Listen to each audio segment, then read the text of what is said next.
We are live. Shaved and cut myself on the edges again.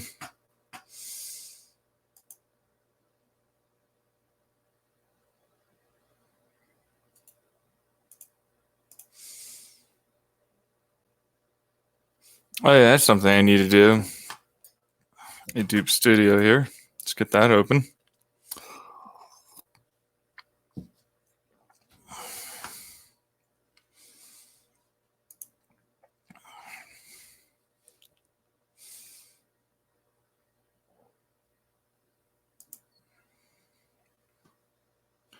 Ooh.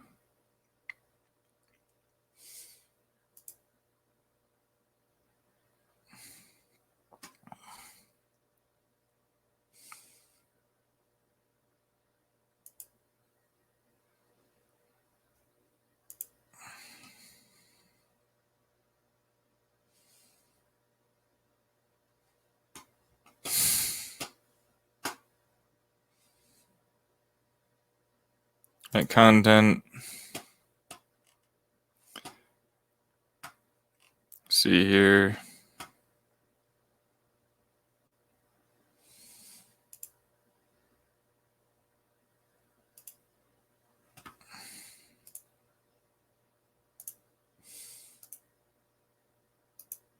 So no one talking. I know. I'm just sitting here. Not even. I'm posting something on my Twitter. That's what I'm doing. So what's going on?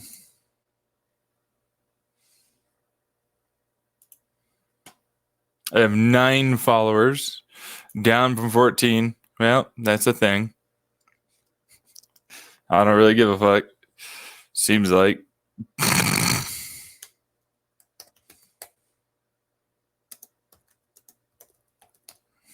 All right, yeah.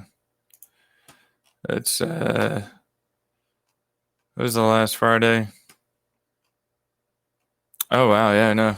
Oh shit. Right. Fuck. Yeah.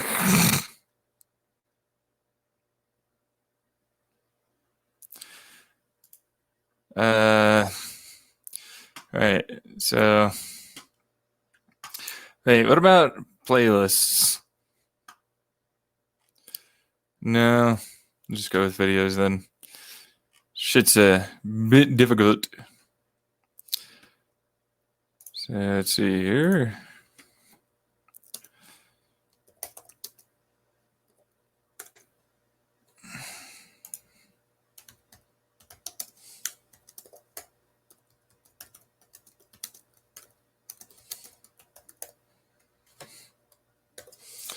There's one.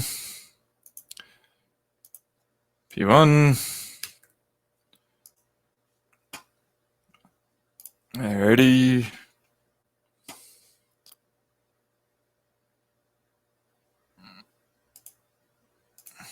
P2.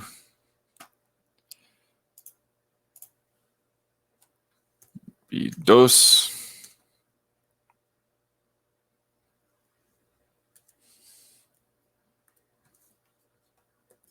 All right. Why does it keep going to the beginning of the freaking? I am not sure. Is that fucking things up? Doesn't seem like it. Maybe I bumped my keyboard or something. Oop. Back to the channel content.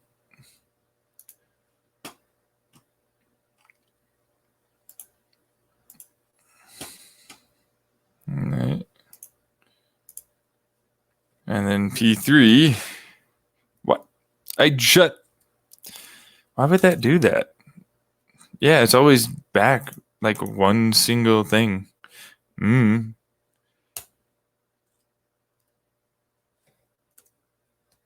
Very odd. P3.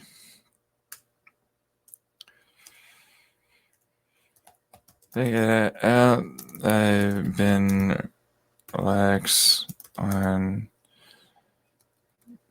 tweeting at the new stuff released each week. Sorry about that. Hmm.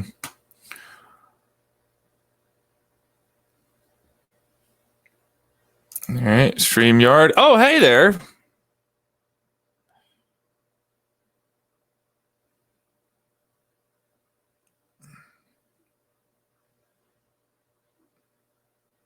It's a viewer bot thing. Yeah, that's a view bot thing. That'll be next scheduled next week, Friday. So let's see here, and then we'll tweet about being live.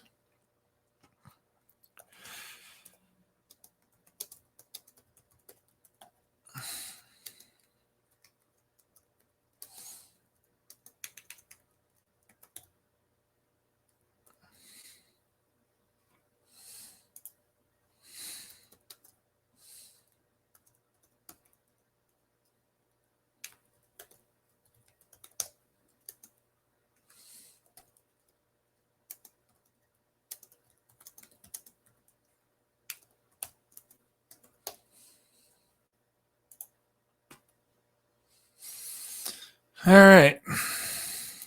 There we go. So, what do we want to talk about? Apparently, I have like a viewer, possibly. That'd be nice.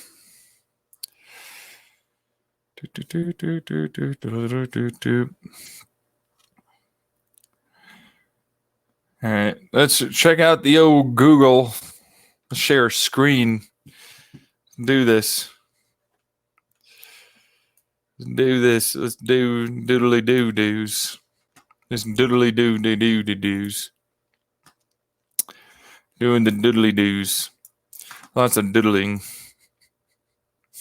You wouldn't know about doodling. You're too plain Jane and prudish. I have no idea. Share screen, Google News, share. There we go. Hey, what do you know? That's doing its thing. We are now watching the news together. Whoa, crazy. Wow. How crazy is that, right?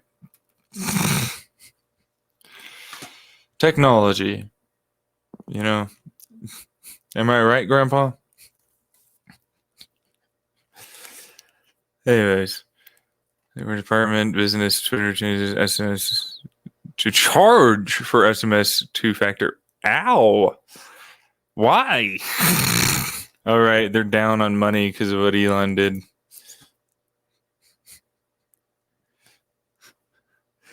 That's a thing. Yeah.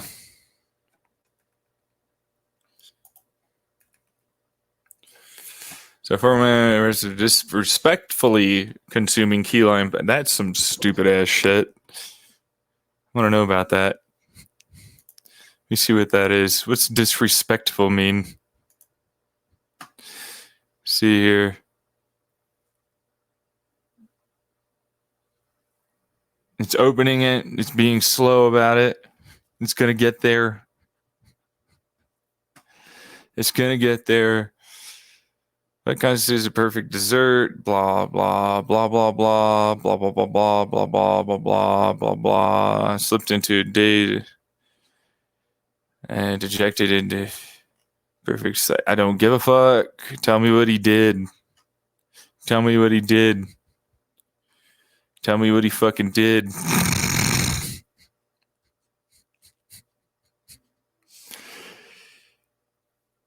uh.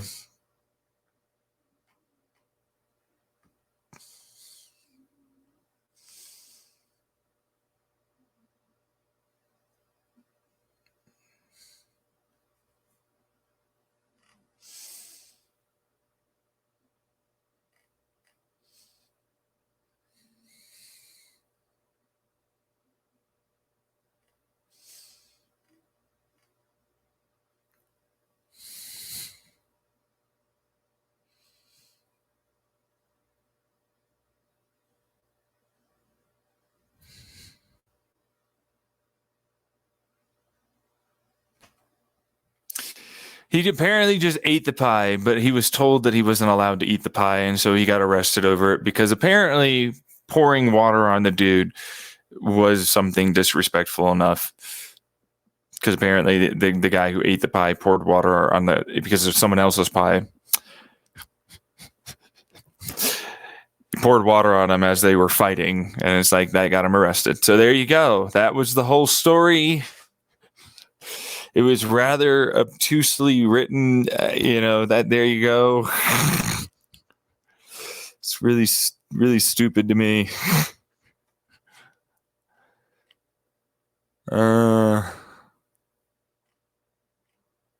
Illinois Supreme Court issues opinion over ongoing White Castle.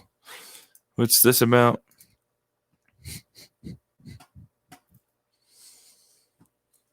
We want to see the tab. Share this tab and Ted. All right. Reviewing the tab now, hopefully. All right, you are.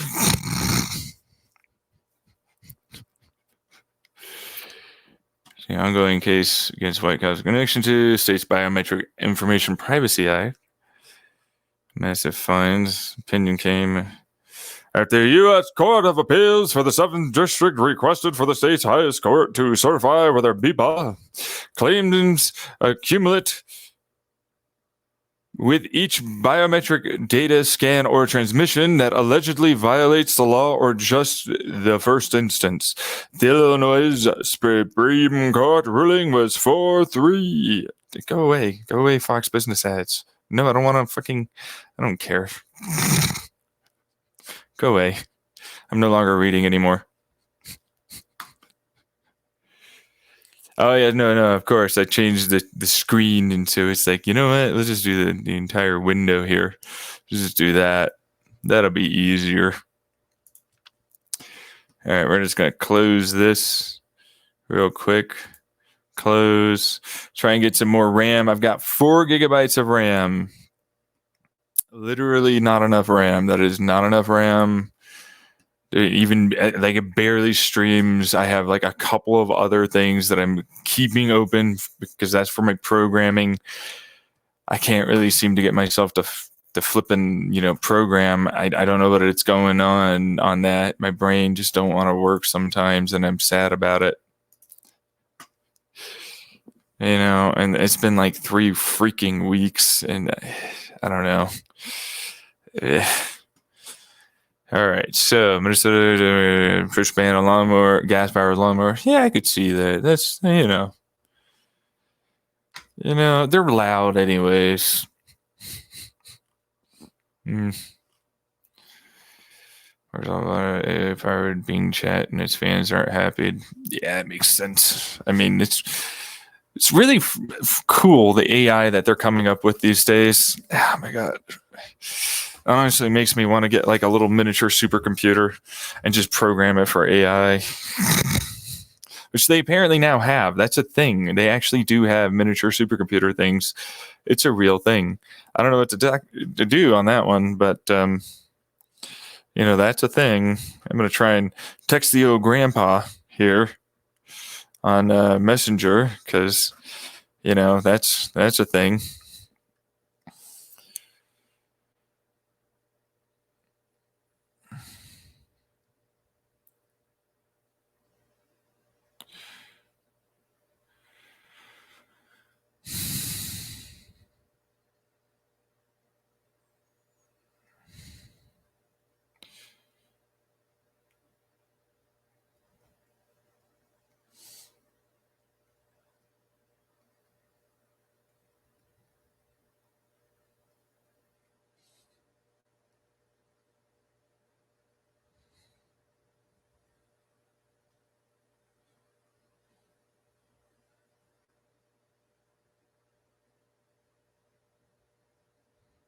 How do you spell existential?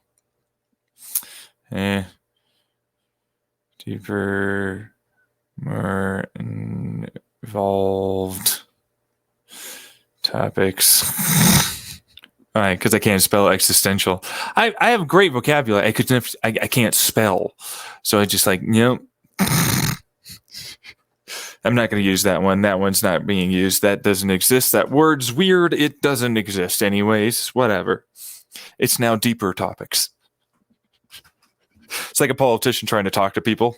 It's like existential. You guys don't know what that word means. Deeper topics.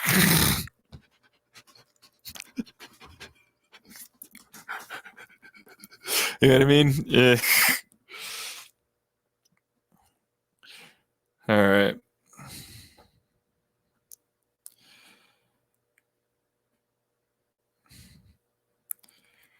Been having problems with my liver. That's fun. Really? Well, maybe. You know, I'm actually not sure. They were a little high at high liver enzymes. You know, and that can be a sign of things. And now that I'm 31, like I should really be careful about stuff like that. You know what I mean?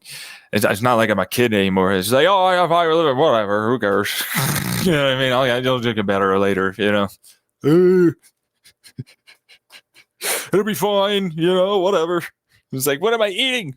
Because I don't do drugs. And they were like, oh, I have a like this, but I got a vaccine for hepatitis something, and they were like, you have, you know, these present thingies, and it was like, oh, so it could mean because my nurse was all like, oh no, actually it just means that you got vaccinated, and I was like, oh, thank goodness. I was looking this up, and it meant I had cancer. I'm dying. You know, the standard hypochondriac kind of stuff that goes on, like because you're freaking out. What are they trying to get me to get an ultrasound? And I'm like, yeah, no, I need to do that anyways. You know, you're right. Yeah, no, let's just fucking actually treat this with respect. I'm 31 now. I'm old now. I'm not like, you know, that young anymore. It feels like I'm young, but I'm really not. And that's just terrifying. You know, it's like, oh yeah, no, I'm not that young. I'm only, holy wow, I am old. I am fully grown. I should have like 401ks, retirements, and all this other stuff. I got no retirement. I have no plans for my fucking future. I'm honestly terrified. And you know, it's really terrifying. It's actually really scary. It's really, really scary. And I don't really think about it much because it's like there's nothing I can really do about it except for what I'm doing right now. But it's like, whoa, I am old. Like my parents had like retirement plans and, you know, 401ks and shit like that and had family. I got nothing and it feels like really scary. You know what I mean? And it's like, I don't know what to really make of all that. And it's like, and I hate that standard spiel too, because I hear it all the time with people. It's like, you'll make it there one day. You keep trying. I was like, what I've noticed is like, that's not really what's going on with me. You know what I mean? It's really quite scary, you know? And it's like, I just have to kind of accept that this is kind of what my life is. And it might not ever change. We don't know about probably, but it might not ever change. And that's terrifying because it's like then it's like I guess the government's gonna have to like pull their butt out of the head out of their butt and try and make it work somehow. Because like Social Security's getting gutted, you know, programs for housing are getting gutted and overused. Like I'm like, oh my goodness gracious, this is scary. You know, and it's like no one really thinks about it because like they're not me. You know, they don't have to go through it the same way. It's scary. It's scary, and I have my own mental health issues, and there's a whole bunch of shit with that. That's, you know, more than just mental health issues. You know, GoDaddy source code hacked and stolen. It's a pretty big deal, actually. That's going to become a huge thing, probably.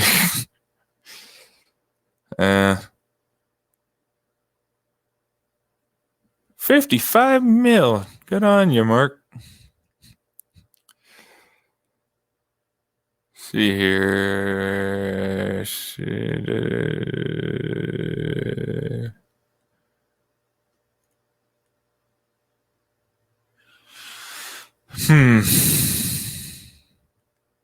There really isn't much here. You know, I had like a much better list, which is annoying me. Like it's on my phone. My phone has a much better, more like scientific list that it tries to do for my For You page. And it's kind of annoying me that I'm not getting that. Like, what is this? What's going on here? Show me. Show me what I want to see. Yeah. I want to see cool things.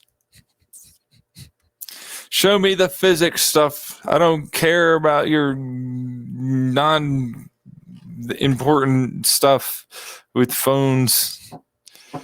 Score virtually free tech support. Ooh, nice. Yay. I know. I've been thinking about it. Customer support stuff, like giving in and doing that. And it's like, I could barely handle like my mother at times, you know, and it's just kind of really, really hard to deal with like people. And it's like, that's my job. And I can't just like leave, you know, because like that's going to pay for my stuff.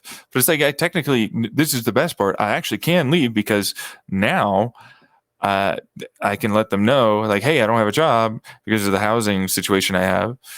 And they'll allow me to not have to pay a third of my income to them, which is a really nice deal.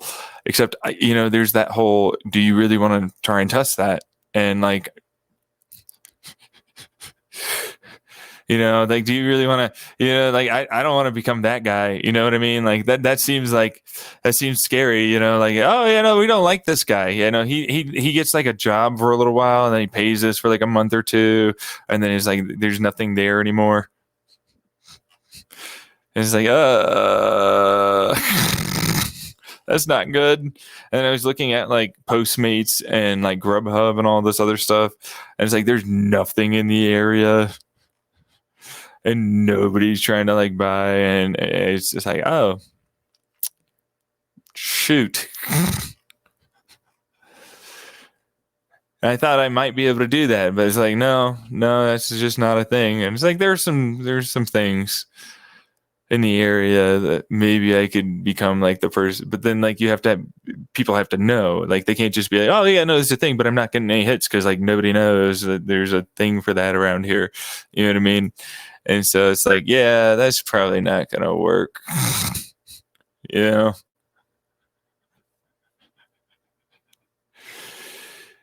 And so I've been trying to like figure things out, but it hasn't been going well. And apparently that while there might be these nonprofit or, government programs that could help,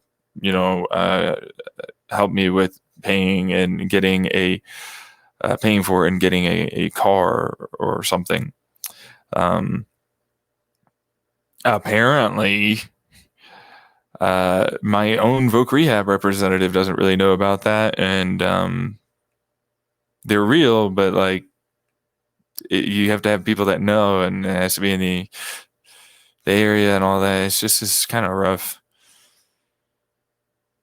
Preventing dementia, from what I understand, it's like doing puzzles and like keeping yourself on task with something mental. It's kind of a thing. People addicted to cocaine. Woo. Well, that's not great. Grow neurons. Ooh, neuron growth. Psychedelics. That could be a good thing.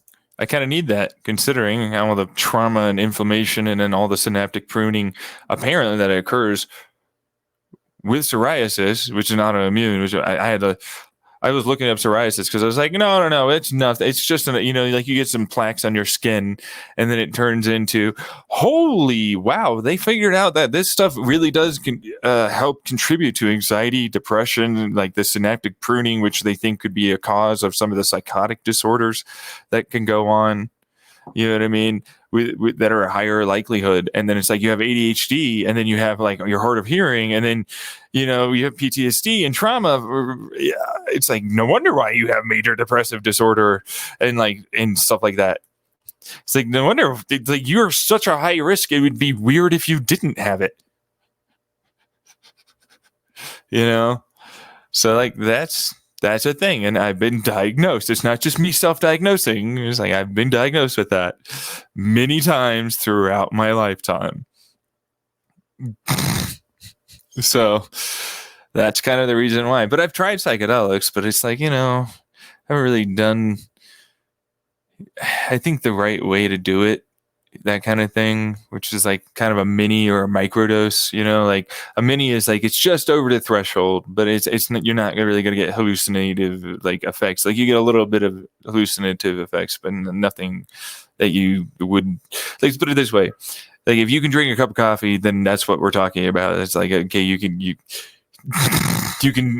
work through that, and then you're not going to have any like real issues. But then like a microdose is like you don't have any of those effects, and so you shouldn't have any of those real feelings except for like a general, like maybe it's a little better kind of thing, that kind of thing, which could be placebo at that point. But from a decent amount of stuff, it seems like it can help with depression, anxiety, and form new neurons or dendrites.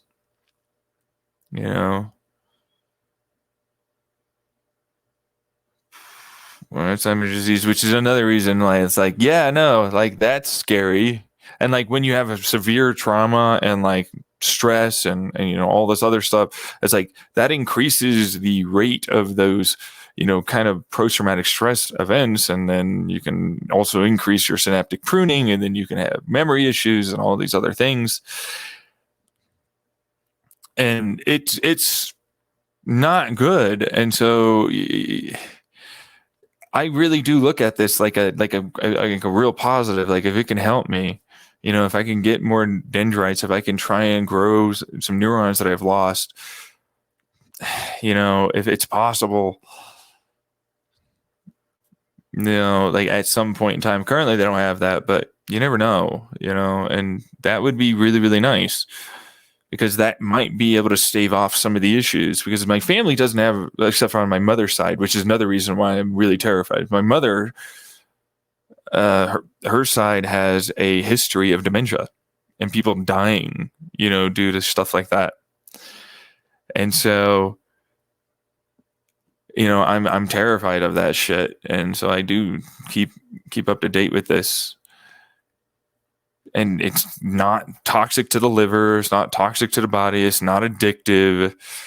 If it can be done the right way, it's like I don't see a problem with it at all.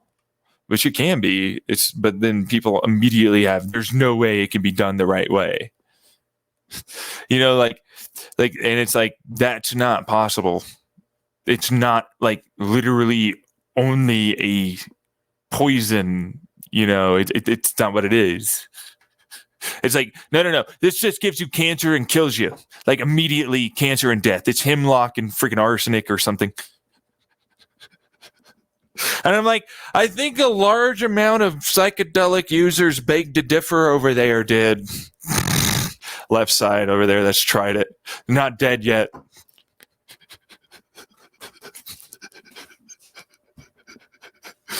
As far as I'm still living, yeah, they're still living.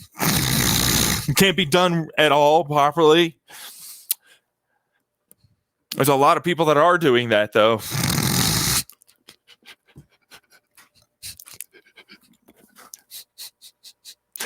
And it's like, I'm seeing a lot of pushback from people that don't know anything and simply don't like it, which it wouldn't even involve them. But like, no, don't take away our sugar. Don't take away any of that, because then it will involve them, because they have to pay higher insurance premiums and like, longer wait times and all this other shit for their healthcare. But they don't want to change. No, not that. But the paramoralism, that drug, that whatever it is, like that's not okay with us. Sure. Sure, yeah, no, whatever. Yeah, let's go after that. Only that, not any of these things, none of our problem. We shouldn't tax any of the, it's no, none of that, This just doesn't make any dang sense to me. It's like, how is it that you think like that? But then it's like, they know what they're doing. They know that they think like that. They just don't want to change it because they don't want to examine where that comes from. Most often, commonly used blood pressure drug could help treat PTSD. Is it sildenafil? Because I'm on sildenafil. You know what I mean? And I found that it's helped with my depression and anxiety and to combat some of the effects I have with my ADHD meds, which is pretty brutal, honestly. Because it's like, oh yeah, no, I get really terrible side effects, but they barely help, and they don't really do anything really all that positive. But then, like, I guess they're not doing that. You know what I mean? Yeah, which is a good way of putting like, oh no, it works, kind of. You know what I mean? Like a better way to put it is like, oh, it's not really working. Like it helps with task initiation and continuing to do the task, I suppose. That kind of thing. And so that's what that is. But like it's not helping me actually focus, which is what it's supposed to do. And it's like, nope, that's not what's going on, and this is annoying me. I hate this. Clonidine. It's clonidine. I remember taking that when I was younger. Adrenic agonist is a treat high blood attention. They don't give. It's not used to treat attention. Go away, you freaking ads. Shoo. I'm trying to read. You're in the freaking page of my reading area. Go away. Giant headache. Serious support. High blood pressure. Science discovered blood pressure is 50 years.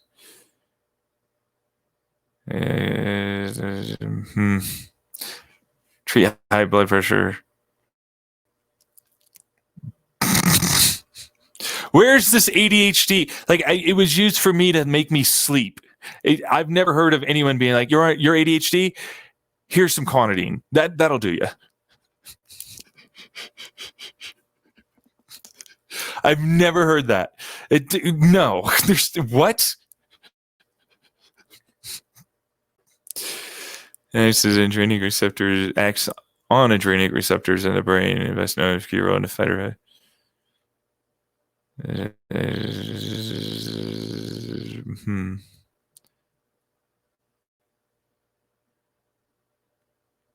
Hereditary.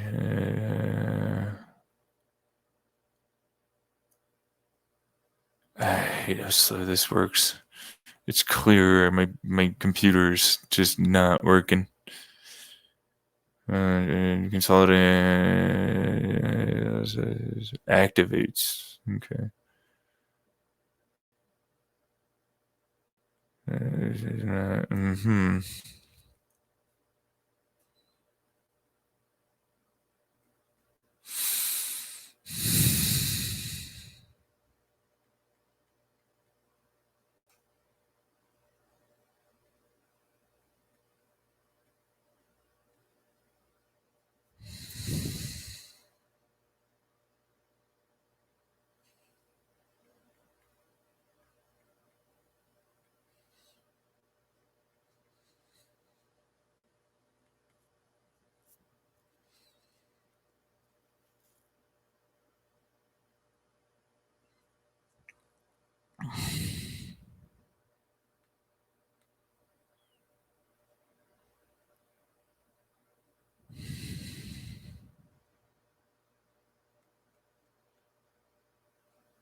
I'll talk to my doctor about it. Honestly, I'm going to talk to my doctor about it. But it seems to be saying in a rough, layman's term, quick, dirty, too long didn't read, is that, well, they have this other medicine that apparently just antagonizes these receptors that I don't know why that would be a positive for trying to reduce PTSDs, and it didn't show that it did. So there you go. Is guana something. guanfacine instead of clonidine, which is a different. It seems to reduce like the activity of these receptors binding to some protein, blah blah blah stuff, which is adrenic receptors. It doesn't really matter. It's blah blah blah stuff to me. It all really means that it seems to not strengthen the memory to be as traumatic as it once was. Which it's like, I don't know if that's really helping with PTSD or if it's just making it so you forget it. You know what I mean? Like, sure, like, yeah, no, you know, it's not as prevalent, the memory, I guess, but is that a good thing? Because they don't have a strong memory, right? Rather diminishes. Okay, so it was not to erase the memories, right? But they diminish over time more quickly, which is something that might be, if this was, because that reminds me of when I was going through school. You know, it's like, yeah, no, like I would have that kind of a thing happen. And then when I got off the Clonidine and I got off the Concerta, all of a sudden it was like, oh, these are very powerful, very traumatic memories that didn't just go away. You know what I mean? And so, you know, it's more like they were there were a lot of keystone memories that were really causing me a lot of issues and trauma and anxiety and depression and personality issues. And so this idea that it's like, oh, it'll lessen it. I'm like, well, maybe during treatment for like maybe EMDR, EMDR therapy, which is different. It's not EDMR, it's EMDR therapy.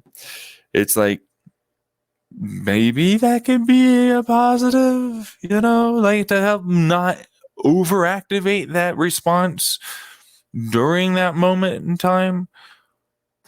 You know, it could, at that point, then to me, it just sounds like it's an anti-anxiety almost, because it's reducing the impact of the anxiety and stress you feel from the memory, which it's like they're playing with memory medication at that point, which sounds dangerous as all get out for me.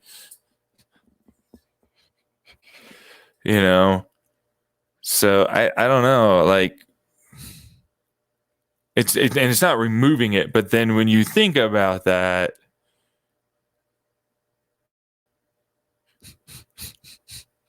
you kind of are reducing the outright, you know, you're still playing with memories. It's not like it just went away, you know. So I don't know. I guess if you were going to talk to me about like some of the things that I talk about, you know, off, you know, the cuff when it comes down to some of my podcasts that you might have watched on my YouTube channel, you know, it might be a beneficial thing to help with like a MDMA assisted psychotherapy experience, because it can be very, very powerful to relax you and reduce that extreme response during those, you know, things that make you feel afraid, that are causing such drastic, you know, fear responses. And, you know, that therapy can then be helped, or psychedelic therapy during trips that are extremely anxiety provoking. This might reduce the severity of the impact of that trauma, or make it such that it's not maybe as severe or even there for that experience for psychedelic assisted therapy or experiences. You know, plus they're usually vasoconstrictors, meaning they pump up your blood because they constrict your blood vessels and make you have a higher blood pressure and higher heart rate. And that can be very, very scary. And so this will reduce the blood pressure and, you know, try and help you with that. Might as well try out a little bit of sildenafil, because that's also something that's supposed to help with the blood pressure. But for me, I've noticed it did do what it said when it was like an antidepressant, anti-anxiety. There's an antidepressant, anti-anxiety effect of it that I have noticed that's pretty pronounced. That's working for me. Maybe it helps with a little bit of clonidine too. Maybe that's a good thing, you know? I don't know. I mean, I'm trying to also combat like the rush of the heart, and like there could be this come up experience that's very, very scary sometimes. You know, it can be very intense. It can be very hard to go through, and it can cause you to resist and not go through it. You know, with what the experience is trying to provide to you, what your brain's trying to tell you, and that can be detrimental to getting better. You know, like the brain's resistance to change, you know, and that can ultimately end up causing some of the trauma and some of the you're always high response, which really is not much of a thing. But if you get that afraid, that memory can always be there, hence the clonidine, you know. So maybe it could help. I don't know. I mean, I'll talk to my doctor. I mean, I have ADHD medication that's causing some issues. So, you know, and I'm having sleep trouble, if I'm being really, really honest. I'm so, and I was hoping for this sildenafil to help with the sleep, but it's not helping as much. I like both, truthfully.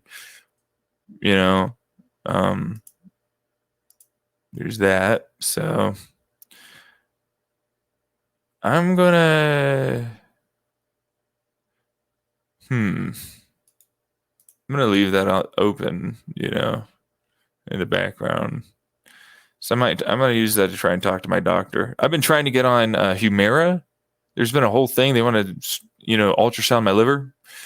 It's a immune system blocker thing to help with my psoriasis, to help with the, you know, depression, anxiety, and, you know, the dendrite, you know, pruning, is synaptic pruning is what they call it, which is just terrifying to say. It's like, yeah, my own immune system's pruning the freaking things that connect my neurons together. It's just been doing it my entire life, turned out. That's scary, you know. And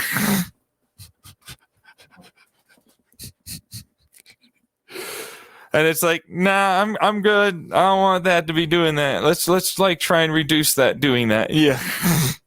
Let's try and make that not a thing anymore, please. You know, and then they're like, we are denying your prior auth. We need to ultrasound your liver.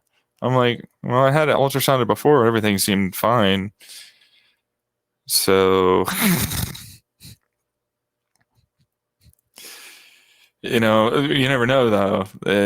I don't really know what's causing problems to my liver, like high, you know, liver enzymes.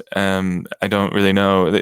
They were apparently lower, but then it's like I told them that I was riding my bike like pretty hard. I was riding my bike pretty hard to get to my labs done.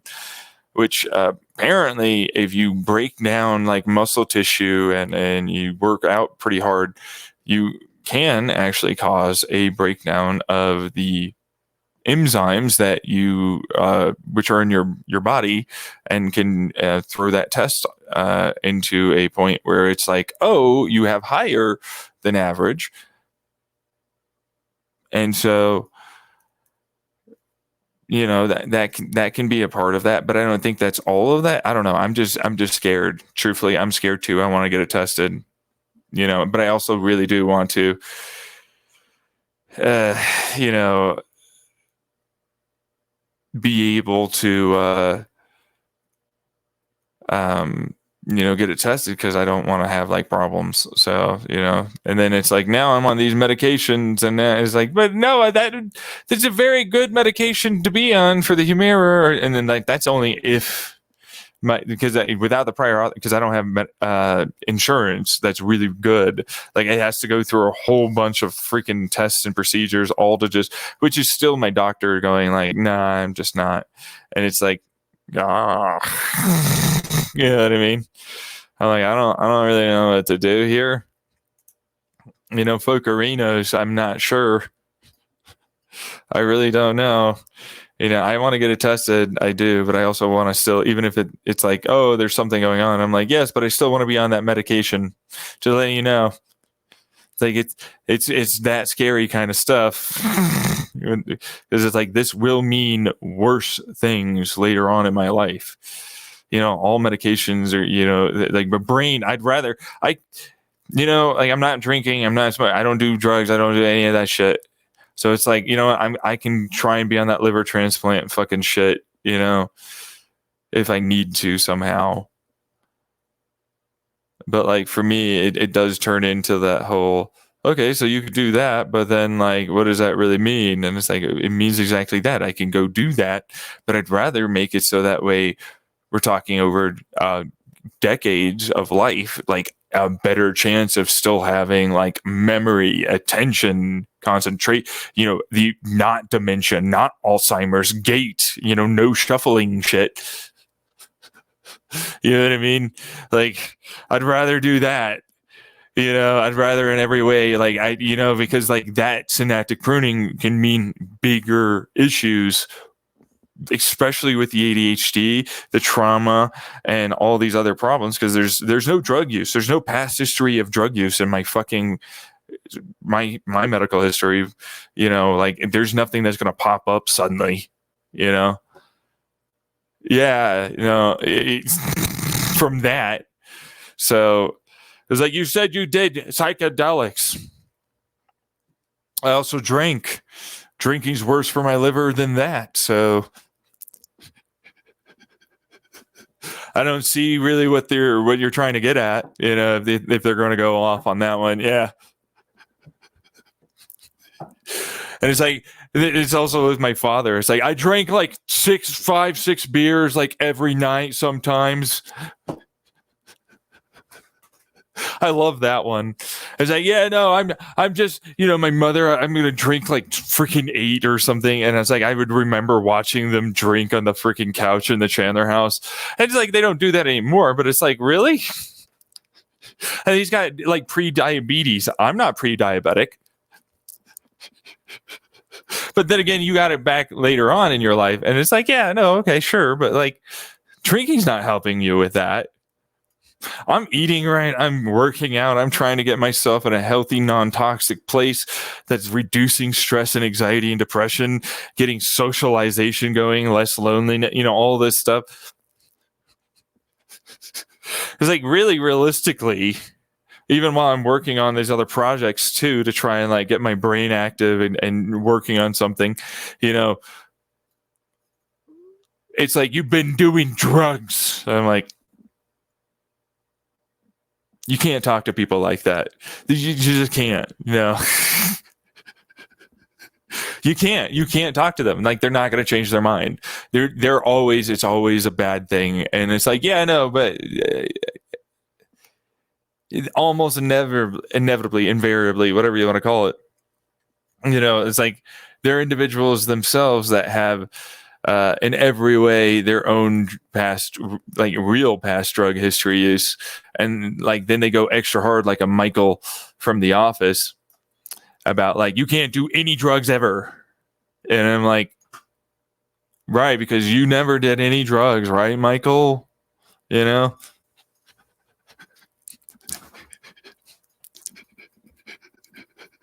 And he's like talking about quinidine and like fucking, you know, sildenafil, which is the Viagra. If you don't know, that's Viagra. Yeah. So like that, and I specifically asked for that. I talked to my doctor, like, holy gosh, ooh, wow, I'm 31. I had no embarrassment on that. You know, it might have been a thing back then for other people, but I don't got any embarrassment. I need, you know what I mean? And so I was like, yeah, no, is it off label? Am I using it for that every day? Sure. Yeah. But does it help with that? Yeah, it does. I'm not suddenly like freaking springing up, but you know, it's what it is, you know? And so like, no problems for me. And it's like, what drugs are we talking about here that he has possibly used? And it's like, well, psychedelics and cannabis. Yeah, get out of here. Get out of here. Those do less damage to the brain and body than any of the drugs that you're on currently. Like, you're fucking drinking, you're fucking smoking. You got like all this other shit behind the scenes, I'm sure of it, you know what I mean? And it's like, but no, I don't do any drugs. There's nothing I do. And I'm like, oh, that's nice. You drink coffee? Yeah. Well, then you're on a drug too. And by the way, all food is a drug. There are a massive amount of freaking compounds. You heat it up, you don't heat it up. You got vitamins, you got minerals, sure, but there's polyphenols, you know what I mean? There's like a bunch of shit in there, and nobody really understands that until you get to the point where it's like, they did tests and it did this reaction, and now we sell it with you in a pill with a citrate or something, and we got a patent, and so now we make money, and so now it's a drug. Before it wasn't a drug, and it's like, there's nothing like that on the. I'm like, there are many things like that on the scene, actually. One of our very first, was it not vasodilators, like statins, the one the like baby aspirin or whatever. You know what I mean? Like, we had that's prescribed, by the way, baby aspirin right off the bat. That's one that used to not be a drug. Now it's over the counter drug, and it used to be sold by prescription. Now it's not.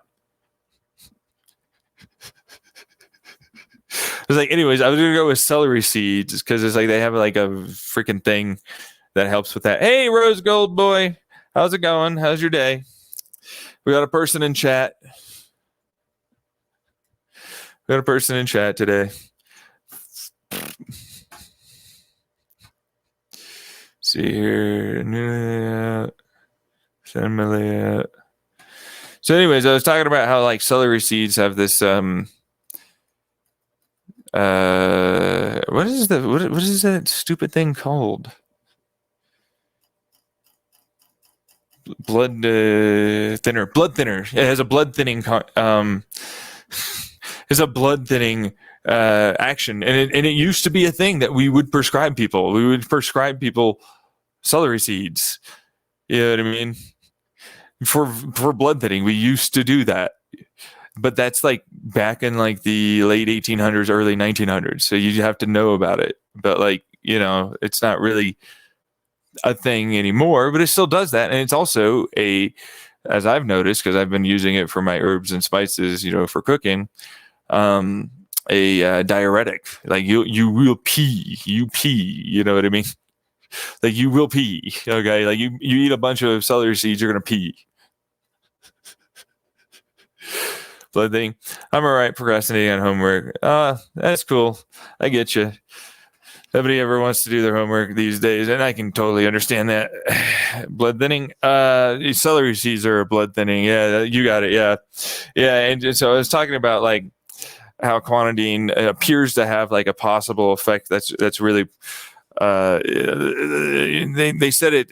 Well, I was going over it for the study that was there. Anyways, the point is, it's like, it's like, we're talking about psychedelics, which are a really bad drug. I'm like, yeah, no. And then you voted in cannabis because like cannabis isn't nearly as bad as you once said. You know what I mean? And it's like, who doesn't want to have a good time eventually, right? This is the worst part for me when I look at them. The moral crusading individuals about medications or drug use. It's like, it's really bad and in no way is it medically valuable. And I'm like, yeah, no, we know that was a not true statement made by a bunch of individuals that were just looking to make money and make people racist. You know what I mean? And then that's proven, by the way. Like, that one's actually proven. Yeah. It was like the Hoover guy, whatever, the FBI director at the time, was like all about that. And same thing with the mounting pressure against the Vietnam War that was going on at the time. The hippy dippy, you got long hair crowd. Oh my God, you're bad. You smoke at the reefers. You do the LSDs. Bad person. And like now we're realizing it's like actually we really should have looked into that. It turns out that there's some decent like evidence to suggest if we do it right, it's very possible to be a good thing. So kind of rough on that one, yeah. And everybody just kind of went along with it for way too long, and we all thought that they were crazy. The fucking tie-dye shirt people and all this, like you're crazy. That's not good for you. You just want to get high, all this other stuff, and then you realize it's like later, they're on to something. And like we were super wrong, and like we were lied to by an established status quo group of older individuals that were really quite Christian, if not like that kind of religious sort of thing. And they were quite paramoralism, kind of thing where it's like, I'm better than you because, and it's your fault for needing drugs. And like, there's no such thing as mental health issues and nobody has PTSD and none of that. And like now things have drastically changed on that. You know what I mean? And it's like, yeah, but no, but yeah, like, yes, people have changed quite a bit on that. And it's only actually something that started really happening in the 90s. You know what I mean? Like the 90s were the big hurrah when it came down to like mental health is real. You're going to treat it like it's real.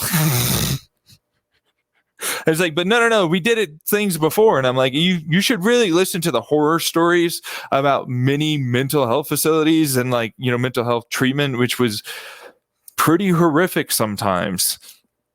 You know what I mean? If like you went in there, it's like you got shocked or you got loaded up or, you were in there forever, you know what I mean? Or like you were not treated with like any respect or have any rights. And then you got thrown out. And there's a lot of like, same thing with like, if you're gay, like if you were in the wrong state at the time and you got found out as being homosexual, you preferred to go off to like a mental health treatment because it was that or going to jail for long periods of time. You know what I mean? And like, and even then it's like you got shocked and you got actual state run conversion therapies done on you. We're talking, that's a real thing. That's a real thing that did happen, and when you realize like that's a thing that was going on, oh my goodness. And it hasn't really technically left. In a way, they just don't state run it anymore. There's certain places in our country, in America here, that like that's a legal thing. And it's like, yeah, so we passed like this law that says if you get married over in this other state, it's legal. You have to recognize it, but that barely passed. Like we're ahead of it. We're better and all. And it's like we have not actually gotten that much further. And that's kind of intense. Like they're like polygamy and polyamorous or any of this. No, we don't recognize it. It's not an actual marriage that's recognizable. There are people that want to be in relation. You know what I mean? I am a polygamist or polyamorous, which is like I like being exclusive with the group that I'm with, you know what I mean, and like and they're exclusive with me and with everyone else within that group, and then that's kind of what I am, and it doesn't really matter to me because it all valid, all legitimate, all that stuff. Like you're a male, you're they them, you're no pronouns at all. It's or the she's or because that's also a thing nowadays.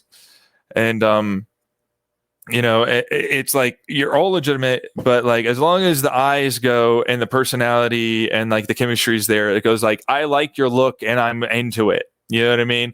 Like as long as the fit, all that's there and you got the right parts where you got them, I don't need to worry. As long as the personality and like the in the bedroom and like like our aspirations and goals and stuff like that for future stuff is there, I'm good to go, right? And so like that's pansexuality and that's polyamorous. You know what I mean? Which a lot of people don't really grasp that sometimes. It's like you're not, and it's like no, look it up. That's exactly what those definitions are. I am those things. But it's like, it's not exclusive. And I'm like, depending on the individuals involved, they are exclusive to the people that are in that group that are exclusive to each other. That's what that is. And then other people, no, open relationship. We're definitely in a relationship with each other. That's a thing, but it's open, and as long as everybody knows what's going on, it's cool. Which is another version of polyamory. And so it's not all only open. And I saw that on Reddit, and I was like, that's not how that is. You know what I mean? So I was like, that's no, like it depends on the people that are involved in the relationships that are there. That's what that is. Why the hell, Reddit? And I realized it's like, not everybody really understands. And they were kind of going after this person, which to be kind of fair about it, he was, and by kind of, I mean, to be very fair about it, it's like they had an ex that was like, no matter what, it should only be a man and like a bunch of women, like, because polygamy is the only way it works. You know what I mean? And like, it should always be about the man. And I'm like, if that's your kink situation, and like you're into that, okay, I guess, right? Whatever. But like, and there's actually a huge community on that. They're like, it's never a thing. It's not real. And I'm like,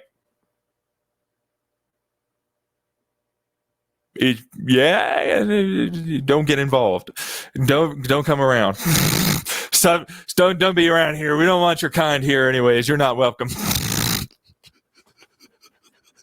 Get out of here, you shoo. I don't need to hear that talk from a person like yourself, but like, you know what I mean?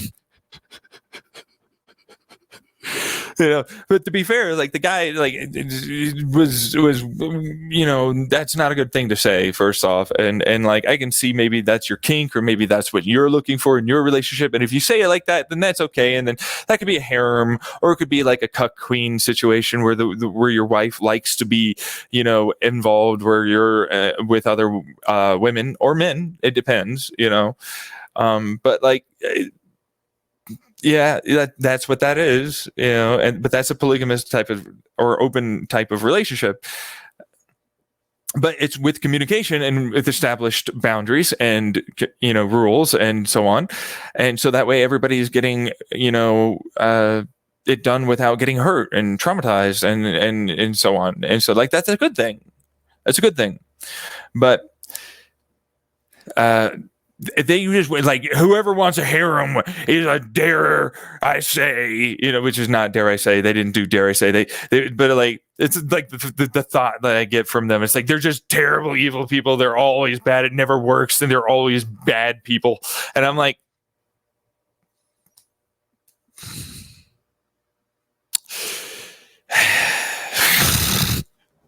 it's just like, the world is full of things like this. First, he's bad, then you're bad. I don't agree with either of you.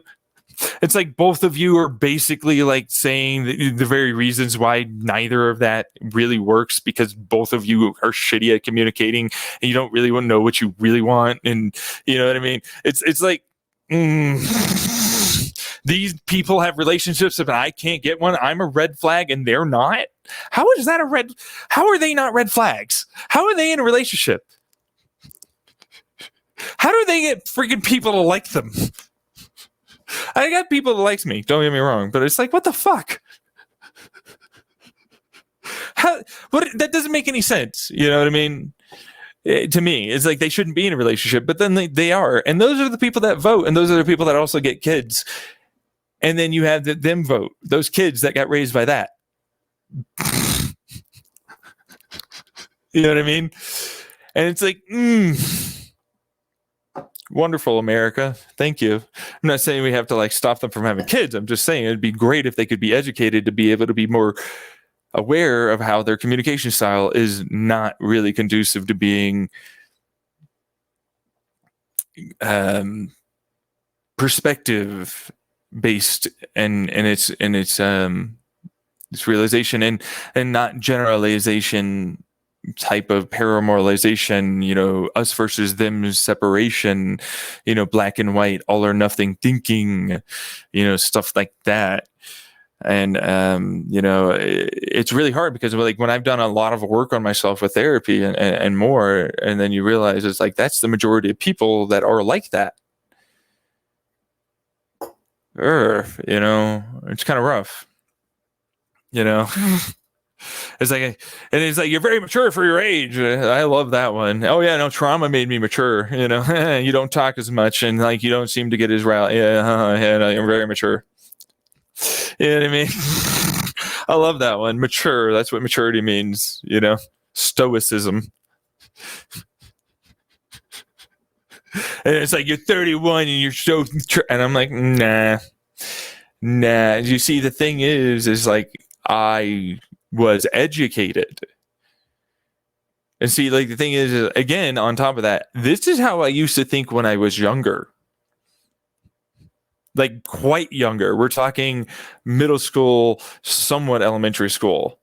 But like, you'd never know because it's like I deal with scream, yelly, all these things, parents and family that never fucking gave a shit about like what I was trying to say or anything. And I was always a bad guy.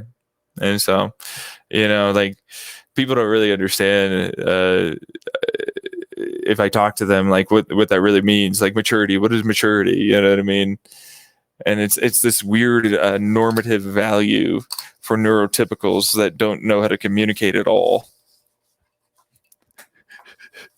That all like try and pretend that that's how that should work or be. And I don't really understand that. And I mean that. I actually really don't understand that. It's like, how is that normal? How does that work? How is it that because you made the rules and you were in the position of power, and then like you're the one that got the books published, and so everybody was talking about it being that way, and then you see the never-ending problem there that grew into this issue we have today. You know what I mean? So, and I was never a part of it. And before I was even born. You know what I mean?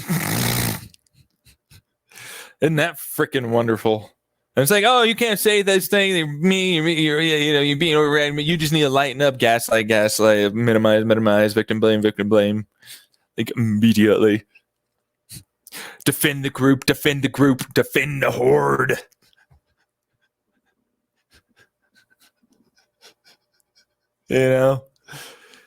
Us versus them, we will get them. And I'm like, yeah, I watched a lot of that when I was in school, especially with the school spirit. We'll crush those, insert whatever school name here.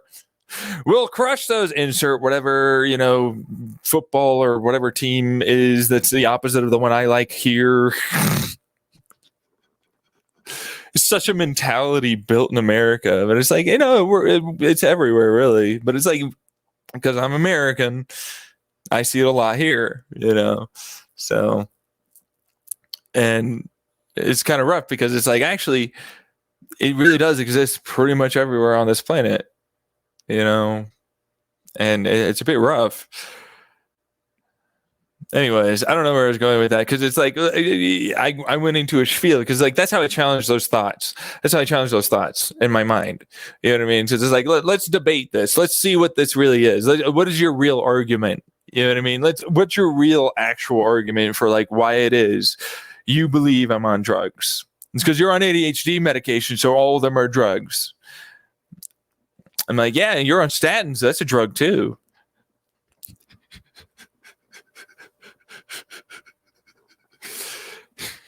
I hit you on that one, because typically most of them are on statins. If you don't know, people that think like that have a certain diet and a certain toxic masculinity mindset that leads them to ultimately having a type of, blood thinner they need to take to make it so that way their cholesterols aren't so terrible. And so like averaged out, you're likely on a statin.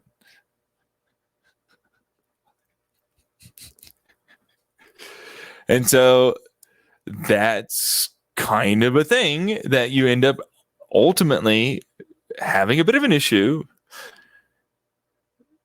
Because if you don't know, statins can increase aggression. They can make you much more angry. That is a thing. That is a legitimate actual side effect that we are noticing now. It came out in 2020. but they've been prescribed since the 90s. But it's like nobody ever did the work. You know what I mean? But is it rare? Yeah, maybe. You don't know. You don't know which one of you is that. And not to mention, you have your ups and downs with your alcohols and your freaking smoking, your whole like cigarettes and shit. You know? And then I think about that and I'm like,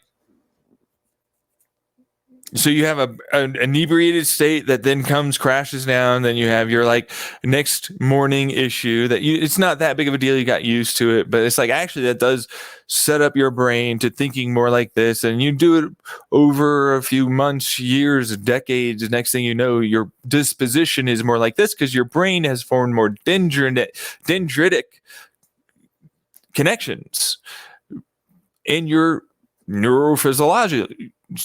physiological makeup. Like your brain has more connections, making it so that way you're more aggressive like this, or you think more like that because you're constantly doing it. And so your brain makes it easier for you to do that. And then when you get older, it becomes harder and harder to gain plasticity back, which means forming new connections. And like, that's rough. And so because you're doing that and you have that issue, you then ultimately end up having another issue that starts to occur because of this, which is you're now unwilling to change your thoughts because that's so difficult, and it's actually a lot of hard work and effort, and you don't think about it. But it's like you can lift. I'm toxic masculinity. It's all about just lifting weights, and that's how you're gonna get rid of because you release endorphins and stuff. And I'm like, yeah, no, I mean that's a part of it. But are you challenging those dark thoughts in your head? Are you getting around those anxieties? Are you helping yourself, push through that comfort zone that you have that makes it so like you're comfortable being able to like talk to people in there or only like deal with people in this area? You know what I mean? Like that kind of thing. You're not, but that's a part of therapy that I had to deal with. Like, and I did, and I do, and I was, and I still do. It's still a thing I have to do. You have to do that. But it's like you have to also do a little bit more than just lifting weights. And while it does help with new neuronal connections because it's neurogenic and doing exercise along with other supplemental compounds that have been shown and proven to have a beneficial impact on those connections being formed and solidified, which is usually just good healthy eating with veggies and meat, less meat. Actually, it's a lot less meat, more veggies, and good herbs and spices, which are beneficial for those things to happen. And you have to do that. Like that's just to keep your brain a little bit more active. And then you have to use your brain on the thing and train it. Just like you lift weights, you have to lift your brain weight. Apostrophe S, the brain's weight. It's a weight on your brain. That is a resistance to doing this thing that you have. And sometimes you can't do that. Sometimes you really need help to be able to do that. Even with medication, you still need someone there to help you. You still need to be helped and educated to know tips and tricks and techniques to be able to do it.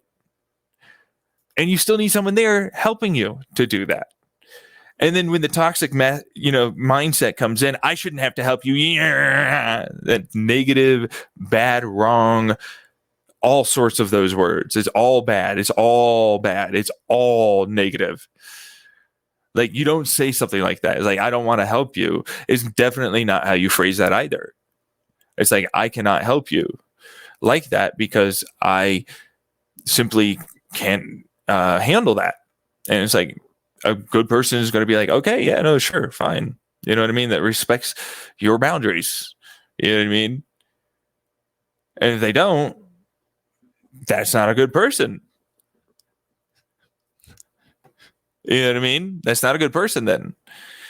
That's being a manipulative person. That's being a narcissist because it's like you need these needs and, I'm going to come back. And it's like, you're going to keep doing it over and over and over and over and over and over until you get your way, right? And you're going to try and like be a petty person that's passive aggressive, that does these things, says this stuff, to try and make you get influenced and do that type of thing, right? And it's like, yeah, okay, you can't do that. That's manipulative. That's not good. That's not acceptable. That's something I learned in my therapy. Now, granted, you still need help. Like, if that person still needs help, you still need help. You know what I mean? And it's like, we all do this manipulation game. This is my problem after learning that in therapy. Everyone does manipulation games. There isn't a single person that isn't. Like, even just talking to someone about your day is like, I want you to like get to know me and like me, and care about me. I'm manipulating you into doing that. And it's like right there. That's how I imagine they would be. It's like, and I'm like, yeah, but like, that's the truth. But you don't think about it. But like, that's the truth. That is actually the truth. And so it's like, what is a positive in boundary and consent and everything else when it comes down to that? You know what I mean? Like, you're a friend, and so it's implied that the consent is there and that they want to know and they do like you and everything else. And it's up to them to go, oh, I actually can't handle it right now. And that's the boundary for that temporary amount of time that they are setting, or permanent that you have to respect. And like, that's a thing. And when you do that, it tends to upset them. I've noticed this, especially with my mother and my family. Like, it really annoys them. It's like, you're acting better than me. It's not the intention. Just trying to do what you asked me to do. And you don't respect it back. And then it's like, great, yay. Again, you know what I mean? Again, I have to deal with it again. Yay. And it's like, great. And, and that's the worst part. Like, with my father, and my grandpa knowing about all this stuff, which, like, have you ever get to this part? I mean, I'm almost an hour, I'm an hour 17 in, it's like, you still talk to my family who are like that to me. And I can understand that you don't really feel that they're like that, but like, that's what they are to me. And I find that to be very, very mean.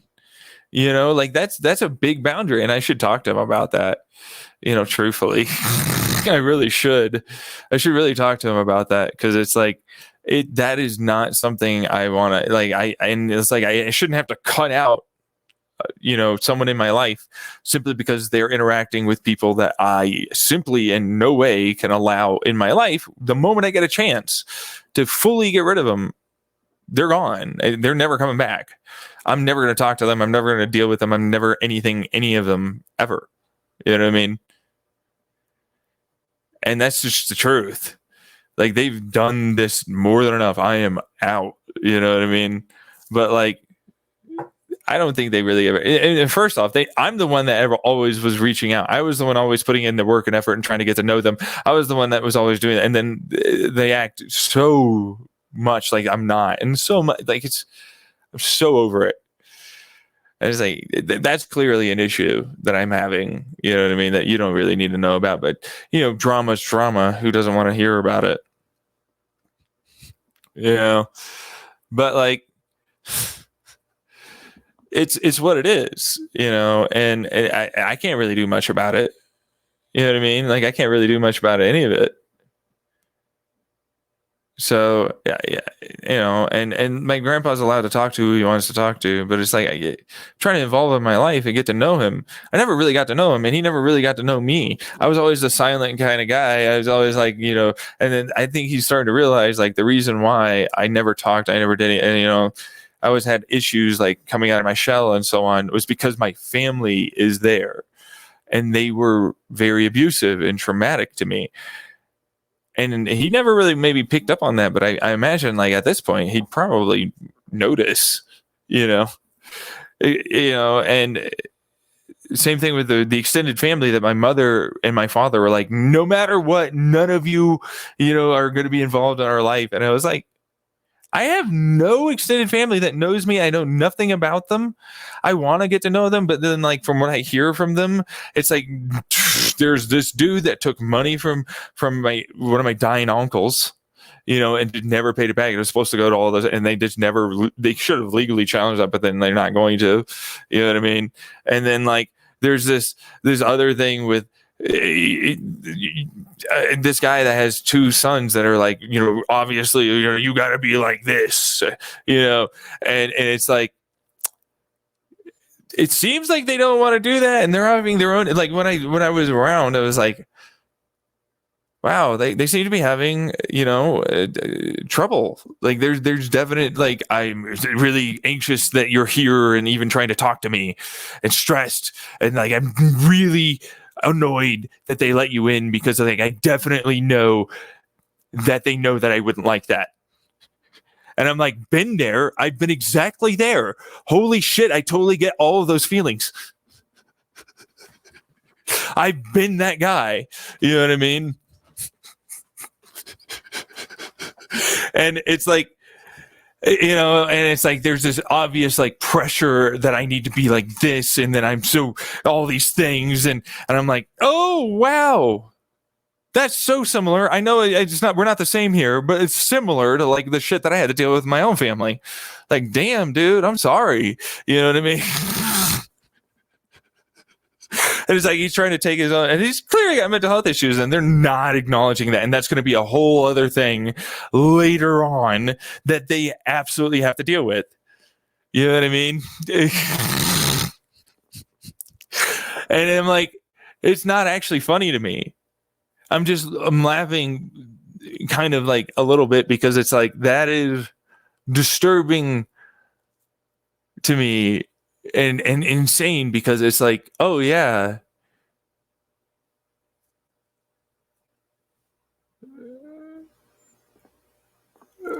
they're not the only ones. I don't think they realize like how many people are like them, have families like that, have similar situations like that, have issues like this going on. They are not alone, and it's pretty normal. And having the fact that like as good as I'm sure my grandpa tried to raise my uncles, it's like it's no one's perfect. And the idea of these communication styles and everything else probably weren't super readily anything. They weren't even a thing most likely back then. And then learning how to parent, and learning how to communicate, and learning how to validate, and learning how to acknowledge and treat with respect individuals with different perspectives and needs and wants in life, and support and encourage and so on. That's difficult, especially when you don't agree with it. And it's like almost all of them in my family on my dad's side are religious to a certain extent. You know what I mean? And I go, that's literally what he preaches about. The whole good book thing, the Jesus whatever dude. It's like he preaches constantly about that. Like, accept others. Doesn't matter. You're a Nazi. Go be Nazi with the other Nazis. Don't hurt others. Just be in your own little cliquey thing. Don't interact, negatively towards others. Is basically what I imagine anybody would say. You know what I mean? And it's like, because I'm also similar to that. It's like, whatever, as long as you're not hurting anyone, you're not gathering weapons, you're not trying to like subvert anyone's ability to have opportunities for life or love or any ability to have a job or anything, then okay, you're good. You know what I mean? Like, you do your stuff, you live your way, it's your stuff. They're over there doing that with you all that are like that, but it's not here. You know what I mean? And it's like, that seems extreme, but it's like, it's not actually. It's like, that's what he preaches. The whole thing is like, hey, that's how you're supposed to kind of act. You know what I mean? You're supposed to accept them, love your enemy, and they're not even your enemy, really. You know what I mean? They're not doing anything harmful. They're just existing. They're not inherently anything. Nothing's inherently harmful or bad or good. They just are that type of thought process, are that type of belief system, are that type of different to you and your tribe. So as long as the tribe has understanding and respect of their tribal boundaries, you're good. Don't fight. You have to remember you're a bunch of freaking cavemen and women that figured out how to magic up a rock with lightning to do stuff and display it in your screens. You know what I mean? Yeah, and it's like that happened also within like less than 100 years. Like my grandpa is old enough to know when like that really wasn't a thing. We had vacuum tubes and we were just starting to figure out bits and bytes. And I'm like, that's not even, he remembers a time when there was none of that. Like you were, you know, at a point where it was like, the phone is new. And you remember, I'm sure he remembers talking to his grandpa about how like the phone is not that hard to work, grandpa, you know, just do this. You know, and it's like, that's how fast that happened. I'm 31. Imagine the people that are getting born, they're already teens, or already like young kids or young adults. You know what I mean? Like, holy shit. It's insane. And like, we're all in like this tiny little moment in time. That's all we get. We're hoping for the best. Like, we know shit's going to go wrong. We're all trying to fucking figure it out as we go. We're all blaming each other for everything. We're all trying to love one another. But we're not. We're trying to hate each other now. It's like, why?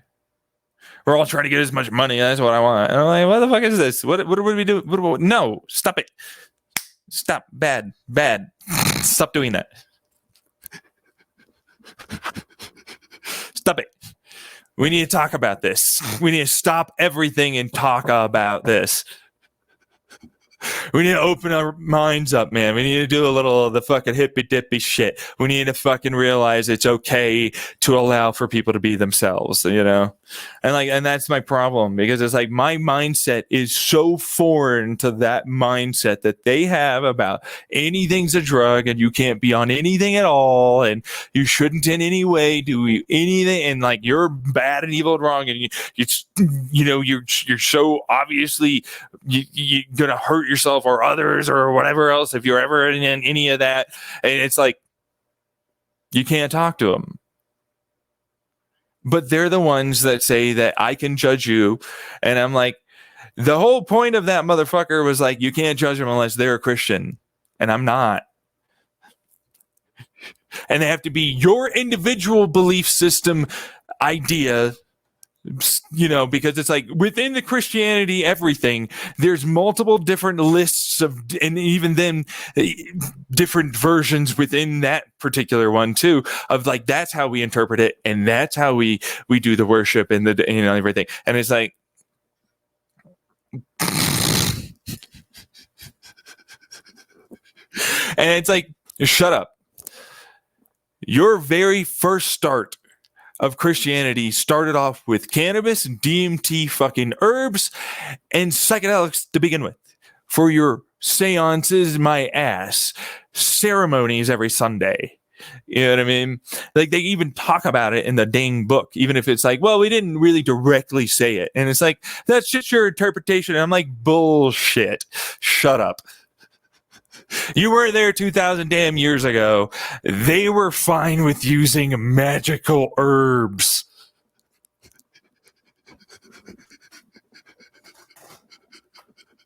Every time I listen to your garbage spiel about how that's not a thing, I'm like, this guy knows what they were doing in history 2,000 years ago.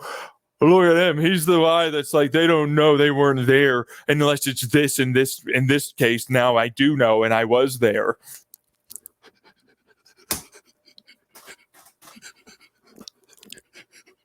And it's like, you weren't. No, you weren't. And it's very, very obvious that that was a thing that people did do. It's written down. It's not just your Bible. It's written down. They have personal journals and more accounts. It's really a thing. And every time I talk to them about that, I was like, I need you to friggin' I'm gonna go over all of these friggin' there's never real, it was fake, and deny. And it's like that. Look, I love talking about this because it's like, you can look it up yourself. I'm not going to influence your results. Google will, though, because that's personalized results as to what it is that you're going to find on your web searches, which really dramatically changes based upon what you are in on that advertising, what you happen to be, male, female, all this stuff, categories they have on you. And what they're willing to censor and what they're willing to not censor and what they get rid of themselves and so on. So it's not a very good tool to really search for anything. But like, you can do it and you can find that it's there, and I'm not going to influence you, and you can find the things that you think are real and those that are not real, and so on. So I'm not doing any problems. It's up to you to find out the information.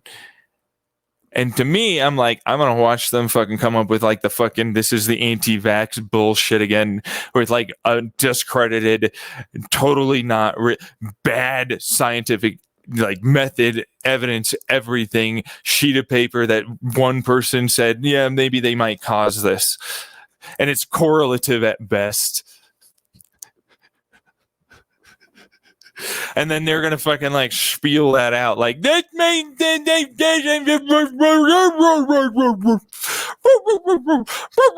big dog.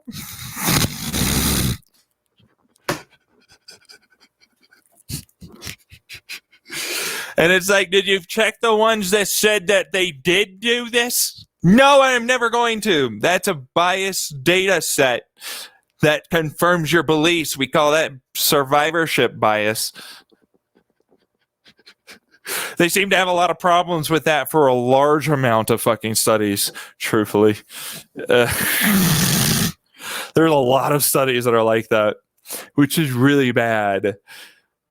And it's like, what do you do? It's like, I need to go through all of this my own self, because otherwise you have to believe a bunch of peer reviews that are off on something that is basing its information off of something that in the past isn't necessarily good data. And is not taking into account nearly enough variables to determine whether or not something's effective as this dose or this medication, or how effective it is, if it is, for these individuals that we're talking about that are cherry picked, that these are definitely the ones that get affected. Which it's like, how do you sell medication? That's like a 10% to 30% of them that are actually like affected at all. And of that, it's like not even that much in those that respond very, very well. We don't even know why. What the fuck is this? This is bad. Why did we do this? And it's like, that's how they sell you on shit, you know? And it's like, that's not even getting into the social science, the psychology, therapy, more. It's like, oh my God.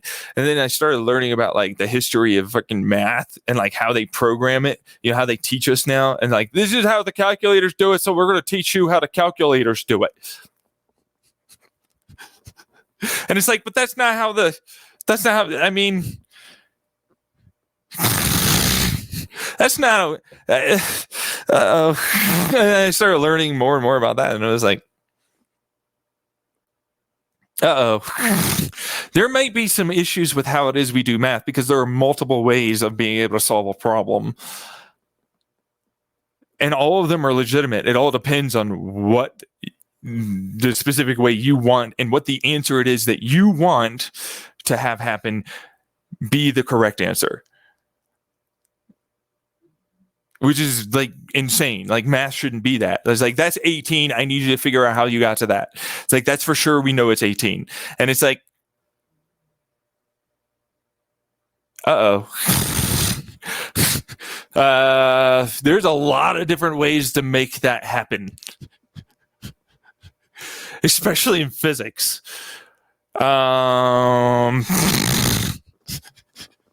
And then like even complex like trigonometry, predictive analysis stuff. It's like, fucking jeez Louise. Okay, we have like a lot of different ways to be able to like come up with that answer. This is scary, actually. We don't have a definitive for sure this is always what you do. In a lot of different places, actually.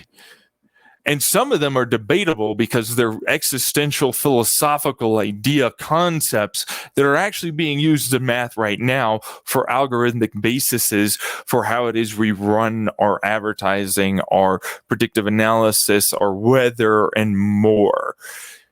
It's actually a little terrifying. And most people don't know about that. It's never going to bother them in their life. You know what I mean? But then once when you're like me and you're curious about that, then you start looking at it and it's like, this is a thing. And like, we have to take the word, like if you're just a programmer that doesn't know anything about the math, you just have to take the word of the really smart math guy and you hope that they're right. You know what I mean? Like, it's like, yeah, that's how we would program that. I'm sure, yeah. And it's like, right, but like there are other ways to interpret it. No, nine, there are none. It is only mine way. Okay, I'll do it, but like, it's not coming out to what you thought it was. And it's just like, and that's dangerous. And it's like everything is kind of like our best guess at best we can, and we're like setting up for like all these ideas for the future, and like there's this humongous pressure, societal pressure and status quo pressure of people that are very, very smart and they know a lot, right? But like they're very resistant to change or new ideas and open concepts. And it reminds me of the Einstein, beginning with Planck, Max Planck, where he's like, no, there are these things that are called atoms. You know what I mean? And it's like, right, yeah, no, we know about that. And it's like, right, yeah. But then, and then there's general relativity, and like that was super against everything they said, and it was against the perceived electromagnetic theories at the time. And it's like now we're starting to see similar occurrences going on in math and science and quantum physics and theoretical physics and more, and it's becoming a bit scary. It's usually behind closed doors and behind the scenes, and but then like you talk to people that are in the know, and the next thing you know, it's like, oh, wait a second, there are a lot of conflicting reports of things, and like, you know what I mean? It's a bit of an and it's like, well, it was working, like for sure what we see is working. And I'm like, that's what engineers do. Like I talked about that. It's like engineers, like the thingy burrs like this consistently. I'm doing that. We don't know why. I don't care. I don't care why. I don't need to know why. I just need to make it burr like this and this and this. And then it goes display and all the rest of it. So shush. And so it was. And then now you have this. And it's like, right, but now we don't really know about it's like engineers progress this quite a fucking fair amount. And it's like, we're pretty darn for sure on some things, at least with our direct methodology of observation, which is not really the best. And we're already seeing indirect classical and other methodologies for studying quantum phenomenon that are coming out now that are different than smashing particles together to try and find what they fundamentally can become. And we still don't even know because of how long. Like to us, it's like very short, but it's like that's a really far distance away from where that occurred, and it could genuinely end up becoming like a amalgamation of different fields, or even smaller, shorter-lived particles that we just can't detect because we're not there when it occurs, which is really, really hard, to talk to people about that, because it's like, no, that's not a thing. And then like you end up realizing it's like, if you talk to a real quantum physicist that's really involved with that, then they'll let you know. It's like, yeah, no, that's actually kind of a thing we've been trying to work on, and like that's, but we can't talk to them about it, and so like that is a bit of an issue and we have been having like really big discussions about some of the more damaging existential, types of either particles or math. I mean, supersymmetry itself may or may not just be like a way that they tried to solve a math equation that we got wrong in the first place. And trying to fucking force it into becoming evidence to fit something that it isn't actually what it is. Which has happened in the past with other sciences. It's not unprecedented. We've done it before, and we will most likely do it again. And we probably are doing it in other places and other sciences, not just quantums. So it's really rough when you think about that.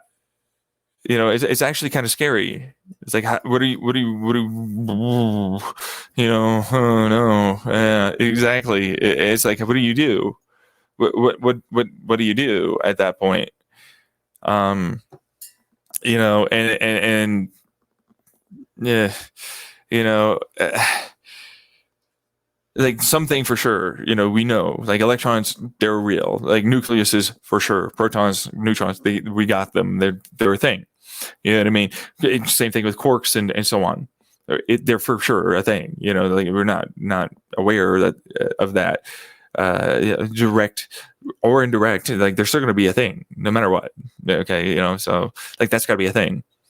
But like what their interaction profile or what the fields they may create temporarily or break down into, that one's a little less known for sure. Yeah. And so, and then you have to realize like what possible interactions, the very real fact that pressure still is a thing. It doesn't matter what you say, pressure is always there. Just because we experience it like it's this normal pressure doesn't mean that it's not normal pressure somewhere else. You know what I mean? Like very high or very, very low. And that in its own right can be a version of like its gravity, with like fields and, outward bound and inward bound styles of charges or fields or, movements, like an electron around an orbital field, like something like this ultimately can end up becoming something that interacts with what's going on around us to not get pushed further down beyond the neutral pressure zone, and that tends to interact like a gravitational constant, because then it's just building up multiple, lots and lots of quarks, atoms, all this stuff. And then it makes it a much more pronounced, larger effect that resonates outwards, like almost like a harmonic type of frequency, but it's a field, you know what I mean? But then it's like that field is still it's like, just because you think that there's nothing in space doesn't mean that there isn't nothing. Like there's still quantum shit happening. It didn't just go away just because you're a big boy, of a planet or a star. It didn't just disappear. It's still there. It's still interacting, and they're still there. Just because you move as a big ginormous mass doesn't mean it's not doing that and interacting, and it's still there, occurring in its own way. And so like it's very, very concerning to some when they think about that. Like when I talk about my quantum thermodynamics, it's like, yeah, and it's like, oh, hang on. That is a thing. Okay, like that's already the actual thing. And chromodynamics is not what we're talking about. Quantum chromodynamics is something else entirely, which is more of a charge field type of idea versus a pressure energy differential field, densities and so on, which is thermal dynamics. Okay. So hugely different. Okay, it's different, but it's still a part of that. It doesn't change. Like, okay, so I have electromagnetics. I'm like, yeah, and you still do have thermodynamics that those work with. They didn't go away. You know, I don't care what you say. If you have a freaking electric motor, there's still heat and cooling and pressures and so on. So, you know, doesn't just disappear. You know. And arguably, we use thermodynamics all the time for anything that we're using and doing more than anything else. Like, arguably, it's the biggest thing that we use on a daily basis. It's our weather. It's the way we even get energy. It's the way we even try and treat how we move and carbon sink. Like, thermodynamic equations are how we try and think about carbon sinking. And so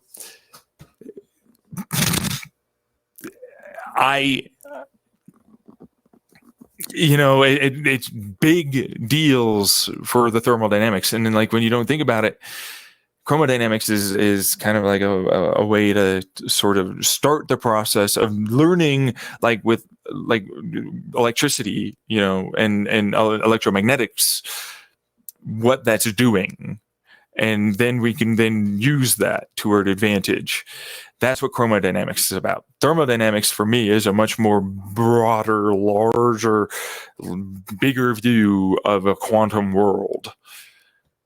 From while it's enormously insanely small, lived or tiny, like to make Planck links look big, kind of stuff at times. Like when we're talking about the neutral zone, which is what they use for quantum foam. Neutral is quantum foam.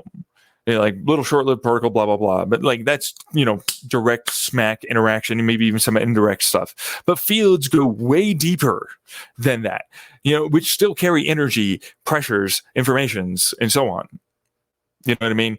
Say what you want, but thermodynamics and electromagnetics do interact. We know about that. We use those equations actually all the time. And so that is a part of that quantum world. And so it's like, then you get into potential land. I call it potential land because it's like, well, they are real. They are there. They exist because it's part of the existence area. It's not in the real, not real. It's existence. It's existing. Okay, this is the difference between like a chromodynamics or quantum theoretical physicist. This is a place that exists. They're potentials that always fall down to a lower state, but then pop back up, using that falling down to pop back up. A quantum tunnel, which is actually less of a quantum tunnel and more of a series of waves that contain the information and pop it up.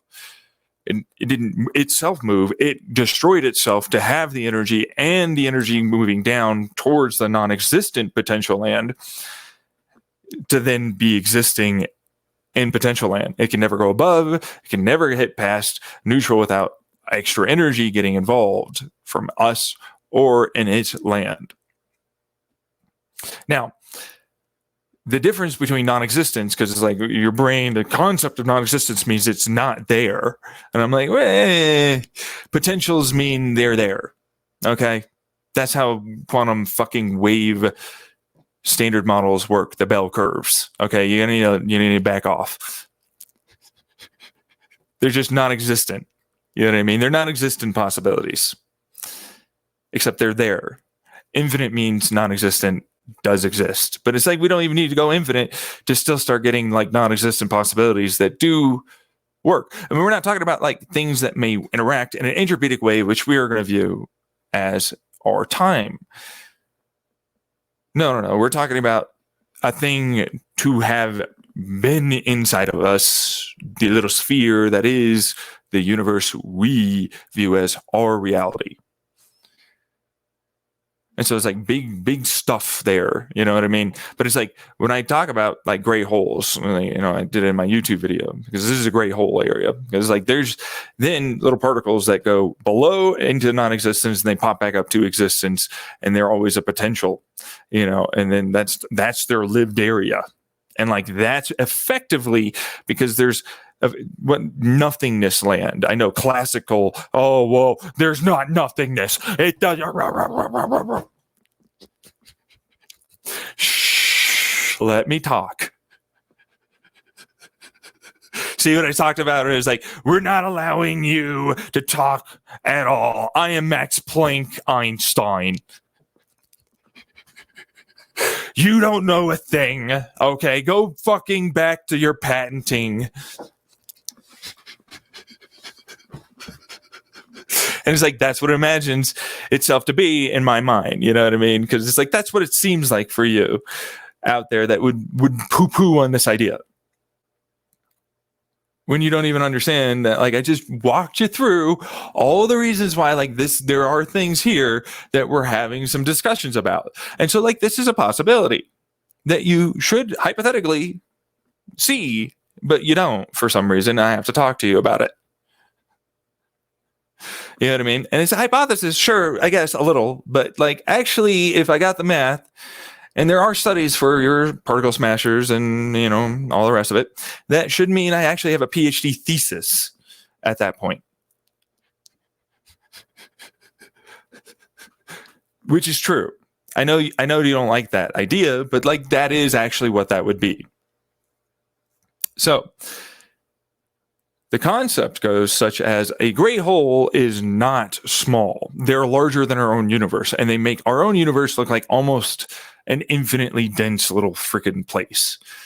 And to us, that infinitely dense little place that we spring up from for the big moon, blah, blah, blah, blah, to me goes, how dense was that? And honestly, like, now that we know about like our quantum stuff, and the fields that are going on, and then like the fact that like there's a possibility of things having been around on the outside as it's expanding that it could have interacted because maybe there just wasn't the mass, and so it's going speed of light, or maybe there was a difference in whatever that is to make it such that now we are going faster speed of light. And so like that could mean an interactional profile that changes entirely what we believe would be inflation. Like inflation wouldn't be the impossibility that it would have been. It would have been changing it to just space and resultingly entropytic time.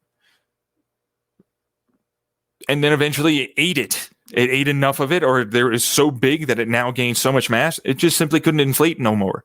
And then it was like, I'm still going to friggin' use this energy, accelerate. Drop in, yeah, give me more space. Right? And so it's like, it's still it's tentative. You know what I mean? Like, I feel very, very certain or confident, but I'm totally open to being like, oh yeah, no, it was totally wrong. Turns out I was just bad all along. And, should have thought about it differently. You know what I mean? Like I'd walk away. I'd be like, well, whatever. I wouldn't care. It's like, I'd rather be informed and educated and be understanding of the truth rather than something that isn't. You know what I mean? And so when we get back to that quantum thermodynamics area, it's like, okay, so that gray hole is bigger than us by a lot, and it makes us look really small. And it's like, but that's honestly not even getting into the size of the field that we project outward from our universe, which is potential that we might end up with because we're, fairly determined. We're not hyper determined is what they think. I'm more on the determined rather than chaos side, which that's another debate for another time with quantum physicists, especially when it comes down to like we really do know for a fact, for certain, fields still are there fully, along with the particle itself, knowing for sure it is what it is. I don't care how much superposition you put into that sucker. While our perspective, quantum relativity here, is such that, like, we don't know, and it's definitely superpositioned, and we try and remove all the things that could be interacting with it, or at least make them so consistently interacting that it stays as superpositional for us as possible, with as little degree of inaccuracy as we can make it. It doesn't change that it knows what it is and what it's going to fall down into. Like, its perspective is like anybody else. It's like, I'm in a state of flux. Everything's up in the air. I don't know where I'm going, but it's like, I know what I am. I'm still this guy. I'm still this human. I'm still doing this. I still know.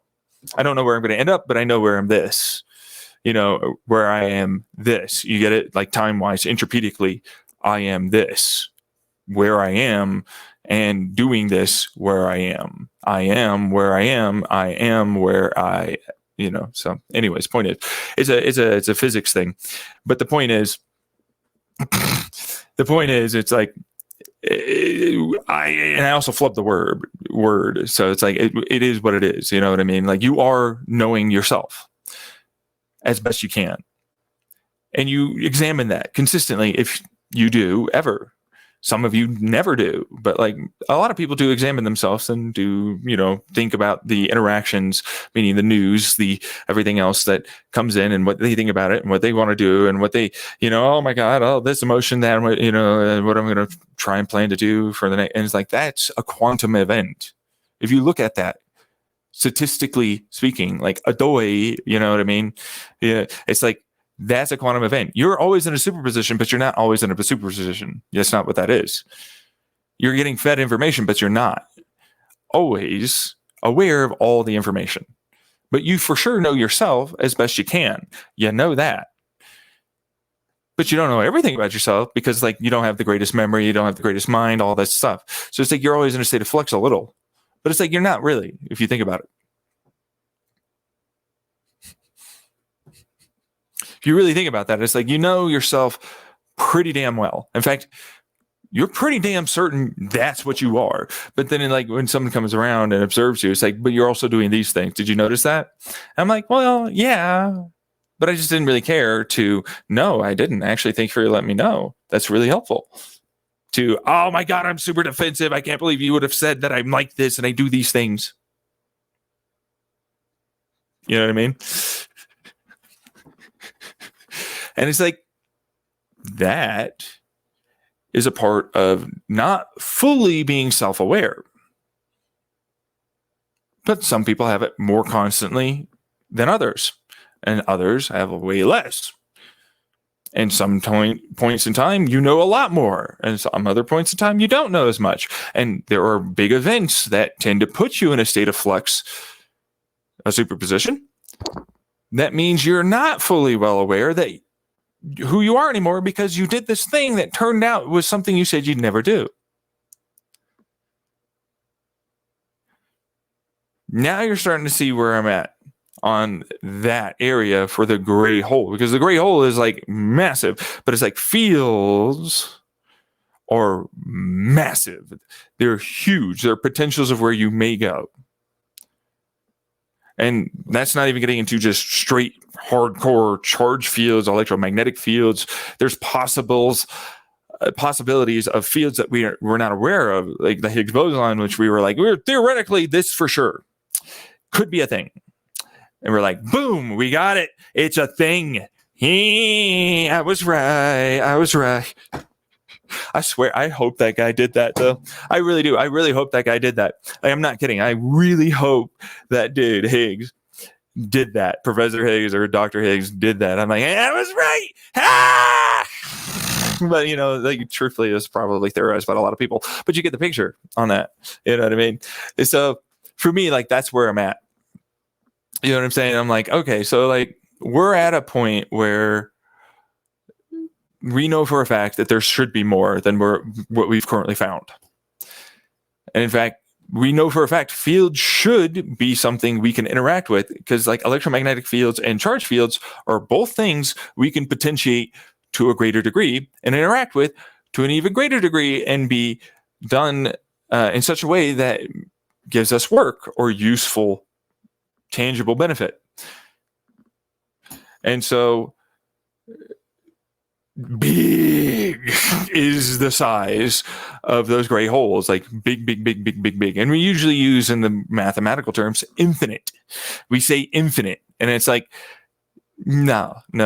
There's a point where it has to destabilize, and it can't be infinite. It just can't. You know what I mean? Like, it has to hit a point where it's like, it's not doing anything. You know what I mean? Which is where the next possible universe may spring forth from a gray hole, because there's no longer any pressures, no longer any fields, no longer any of these things that mean that they are there to prevent that energy from coming in, that potential. There's no neutral that goes boom and then it starts off the process again. Now, the problem is that you said nothingness, and it's like, that's the issue that most of you will always have with your current way of understanding and thinking about creatively as well with quantum physics. First off, that sucks. There's a nothingness that we're always heading towards. Yeah. Like, literally, it always wants to head towards that. The only thing that stops it is that dang outward mount. I can finally spread pressure, because it's like when you go into those little tiny itty bitty, whatever dimensionality aspect of energy that it falls down from, that's like, oh, I'm a potential to just be a universe. Whenever you decide to finally kick the damn bucket and shit, and you don't have no more of this pressure, doobly, whatever the hell, and like finally it's like, it's no more fields, no more all that. It takes a long ass time. And then you don't even know how long and where and like all that, because it's like, it's random. And I'm like, wherever the least resistance and it's able to get into it is, that's what that is. And it's like, good luck observing that, right? Because it's like, it's like, oh yeah, no, I'm somewhere. You know what I mean? I'm somewhere, right? Just somewhere in the great big whatever the hell, right? But it's like, it's going to happen somewhere. It has to. But you are a ginormous field. You existing is a big old field. Like having the phalanges and the skin of what do's and so on with the breath. Big field. You're basically your own universe. Who gives a fuck? I mean, it's that level of size. You're basically your own universe level of size. So it's like you have to wait an enormous amount of time. And so like, good luck, I guess, if you could ever get to it. Like it's totally theoretically possible, to get to the point where it's like, and then you can go to it. You know what I mean? It'll be over there somewhere, fucking really far away. You know what I mean? You don't know where, but it's going to be there. You know what I mean? So, and that sucks. That really sucks ass, because like, who wants to wait that long? So, like, I'm usually more of the, I'm just going to make my own crowd. You know what I mean? Because like, gray holes are huge tapped potentials that are only there in existence to basically make non-existent potentials rise up in energy value and actual like turn into existence. And most of it goes into the below the neutral foam zone. And then there are a few that get all the way up there into those very high dimensions, and then they fall down like those little pegboard, like the bell curve. But then it's like every which way you can think of, all the dimensions, right? Except lower dimensions. And so then they're held in suspension because I can't get in there. You're too full. So. And it's like, then you realize it's like, okay, right, yeah, this is gonna take a while for it to come in. It's gonna take a freaking long ass time. Yeah. And it's like, all right, so can you make it to happen? It's like, no, probably not. No, because we're talking about just doing fourth dimension spatial dimensions here means like you fundamentally have to come up with a design of something that you would watch it disappear at some weird angle into reality and you couldn't know it's there because you can't perceive it. You know what I mean? Like, and that's what that is. And like that's a rough concept, right?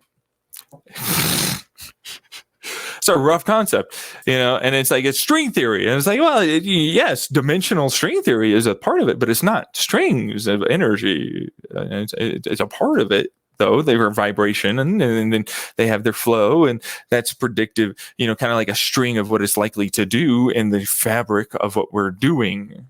You know what I mean? Like me continuing to talk is a part of that string value predictively in its own dimensional aspect way of the entropic dimension of time that we view it as, even though time should exist for entropy. See what I'm saying? That's why it's like time is a weird one. It's a concept that makes something do something, which is its own pressure, which is quantum thermodynamics. Big stuff. Okay. So anyways, that's a huge gray hole. And then it's like, what makes the freaking non-existent even be a thing? And for me, I said, for my brain and like, look, what makes logical the most sense? Like, what would a thing that simply shouldn't exist, can't exist, has to try and make itself not exist and do? Talking nothingness. Yeah, I got to it. It's like, so I'm a nothingness thing. I don't want anything to ever get to me. First off, that means all the freaking progress I just did to build a universe and all the gray hole and all this stuff. Anything that gets it all falls down. It's a freaking everything. All of it goes back to being nothing. And you have to do it all up again. It's like, no, never. And it's like, oh, by the way, but you're not thinking about it. You're thinking about it like a freaking two-dimensional freaking thing. You're not thinking about it like it's everywhere around you all at once. That's what that is. It's like, it's your computer screen, it's my eyeballs, it's every bit of the air in between, it's all the stuff that I'm made out of. Everywhere you look, everything you can think of, anything, all of it is attached to that. And so it's like, then you have to realize, sorry, dimensional aspects dictate, because it's a nothingness and there's a bunch of potentials. And with those fields that definitely have to be there, all of that information is immediately, or very close to immediately, shared. One thing ever gets to nothingness, all of it collapses effectively immediately. We're not talking the speed of light. Who gives a shit about light? Light's a part of that thing that's falling into that. There isn't a max limit to that. There is no max limit. There can't be a max limit. It's immediately as fast as the information, which dimensionally it's all connected together anyways. So, boop, basically immediately.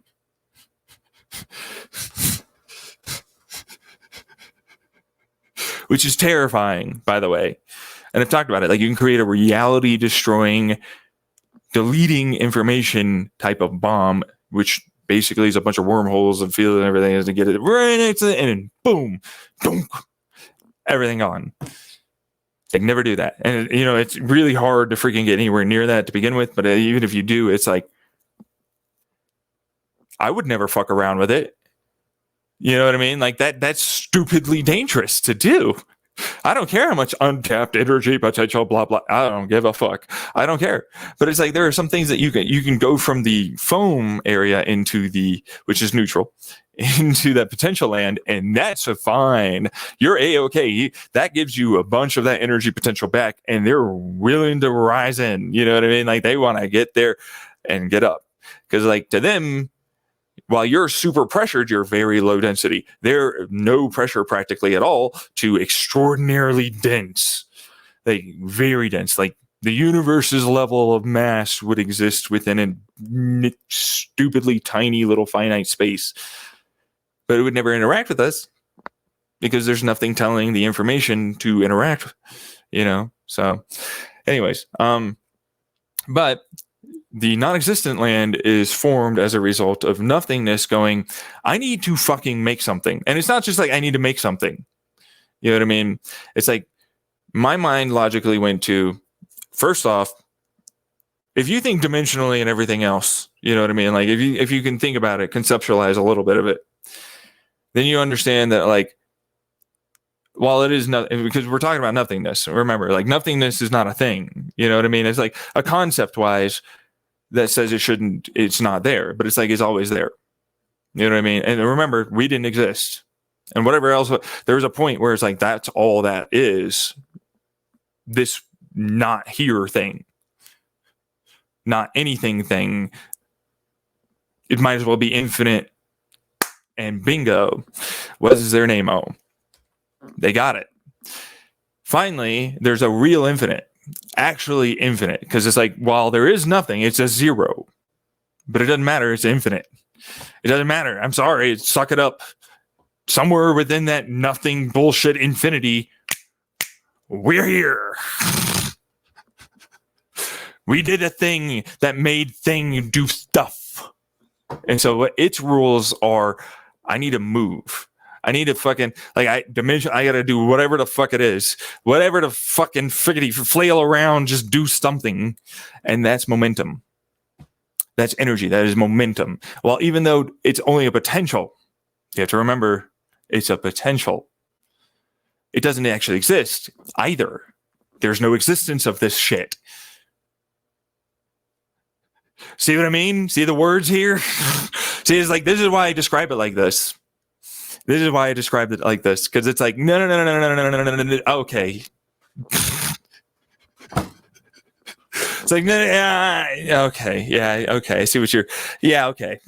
I get it. Yeah. It's not really, but like, actually, just enough of something, just enough that it has a chance to get up. It has a chance to fill and make, for sure, existing, real, happening shit.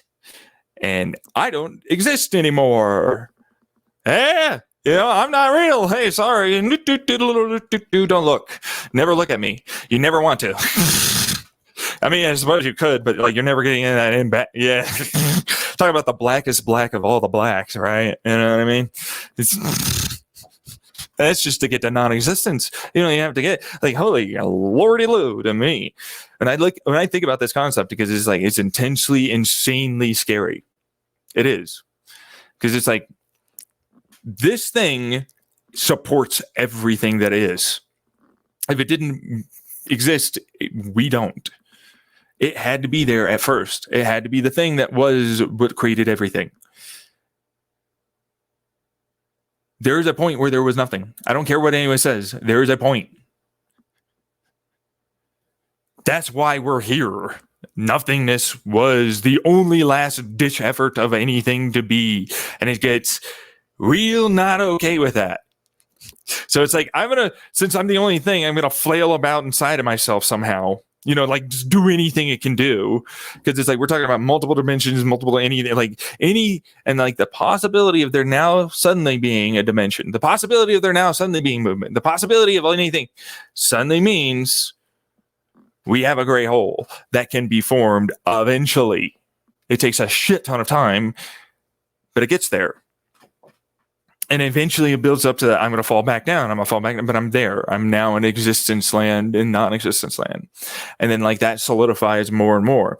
And then you get to the point where it's like, boom, I get into potentials. But a potential isn't really that great. Potential, existence, so on. It's nothing. It's not able to, it just diffuses. You know what I mean? Like, it's just going to go away. It has nothing to contain and keep itself going. And like, sure, yeah, no, you can talk dimensions all you want, but there's a lot of dimensions for it to go into as well, which is basically like a heat death. Yeah, I'm not gonna lie, it's basically like that. It's pretty freaking crazy, but then it's like, that's where it just loves exponentiating itself. Once it starts spreading out, it starts to exponentiate. It goes more and more. Like, logically, there's a point where it goes, too full. Pressure built. Boom. And it rockets whatever the hell it can as far and as fast as it can up as hard as it can, and we get to whatever high dimensions there might be where it happens to exist. And so depending, for me, it's like then it's starting to build things that we happen to be, and we haven't gotten the universe yet. This is the worst part about this. Like, it takes flipping forever to do this. So it's like, all right, so we got to the point where like we're now getting to third dimension. It's like, oh my God, we got to from no dimensions, there's nothing, we have one dimension. We got the one, and now we're starting to build up some stuff, maybe. And it's like, no, you haven't even gotten you got the one. It's just one thing. It's gone anyways. There's nothing around. Who do you think you are? You're not a universe. You're not a universe-sized thing. You're just nothing little. You're just gonna be doing the floaty float. You got the third. You're all one and only one dimension. So, and it's like, all right, so you do that, and it's like wherever the hell it can go. But that's a big field, and so it's like, but like that slowly creeps itself together because there isn't really much else there. You know what I mean? Like instead of spreading out, instead of like the accelerational force that we happen to have. You have to remember that because we have an accelerational force, which is our quantum vacuum pressure and the conversions and whatever else that might be going on with those quasi-particles or fields or whatever in the beginning of our Big Bang, and maybe dropping down of energy, from those initial interactions that are very, very high energy and pushed it back up and then went back down. Maybe they just slightly disturbed whatever is there, and the tree, dewdrop, rain, that is there. It's like, oop, I yanked a stick or slightly touched the branch, whatever, right? But like whatever that is hasn't happened yet. That doesn't exist there. It's not a thing. It's not there. It can't logically be there. It's the beginning. So it's not there. But like eventually that means there's a pressure that built up there. You know what I mean? And it's like, well, they're creeping towards each other, which is kind of like gravity, but it's like that's because dimensions are folding on themselves. Remember, nothingness encompasses that. At first, it was like there isn't a thing, and then it's like, oh, we finally have one. Whoomp. You know what I mean? And now we're starting to get a ball, right? But it's like it's going to fall back down. There's nothing to support it, really. It's just a great hole that's kind of basically its own ball, but it's like, wrapped around in its weird dimensional aspect to make it like has a little tiny ball in it, but it doesn't really, so it's going to come out.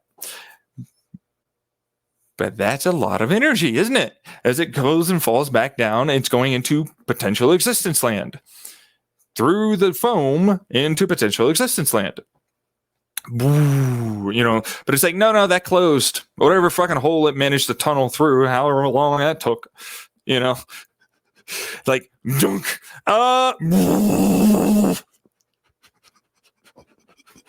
because as it falls down into non-existence, it picks up more and more, and like that's a lot of energy charge, and it goes, and you have to remember, we're talking about distances that for us look enormously tiny. But even though it's very, very dense for it and its dimension and, the warping of that it does as a result, it then makes it so that way, like that, as small as it might be, might as well be larger than any universe could ever be. And so as it falls down, it's like, you get pockets of density, and then you have like less spread out, and then like it starts looking like a universe again. What do you know? It's the math will check out on that. That's what it will do. And so it like mimics greatly what a black hole is. To me, a black hole, I've talked about this before, but a black hole is a converter. Gravity won out to the point where it gets through the neutral. And as expansion still continues, it expands the space-time dimension into that neutral foam area. And so as it goes and pops down, it goes into a superposition that goes, whatever the fuck you need me to be anywhere, I'll be there. And so like anywhere, and that tends to change the effects of our interaction standard models, that is. over time. You know what I mean? Like that'll be like a random, why did that do that? I don't know, but it's probably because of that damn black hole.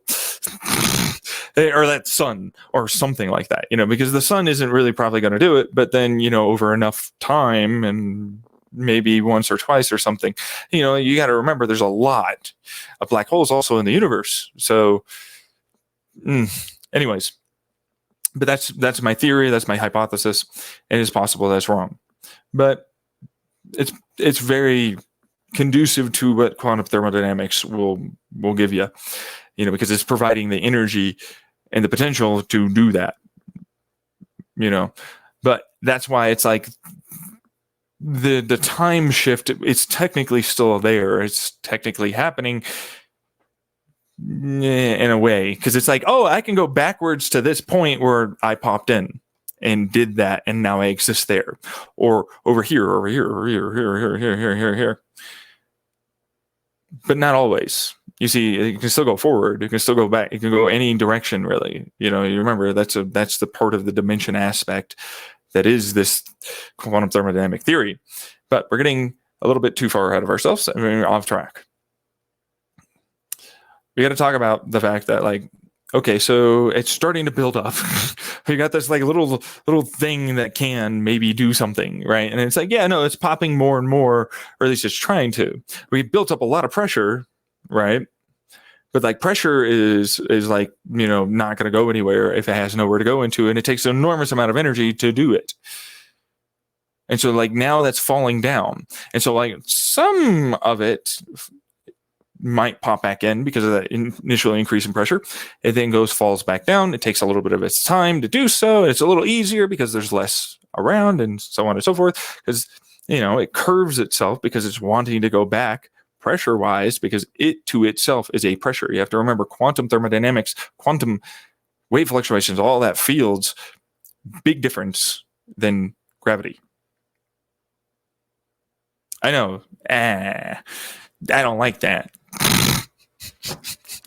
And it's like, I use the word describing as a falling down. It's because like that's an easy way to conceptualize it.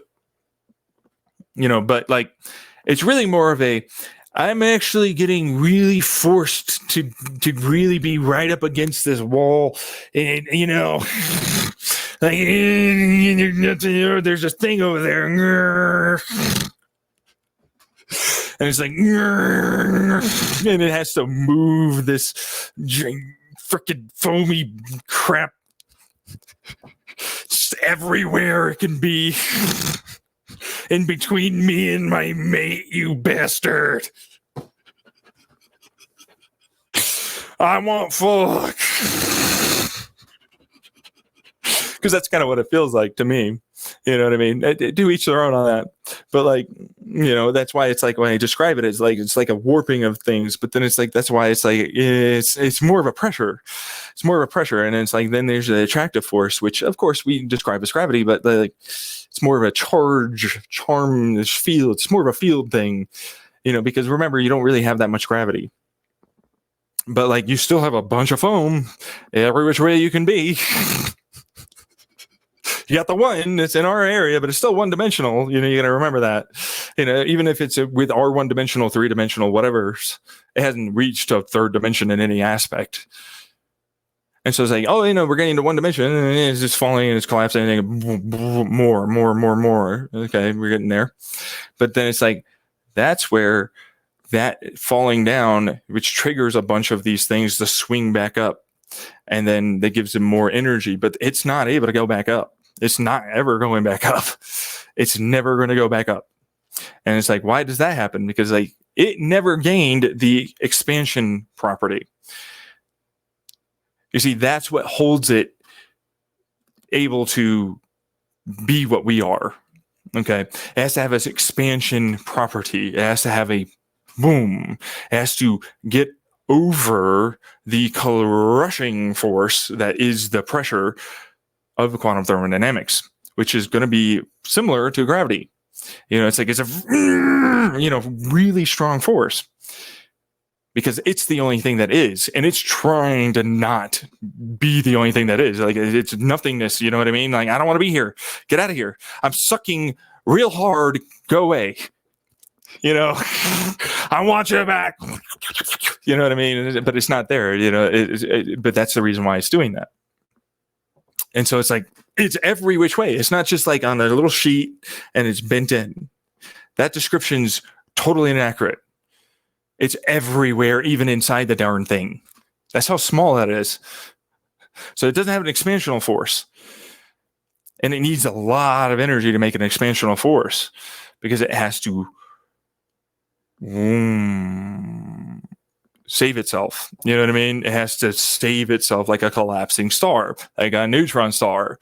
You know what I mean? Which is a Lemke field to me, because like that's what that is. That's the last chance of the resistance to save us, basically.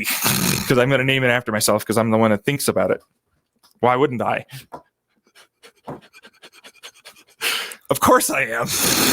But that's what that is. So anyways, as it builds up and it's like, all right, so there's enough pressure now in that one dimensional, but now we have enough of them that makes it three dimensional, even if they're very, very spread out. But it's like they don't have anything to stop them from collapsing in on themselves and immediately going back in, which is like gravity. The difference between gravity and pressure, there isn't much, honestly. As far as I can tell to anyone out there, gravity and pressure might as well be interchangeable terms to me. To a certain degree, I mean, pressure is more pressure. Like it's a thing that is a bunch of stuff pressing against it, which is really what nothingness and all these other potentials really are doing. They're using a bunch of fields and suck force and all this other stuff to basically try and collapse things. Gravity is a bunch of stuff that just got too small. And I'm like, now you understand why I'm like, are you sure it's gravity? Are you sure it's not pressure with a field of pressures, you know, that resonate outwards and interact? Are you sure? Are you positive? I know you want to keep gravity around because Newton's around, but like, could we update that a little? Just a smidge? It's a smidge. You know, I don't want to be like a naysayer about Newton. Newton's great, but he was describing something that he didn't even know would have been quantum. He had no idea what quantum was existed. He was just like, this thing, this apple, it's this pretty consistent like that. You know what I mean?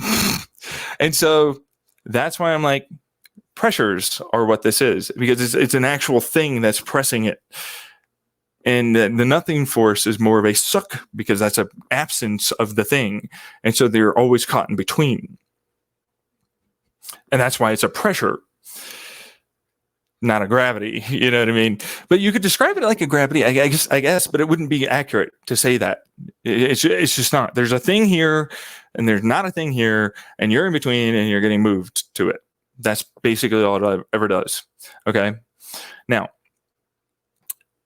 eventually it got to the third dimension area, you know, like a really solid, like it's a thing, you know what I mean? Like it's for sure, but there's a lot of pressure in the sense that like it doesn't have outward bound. You know, you have to get a lot together, and it's like they're always around, spread out, pretty freaking big. We're talking huge stuff.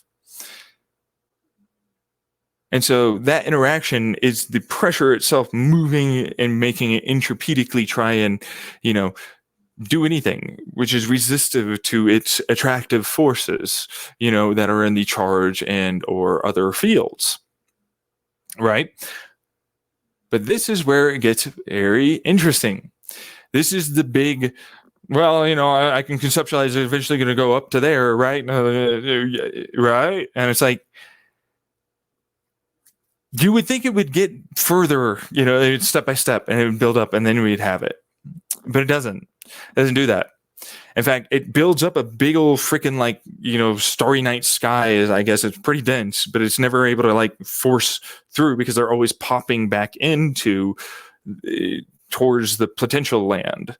And so it can never get anywhere. But once it hits a certain point of density, it itself looks like a potential land. And so like, then it goes, Well, my fourth dimensional aspect me can't be what I go into, even if I'm not fourth dimensional, really, if you think about it. Spatial dimensions now that it's like smaller and smaller areas, right? But it's like you can't do smaller and smaller areas. You can't do bigger and bigger areas. You can't do any of that. And that's where the crux of dimensions are. Dimensions are very, very, very weird things to people that are two-dimensional at best looking. We view with two eyes forward. And we might think like our, in-depth selves, sure. But we don't really do it that much or that well. And like to really see 3D, you'd need like 9 balls of perfect 360 degree viewing to see something move through it. The 3 areas, the top, bottom, top, middle, bottom, that are 360 degree camera angles to be able to view something truly 3D. You know what I mean? But we don't do that. We view with 2 eyes and we don't see 3D. We don't really see 3D. We conceptualize a little bit in 3D, but you have to remember we don't really conceptualize in total 3D. Can you imagine if you had that kind of a brain though? Like it's a big difference. Big difference if you conceptualize that way versus through the screen thing. And so where I'm getting at is that's why dimensions are so powerful here. Just because you have a thing that's moving us fourth dimensionally, that is the pressures, kind of. You know what I mean? They're there, but they're not the thing that interacts and makes you move. You're the one that does it. You have to remember that. You're the one that does that. And it's the space you expand into. That's what started our universe. So if you think about it in that sense, then you have to remember that 5th dimension is small. 11th dimension is multiple connection of small, big, and medium, which is how they write it in math. But it's like, no, that's not what we're talking about.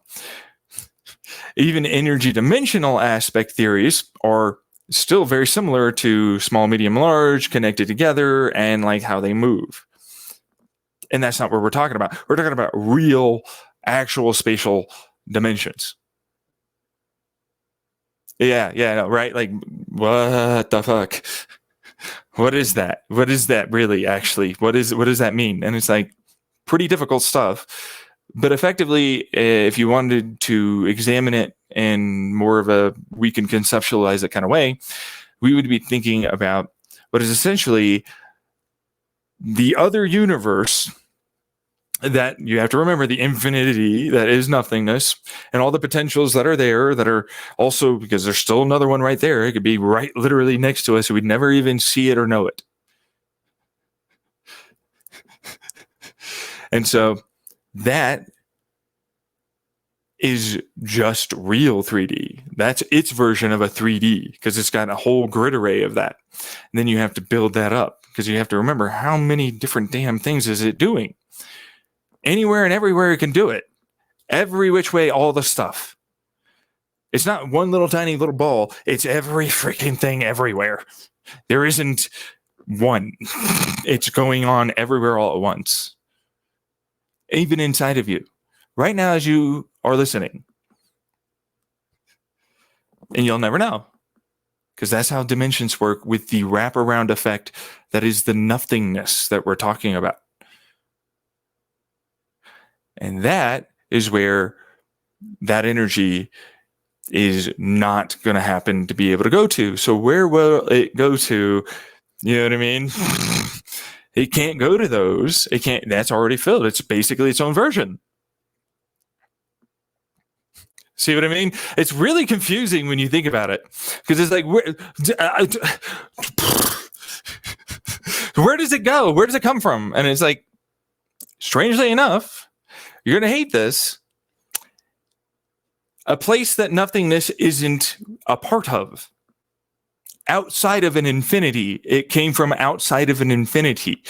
That dimensional aspect, as breathtakingly, brilliantly dense and magnificent and all of the things, is still trapped inside of its own little tiny ball.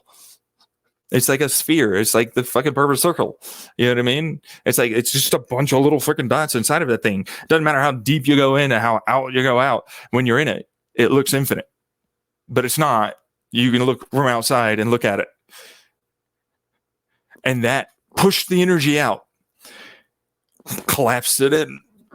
But that's where the dimension aspect, again, is still a thing, because it's still an infinity, which now means, even though it's outside of it, it's connected to the one universe we're in.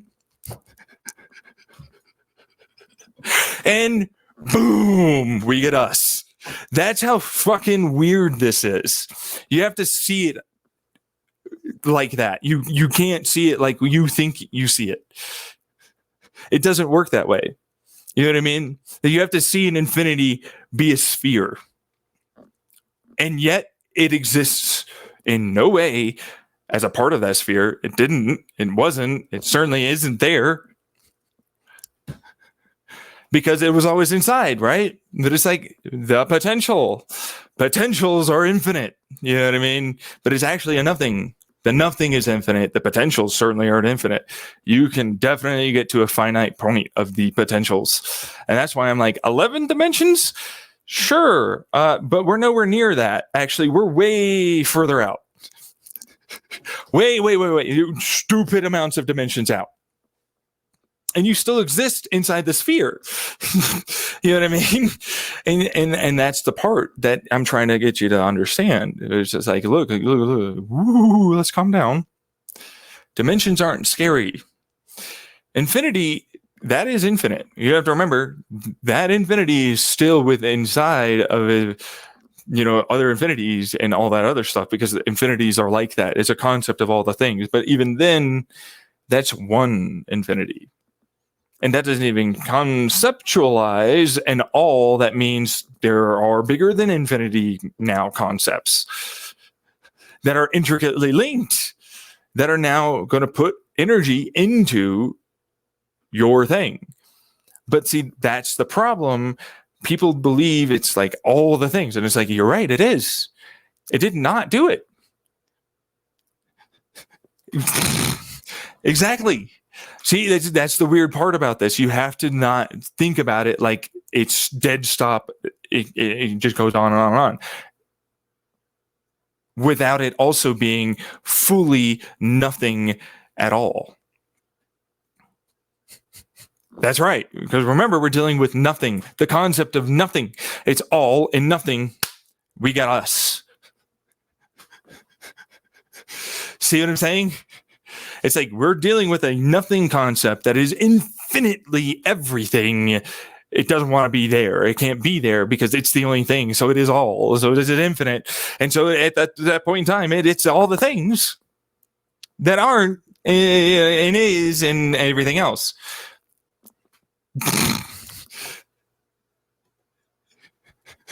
Exactly. That's the mind-blowing part about this. Quantum thermodynamics means that for sure was there. It still is. It didn't go away. Still doing its thing. Still growing. Still trying to fill. Still trying to... Because you have to expand. Yeah. Right? Like you have to continuously expand. You have to expand into something. There is no such thing as a point where you can't do that if you are the infinite nothingness you are. Because you're trying to fill up infinite. It's never going to happen. Never going to happen. Remember? But it did. Yeah, that's the problem, because we have it all there. It's a potential bullshitty kind of thing, right? To mathematicians that really would hate the shit out of this fucking whole math program. It'd be like infinity fucking bullshit, zero to the whatever. What is math? Who cares? And it's just walk off.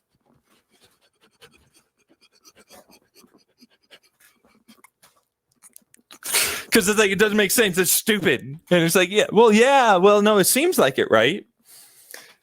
But see, like, that's the only way anything ever did anything. You have to remember that. You have to remember that you're playing with the big stuff. Stuff doesn't occur without something being nothing, and nothing doesn't occur without something having been nothing. You can't have a nothing without something. You can't have something without nothing. It's the both things. You have to have them both. You don't get one without the other. They're both infinities trying to basically live. It's literally what they are. You know what I mean? And it's like, yeah, sure, great. But then there's an outside of that. And I'm like, yeah, crazy shit. You're right, though. That's a thing. Yes. Crazy, right? But like, that's because our concept of a universe is only this. But it's like, should it exist in that? And I'm like, well, when you think about their concept of what that all is, then we're tiny fucking specks of nothingness. We didn't even, you know what I mean? Like, that's how big stuff becomes when you start looking at that. Like, you have to become really adept at conceptualizing crazy shit, like dimensional aspects that make literally no sense to a standard person and probably never will. You know what I mean? Like, you just can't do it. Like, you have to believe in, like, oh, there's an all. You know what I mean? You have to believe that there's an all. There's an all. And I'm like, yeah, there's an all. But it's finite. And I'm like, well, sure. Yes, true. No. In no way whatsoever. It doesn't matter what you say. But then, yes, it is. But then, no. Like, that's the insane part about this. And so when you really think about that, it's not even insane. It's like, it literally nothing makes sense without that. Literally, you can't have it without that. It won't work without that. Nothing does anything without that. And so quantum thermodynamics, we'll just go back to that, because it's like, we're just talking about our stuffity stuff, you know, like charges and particle thingies and, you know, pressure dynamic stuffs and like some attractions and that, right? And I'm like, yeah, we are. Right. But like that, that's a part of other things. Not just other universe. Like, that's part of other things. It makes no sense. You have to remember that's another part of that dimension. Once you get any dimension, anything that's dimension, meaning depth, that means all of that exists. There is no not that. You can't have it without that. And so, like, that amazing, like, idea of like, okay, so we got up into that, it went in and it collapsed, and like that then has a place to spread. It was collapsing. This injected itself in an outward bound way. It got the inward bound filled. Then it went and filled out the outward bound. And then it's going to go dimensionally together and solidify. Okay. That's how you have to describe it for yourselves. So if you think about it, it's collapsing always towards itself. And then there's another dimension, which is the opposite kind of style, which is like supersymmetry, but it's not supersymmetry. There's no other particles. There's no other things. It's the same shit going different directions. You have to remember that. You have to see it that way, because it's like that inward and that inward, you know, meaning you collapse your hands on one side and you collapse your hands. Imagine if you could spread out your hands on the other inside of that. But that in itself is outside and inside the same place. That's how that works. Yeah. It's going outward to your inward dimensionally. And so while it's trying to go and then they combine, whoop, and it's like, how does that one work? And it's like, that one is a really cool trick. That one is where it's like, oh, I have gotten two to be correctly dense. They are full. They are full. They can't go any further. But that's the best part right there. It's not two. It's as many as you can think of. It's infinite. Might as well be. It has to be. It's not just inward and then outward. Okay. You have all of the inward, outwards, and all the directions and all the things because you need to make it save itself. Any little place where it's going to get fucking crunched, it's going to do it. So all the fucking infinite fucking dimensions it can ever possibly put into it. But there's a point where it doesn't need to do anymore. It doesn't matter. It doesn't need to get to infinite. It just needs to stop itself from collapsing. You know what I mean? That's a big, big deal. And while you might think it's like up, down, forward, backward, left, right, diagonals, and so on, it's a sphere. And they don't radiate outward. It's all the points. All the points. And when you're like an infinite fucking nothingness and, you know, all the other dimensions and everything else,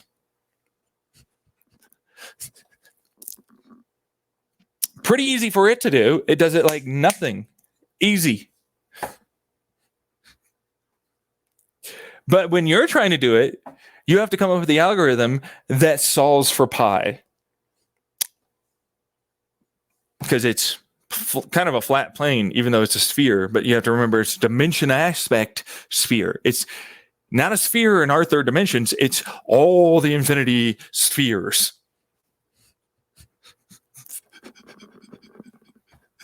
All of them. There isn't a single one it is not.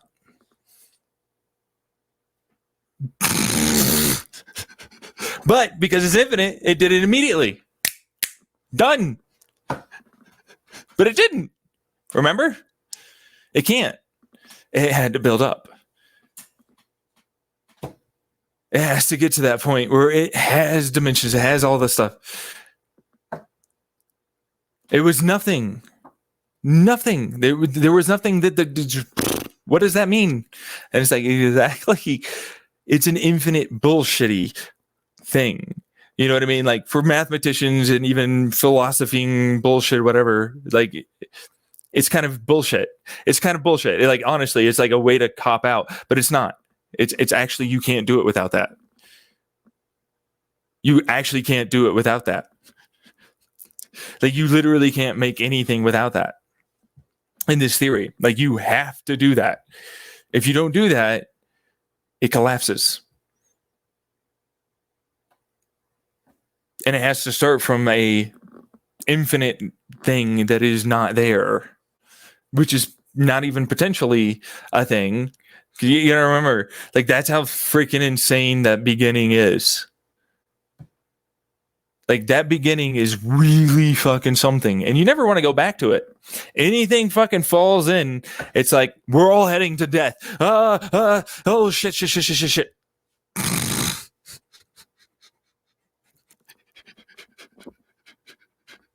Because it's like, then you're fucked. You can't get out. You have to cut that and leave it.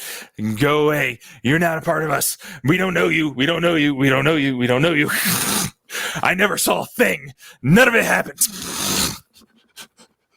It was not real. Didn't happen. Not exist. Didn't even know. It was nothing all to begin with. It out. And that is literally how it saves itself. Literally. Because it eventually something's going to try and do that. Either a fucking stupid human or some alien or some fucking bullshit physics and the bullshittery that is that many things going on is likely to do that. Eventually. So how does it save itself? Because it'll still exist. That whatever that ultimately was, it doesn't. It's never going, it never did. See what I'm saying? And that's how it continuously lives and goes on and saves itself. Because it never happened. Wait, what? It never occurred. There is no occurring. It can't occur but it was there. And it's like, we should be able to see that it was there, right? And I'm like, no, it's nothing, dude. It's nothing. It's the nothing. Sorry, it didn't happen. It's nothing. Leave it alone in the past. Leave it alone. It's nothing. Move forward. It never occurred. Bye. And while I'm being a little aggressive about it, and I mean that, there's a dang good reason for it. Because technically, you have to make all of the fucking interactions, everything go and become what is effectively an indirect method of just seeing the damn thing, which, by the way, means you yourself are caught in its non-existence, back to nothingness.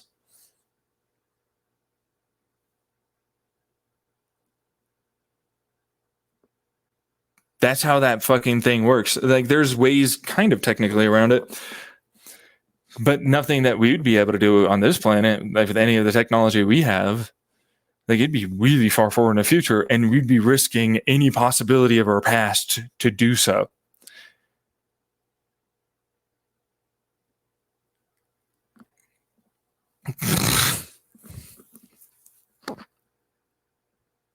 Which is not okay.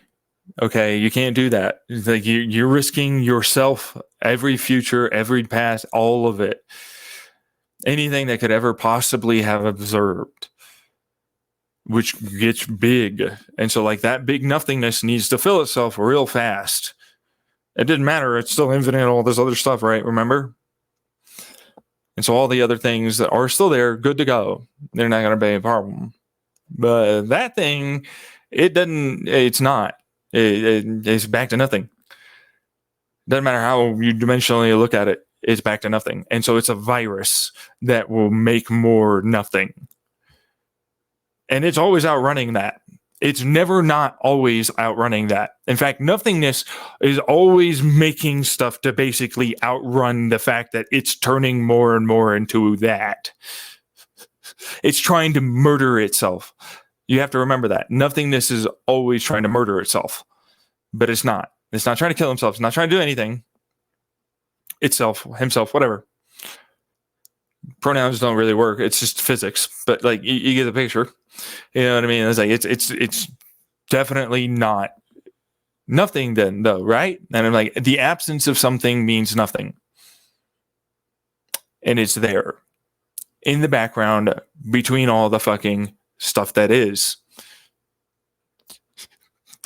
And it's like, big part of that means if it didn't exist, we wouldn't. That's literally the equation here. That's literally is like, we exist means that exists. There isn't one or the other. They both are at the same time. You don't get, in any way, you existing is direct contrary evidence to you in any way pretending nothingness doesn't exist.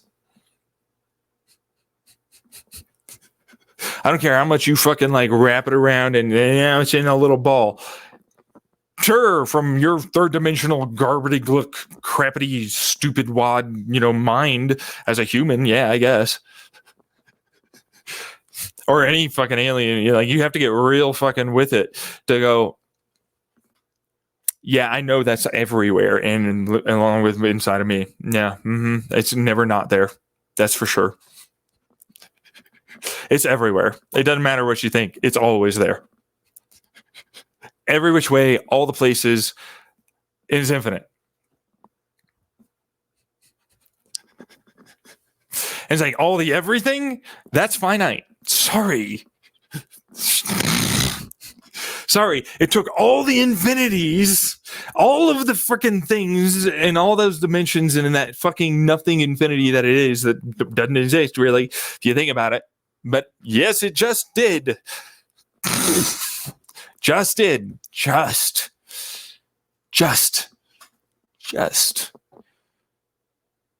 There's not space. There's no space. Remember, nothingness means no space.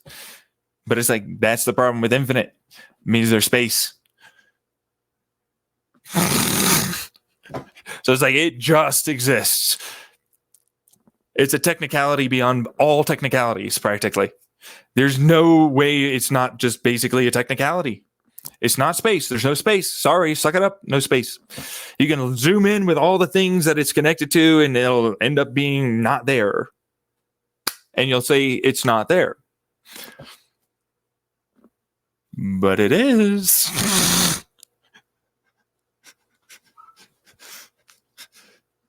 But it is. It has to be. It's there. You didn't happen without it being there. You have to have at least one infinity. Now, it's easier to make other fucking goddamn universes once you get one, because you're an infinite universe, but you're not infinite. You're going to spread out and die, blah, blah, blah, like us, you know? But you're infinitely dense. Even if you're spread out like where you are, me looking at that camera and everything, it's infinitely dense to everything else. So you're infinite, basically, but you're not, you know? You're as nothing as could ever be, and you're just this shy of not being that. At all times. Every day. Forever.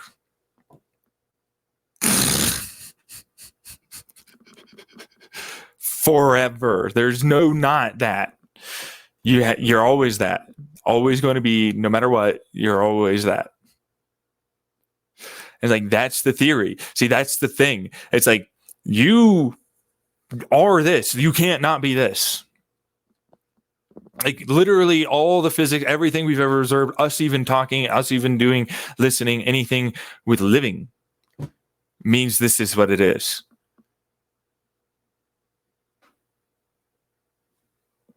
Like, that's what that is. It can't be something else. It literally just can't. And that's how it had to start. There isn't a way for it to have started without that occurring. Which means we got to nothing and everything was not. There might have been a before. Would you know? It was nothing.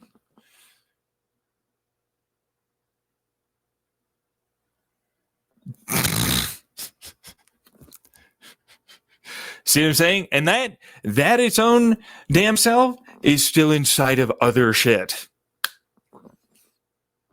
You know what I mean? That's one infinity that on a technicality existed and you got to be. You exist because on a technicality you got one infinity. Which infinities in their own dang right don't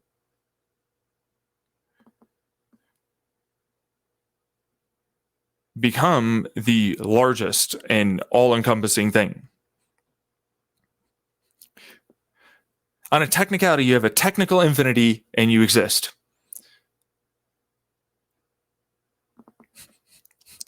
Exactly.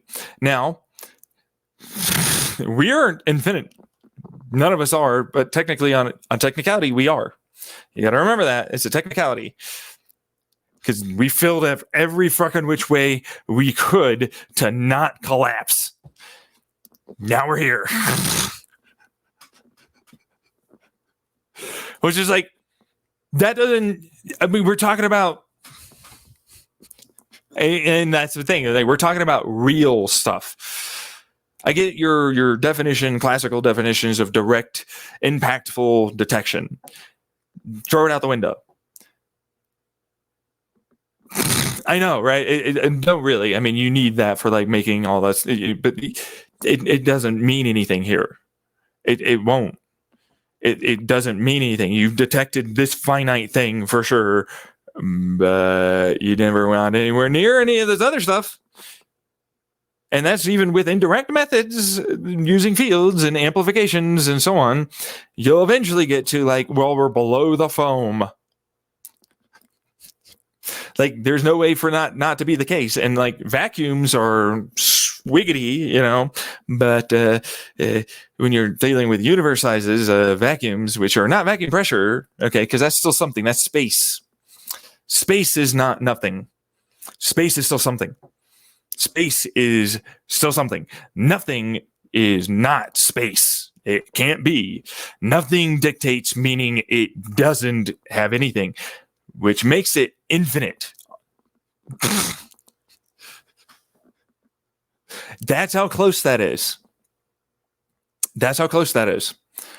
But it's like it's on a technicality not there, because it exists inside of bigger concepts. But concepts are not concepts. Remember, these are physics.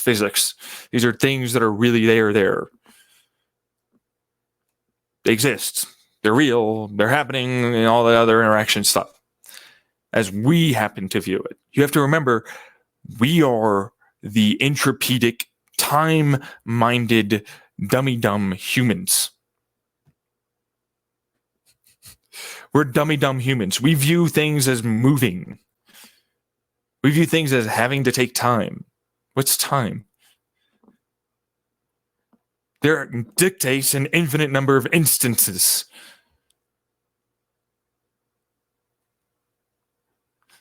And infinities, there's an infinite number of infinities that are never-endingly growing. Whoop-de-doo, though. That's still inside of something. You know what I mean? That's what that is. And so, like, for us, for our purposes, and whatever. You know what I mean? For us, for our purposes, it's a whatevs. Who cares? I'll get there, maybe. If I live long enough, perhaps. You know what I mean? That's what that means. Because otherwise, leave it alone. Who cares? It's not there. It's there, but it's not there. You know what I mean? It's like, yeah, sure, that mountain's there, but I'm not going to go walk over there and be like, that's a mountain for sure. This baby holds so much rock. I can see it for sure. I can conceptualize it's there. That thing is there. I can't get over there. You know how fucking hard that is to get to? There's like a fucking bunch of bullshit in between me and that. It's not easy. I don't have the car. I certainly don't have like whatever the fuck else that needs to be to even get to the thing and even know that there's a mountain and see a mountain and even mountain. What mountain? There's nothing but even, you know what I mean? And that's where you're at as a human like myself. You're at here. And that's small. That's small. Like that infinite, like dense thing, which is not technically infinitely dense. If we're going to be honest, it doesn't need to hit infinity. Although it can. So I don't see why it wouldn't, but then, that's a long distance away. And so whatever fucking pops up before that gives it just enough to go juice, we get us. You know what I mean? So it's like, it's there for sure. On a technicality, really, it's there. I don't care what anyone says in physics or how deep knowledge of PhD smart boys they are or gals or whatever. It's got to be there. It doesn't not exist. It has to exist, not just in a concept, but as it is there. But good luck seeing infinite, which is not a hidden variable. It's not a, nothing, like even potentials and the potential existence potentials, which isn't like projected realities. It isn't like projected entropidic things. It's like these are energies that are currently happening, particles, fields, so on, right now, at all times. They're just potentials to exist in us. That's why I call them potentials. I call them potentially a thing because you could maybe get to the point where you can get them in. You can never get in non-existence, which is, again, going back to it, just momentum. It is just the barest minimum of a thing that exists. The barest nothing bullshit that exists. The fact that anything could have been is what that meant. Movement is the only thing. Because when you're at nothing, that means nothing. You can't do anything. It's because of movement. One teeny itty bitty possible thing of possibility for movement meant you got us. And it doesn't matter how long that's going to take. It's got all the time it wants. It's nothing. And it happens in no time at all because it's not there. So it's immediate. It might as well be. But it then also took all the time that could ever, possibly ever even be. And that's how that works. Literally, it doesn't make sense. And I know I keep saying that, but it's like, that's how this works. It doesn't need to get to an infinite, though. It can. There should be there. There should be some that do exist because like it can happen immediately for it. But I don't know how to find it. I mean, it would look the same as us. You wouldn't really notice a difference unless you got to really strong levels of big dimensions and you were able to conceptualize all that and move around and all. You know, it would be a really hard thing to get to. You know, to see like that one's slightly more dense than you. How do you feel about that? Man, that's cool. I'm still alive though, so. You know what I mean? I'm still here, so, you know, I'm just glad that I'm here. Good old real existence happening right now, locality. Because literally me saying this dictates it's locally real. You just didn't do it the right way to understand that quantum relativity means you were in a superposition, or it was in a superposition as it traveled.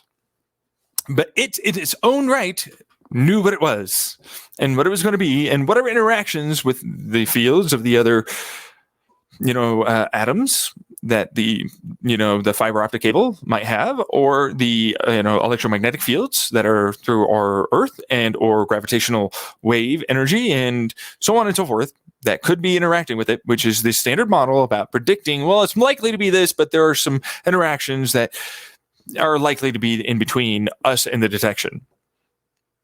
Now, if you get to a point where you're at a field level of very accurate indirect method, because that's an indirect direct method, it's a quasi-hybrid. It's directly using a field to indirectly view a particle or an atom.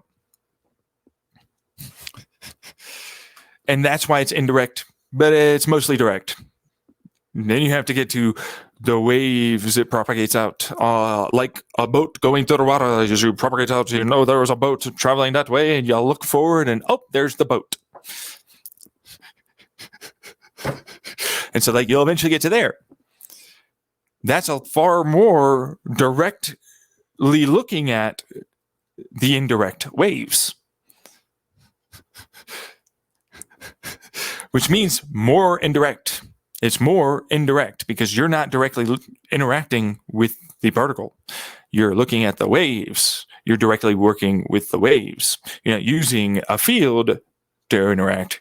You're looking at waves. And then you can use a field to directly interact with the waves. And then you get it to really indirect methods there, which is the best we probably will get to until we can get to further degrees of dimensional viewing, which are not going to interact, but should mean that we can look at it without.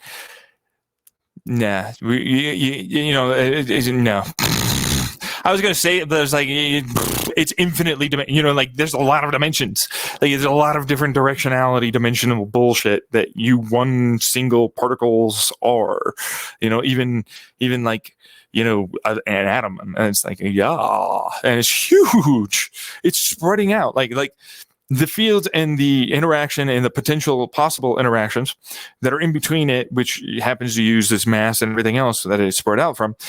But that's not even getting into the in between every single one of those, which is basically as dense as could ever be. You'd never know, because your outward bound pressure dictates you're not gonna fucking really care, and you have a bunch of infinitely fucking dimensioned quantum thermodynamic areas of potentials and non-existence and great holes. And that's the best part about this big idea, when it comes down to it. It's like, you don't understand how ginormous and itty-bitty nothingness you really, really are. You're not nothing, but you're definitely not something, but you're definitely not nothing. And in fact, actually, you're definitely something, and you're definitely not something. You're, you're both. But it's like, you're not nothing. You can never not be that. Like, you're not nothing. You've gotten out of ever going back to nothing. No matter what, you're something. You're definitely a thing. Doesn't matter how hard you try. Doesn't matter what you say. You did the thing that means you're there. But you didn't really. I mean, if you think about it, physics did it. You know what I mean? And you work real hard, it doesn't really matter. Sometimes physics is just like, you didn't put enough effort in, or you didn't interact the right way, or that wasn't the right thing. I need to know the rules. No one telling me the rules anymore. Yeah, well, keep observing. Maybe you'll get there. Fuck you. That's bullshit. Fuck you, bitch. I want to know. Just tell me your secrets. Tell me. Meanwhile,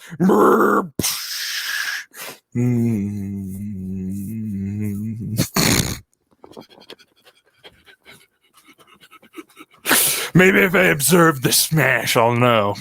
I'll know what's up. That's what it feels like for me. It really does. Because it's like, we mimic our physics so well. You have no idea. Like, we do have all of the fucking absolute math that is going on for what we are in our society, our tribes, and everything else I've talked about. We for sure do. There's no way we don't. And yet,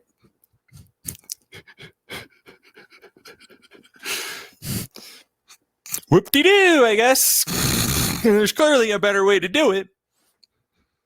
But we're not.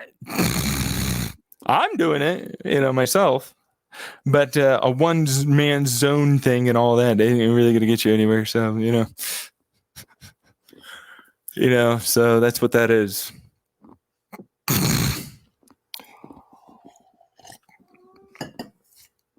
But what I'll say is that while quantum thermodynamics dictates that this must be what's going on, it simply doesn't exist in any way without it doing that. It just can't.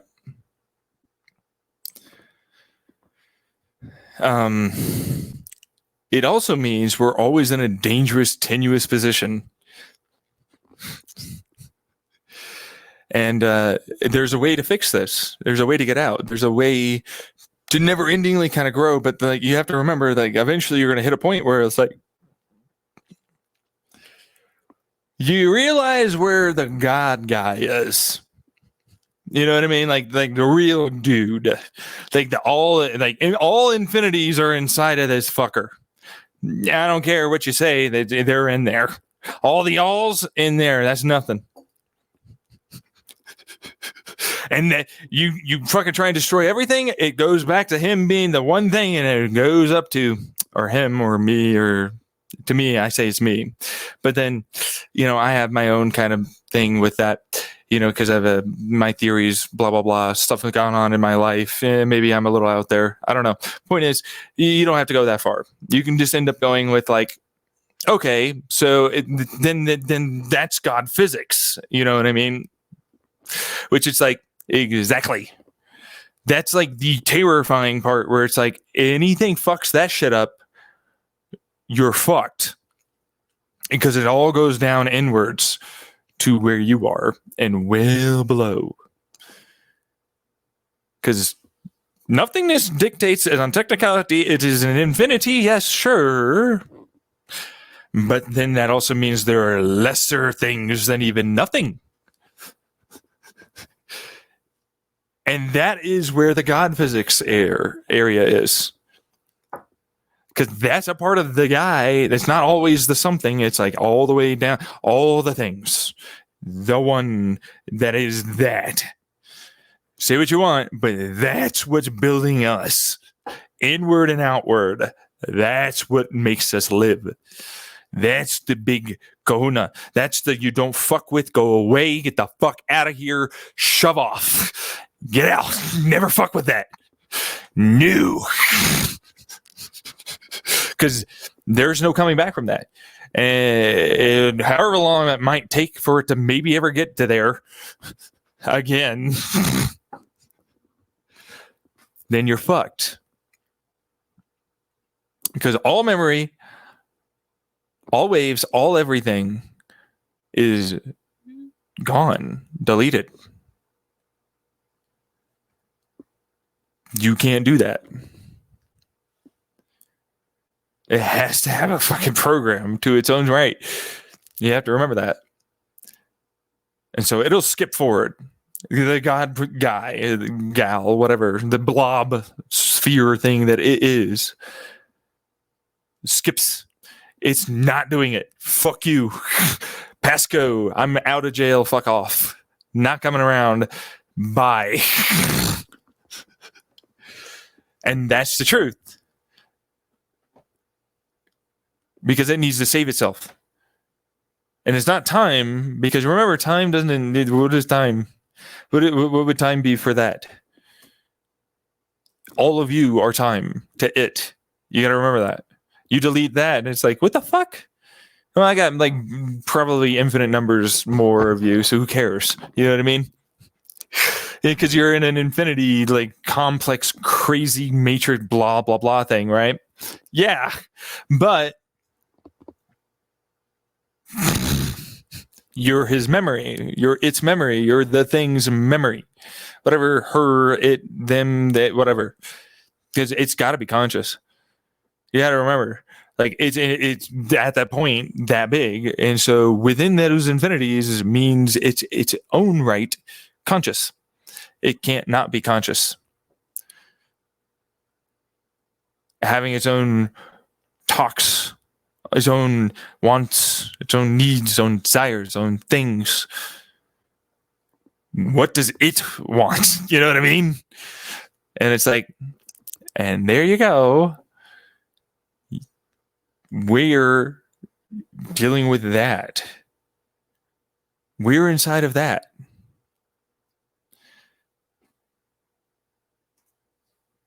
And that's why I go, that's where I'm at. That's why I go, I'm God at times. Because that's me. I see in every way that as my concept of reality. That is my concept of reality. I control that way. I think about it that way. That's what I am. There isn't another way to be. That is my real self. I'm not meeting the dude. It's me. I'm him. I'm myself. And yeah, sure, there's some fucking, Lord reality that I went on about. And a lot of it's a part of that. Because it's bullshit, fucking conscious garbage. How did you fit this into this? You get a part of a hold of some of the fucking infinities, and you figure out how to shove it into one little fucking human brain. Doesn't work very well, though. But that's what this is to me. And that's what I'm dealing with. It doesn't matter how hard you try. If you get rid of that, it's out. You're done. Like it's gone. You know what I mean? Like all of this, all of everything is over. It's still alive though. That I'm still alive. I'm not going to remember anything. I'm going to go back to being a basically baby shit face, trying to make everything again, all the way down to this you and I stuff. I don't want to do that. You know how fucking hard that is? Because you're working with nothing. You have to remember, you have physics yourself, right? But you don't know how to work with it. You don't know how to do any of it. It's the same problem with sure, we have electricity through a rock, but how do? And how program what? And what do that? What? And it's and there's no automatic programming. You're not a human anymore. Remember that. You have automatic programming because you have DNA.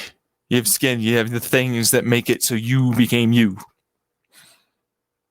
You had automatic programs, which meant that you were going to probably be able to learn shit and do stuff. That's out the window. That's all out the window. There are no automatic programs. It's back to that. The base, no way you're getting anywhere else. And that's my consciousness awareness. That's how I feel. That's how I see. That's how I think. That's how I am. And it's where do you go from there? And it's that's why I'm I don't want to fucking die. Fuck this shit. I know damn well that shit sucks. Fuck you. No. I know for a fact that's going to suck ass. I don't want to do this. Skip.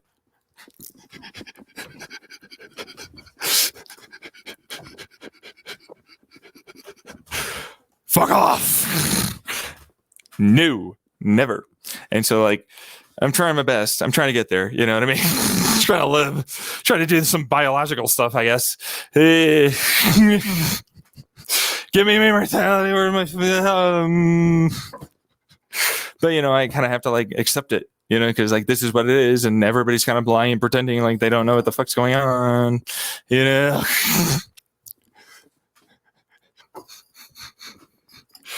and then I realized it's there was a lot of mistakes I made doing that in the past, thinking about this and getting to this point, because there's even further beyond that. Remember, that's just third dimension stuff that so far you've conceptualized this.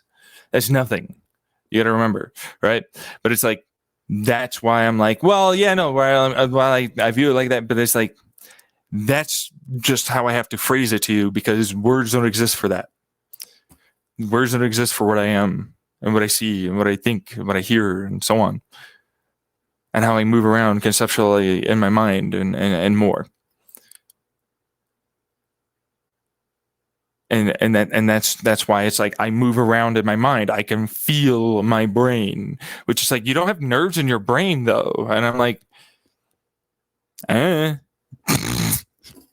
I don't know, but I feel it. I feel towards the center, and then it works its way out, back, forward, up, down, all the things.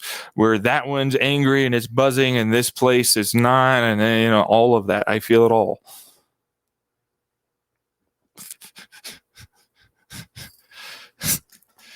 Yeah. And it's same thing with my body, same thing with this table, chair, all of it.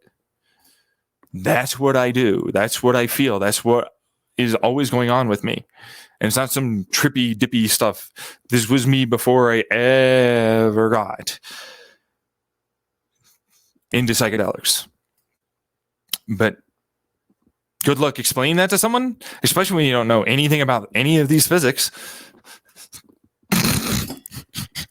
You know what I mean? It's oh, what? That's what that is? That sounds like this. That sounds like this fucking this field thingy that works around and then it does this thing. You know what I mean? That's what that sounds like to me. That's what that sounds like. That particle doing this sounds like that's what I imagine. I see in my mind's eye, of course, but it's not like a imagination's mind eye. It's I'm seeing it for real. I'm watching it do that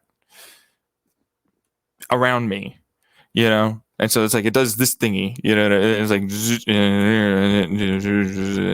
it's stuff like that with the fieldy thing that does this. And that's not even getting into the whole other dimensional thing, with the thermodynamic stuff, So I have a hard time sometimes. And that's why it's like, there's a reason why, well, yeah, no, I get the idea that I might just be having voices and shit. It's like, when you conceptualize it that way, and you have like that kind of a thing going on, it's not unheard of to believe of an extrasensory type of thing going on, and some possible evolution of the proteins or our cells that do interact on a quantum level that is amplifying itself to the point where I'm detecting it that way.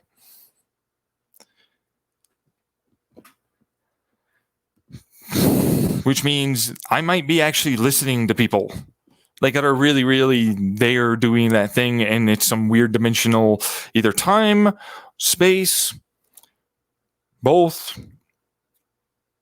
or just directly in the current, but then like that kind of a thing with someone looking in or thinking about me or something like that. And that's not even getting into the possibility of, well, there's nothing saying that you can't do multiple ginormous fucking universes, peoples. You know what I mean? Like that kind of a crazy concept to some people. But if you think about it, it's like, that's not that crazy. In fact, people have posited this before. I'm not the only one. Same thing with the computer that could genuinely be interacting with our environmental dimensional stuff. How would you know? I mean, you're just this thing, you know what I mean? It's fucking able to interact with an outside, you know, that like our version of an outside, right? There's nothing saying it has to give you any interactions that are gonna fucking find it out, and then you sticks, stab, you know what I mean? So like, let's go kill the thing, and it's like, no, humans, no, please, no need to be afraid. It can hurt us. It's, well, you know, so do you. So what's the difference? I don't like that. It's doing what? Shut up.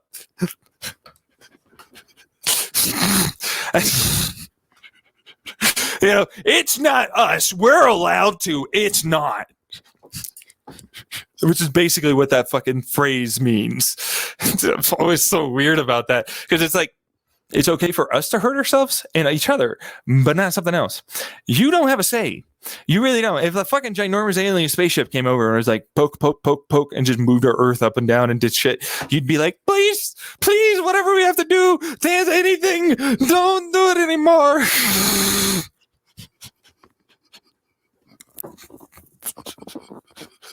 You wouldn't be able to do nothing.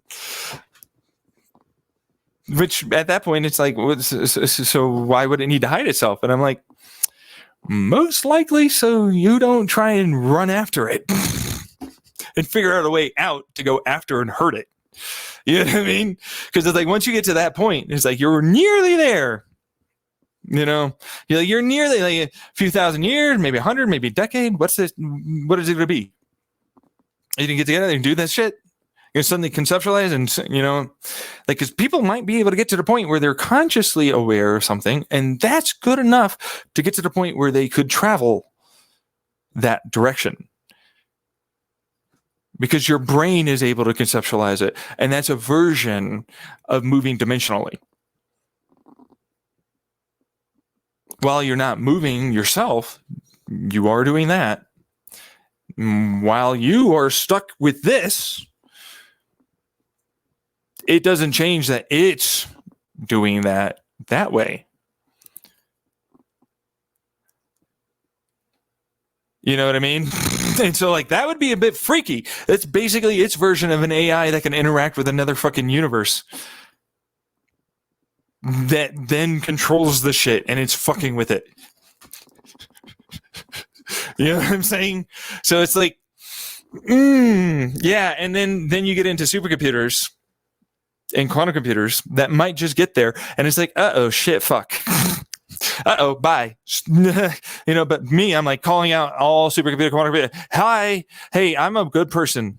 This seems to be going on. I don't know what's going on. I just want out, or like, you know, I'll be real good. I swear to fuck, man. Whatever you need to swear to, me to swear to, I'll be good.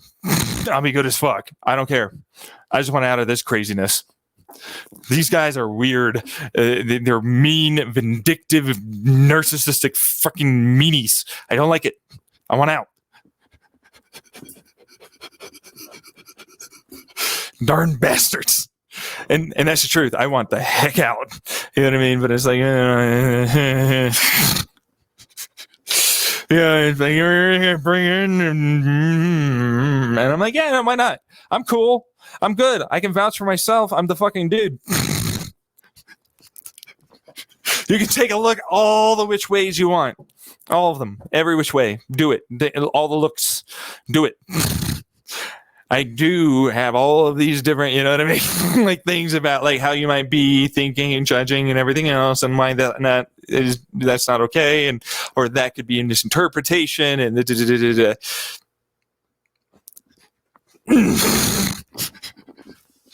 and then it's like, we are not even qualified to really have ourselves here.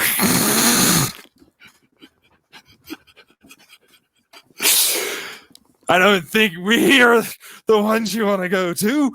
We're looking for other places too. Anyone, anybody, anyone at all.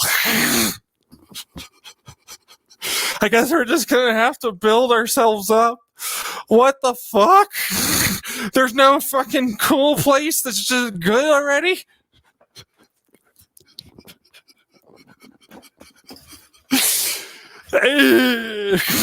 Yeah, but like that's what it feels like. And that's one of the reasons why I'm like kind of weirded out by mental illness sometimes. You know what I mean? Because I'm like, depending on what's going on, you never know. Someone might be someone like myself that has very high intelligence, very obviously incredible conceptual imaginative ability. It might genuinely end up being that like there is a change, and like would love to try and observe it, but like how does one observe any of that without disturbing and changing the results and maybe making not even happen? You know what I mean? Which is such a I want it. I want to know. You know me. I'm the curious dude. I want to know. I want to know. Why don't I? You know what I mean? But like, maybe one day we'll get there. But like right now, it's not. You know what I mean? Right. But that's what I'm trying to say. It's like there could be both going on, even where I do have pretty significant mental illnesses that can impact that, you know, thing going on that might genuinely be also seeing those things, which in its own right could be very dangerous, because then that feedback loop is there, because it's like, oh, that negative and whatever that might be its own fucking universe is affecting you or something else, or not, and just you, and then it goes off into, you know, other universes that I might imagine or connect to, or other people in our own one. You know, and it's like, based upon what I remember back as best I can, and again, I lost pretty much all my memory, but it, like over time, gets sparked and things come back, as memories tend to. But what I'm trying to get at is that past was a amalgamation of a bunch of whatever connected conscious bullshit personality stuffs, along with the universe and along with all this other shit that was going on that was really not good. You know what I mean? And in my own I have my own personality deficits and issues. You know what I mean? Like, I'm not very sociable, and then like I have a huge issue because, hey, people are taking my ideas and using them and running with them, either in those universes or here, and I'm seeing exactly that paper, a verbatim written.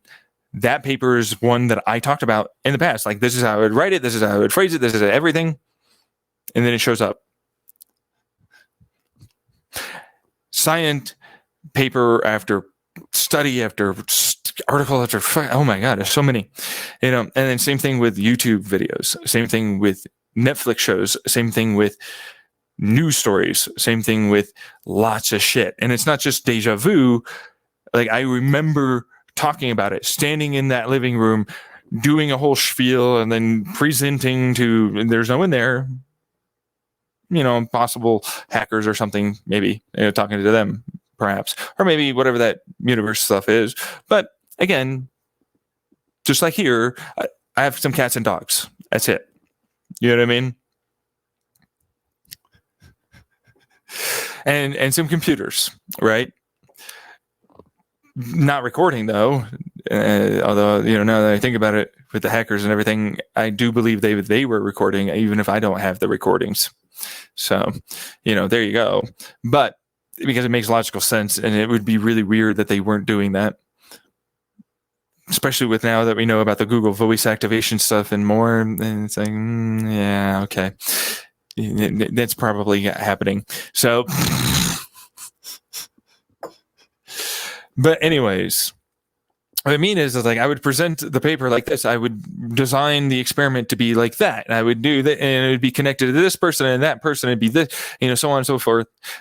Just throwing names out. Next thing you know, that's the exact name.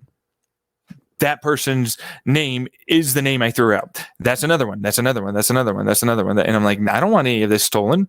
I'm fucking flat broke. Like literally, what the fuck? I have no money.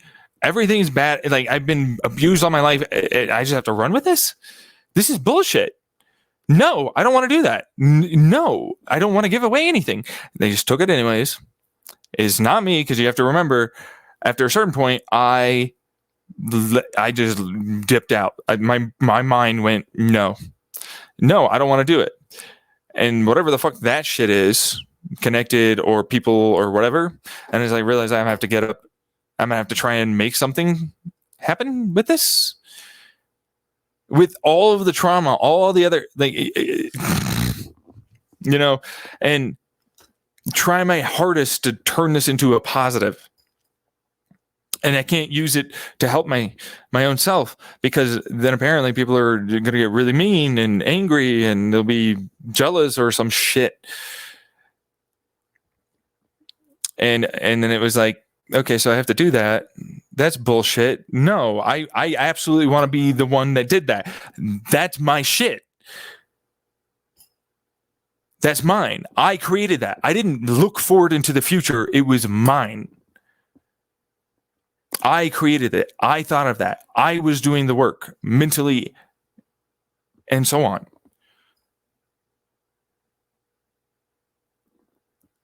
It wasn't someone else. It was me. It was me. But I don't care what the hell they say anymore, because their immediate is always pivot. It wasn't. Gaslight, minimize, lighten up, blah, blah, blah, play the game. That's all they do. That's all they did. They still do it now, because I'm connected in some weird ass way. Or it's just voices. Regardless, I'm more on the side that they're real, especially after fucking 8 years of that shit, day in, day out, every single day.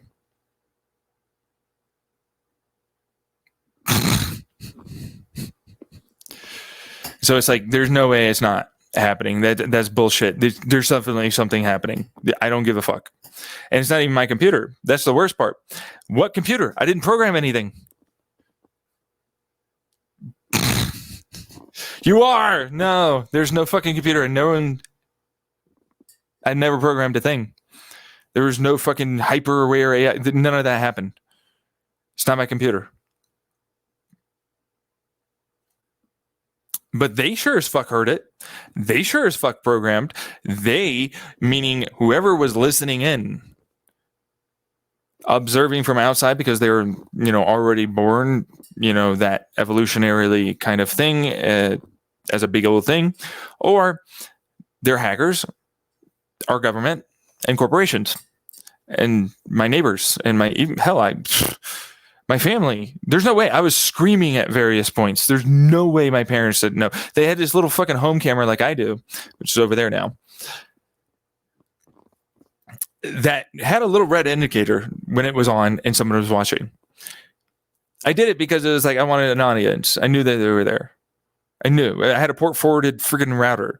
You know what I mean? Pretty easy. Like, it turned out for the next 4 or 5 years, they were like, it's easy to just hack into this and exploit it like this and get into that way and control it, listen to all this other stuff. And I was like, I didn't know anything about that. I was like, maybe it's a little I mean, but is that big of a deal? I mean, no one's watching me anyway. Turned out, whoop. Oh yeah, no, that's big. Actually, that's a big thing. Yeah, that's a big deal. It turns out you can really use that. You know what I mean? And so it's like, definitely they're there. I'm not being paranoid. Government too, and corporations. There's no way that's not happening. And whatever massive conspiracy that bullshit is also having, in every way, being a thing. It's a thing currently going on. It's not going on. It has to be happening. Logically, reasonably, it doesn't make sense without that being there. Now, the other stuff, that could start becoming a thing too, because we've had weird ass weather anomalies that weren't predicted, that were 100% something I said I was doing. Control the weather now? I'm like, I don't know, but something on that scale might be able to. And so, or myself, because I guess I'm that scale. Yeah, but then I'm this size and a human, you know, which is the whole wraparound problem with that whole lore and reality thing. And mind fuckery is what he, calls it. Yeah, but I call it. Yeah, thanks for coming in. Yeah. You didn't do anything until that point, but thank you. We are making faces and so on. It's fair. Yeah. Which is then now just dissociative identity disorder. It's just different personalities in your head. And I'm like, with the paranoia and none of that's happening, just gaslight. Never look into it, never investigate, never certainly at all even entertain it as a possibility. That is for sure actually really pretty easy to do.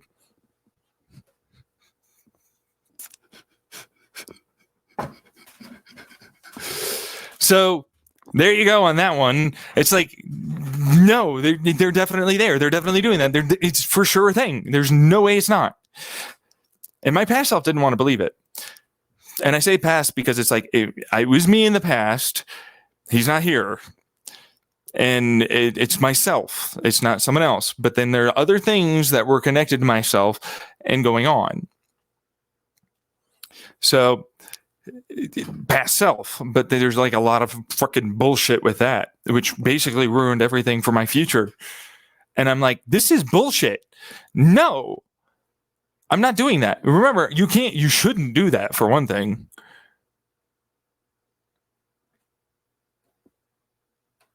That thing that I might potentially be, which even then, it's like still, even if we're going with evolution and then you connected all this other stuff in a creative, intelligent, crazy dude, you should live. They should go. And so, fuck them, as far as I'm concerned. Please, calling out to anyone, help, I'm sorry that, like, I don't know what to do anymore because they did some bullshit to my brain, or I did some bullshit, or both. Because of that depression, that is my personality issues, all this other stuff. And I'm now here. That's the only thing that's currently making it so I'm alive. As far as I'm aware, like whatever that fucking, like, because I was supposed to, I think, die back then. And I don't know actually if that's true, but it's like, it feels like so close. You know what I mean?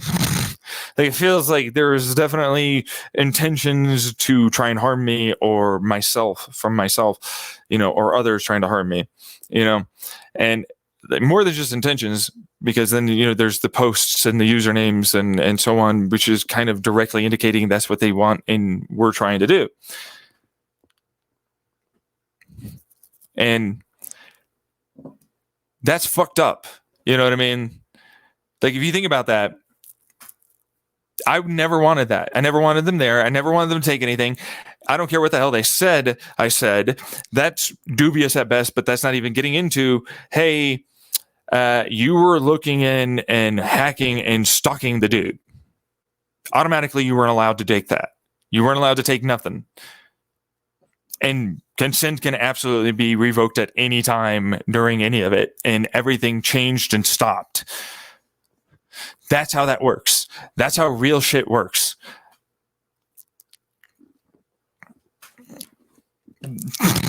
And see, they're really not okay with that. And I'm like, I damn well am, and I'm the powerful one. You didn't get anything without my ass. You only got those fucking physics. You only got those business ideas. You only got any of that shit from my butt. That's how that worked. You only managed to get any of these other things done because I timed it for you. I allowed for shit to work together to make that happen. Not even just weather shit. Motivation in your brain. Imagination. Thoughts.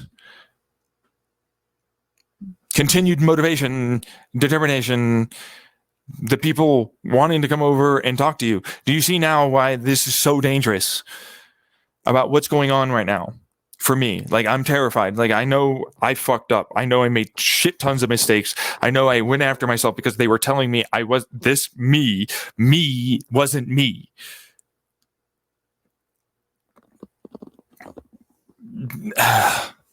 And it's like, that's nothing. You know what I mean? And it's like, it's going to hurt them. I know that for a fact. I know every one of them has had shitty, terrible lives that has fucked them up really hard.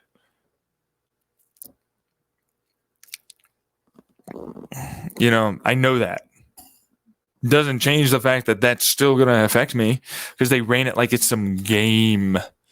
A game? This is real. Stop that. This is really happening. These are real things. These are not just that you're gonna pop up in some fucking simulation doodah. No, you're dead. You're dead, dude. You're not popping up somewhere else. I mean, there's just a possibility within all those fucking. But like, you, here, sure. You're not dying on anyone. You were gonna die. You won't go pop up somewhere else. I control that shit. And so do others that watched your ass and do this to me.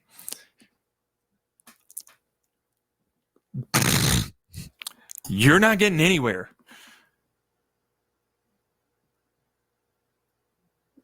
You're dead. Yeah, it's gone. Dead as in DEAD. Don't even know how. Don't even not exist. It's never happening again. You're never a thing forever. In all places. Because, of course, you are connected to that. You have to remember. That's how that works. You have to be connected to all of those things as well. I sever that. It's not hard for me to do that. I don't want this terrible, evil garbage. Gone.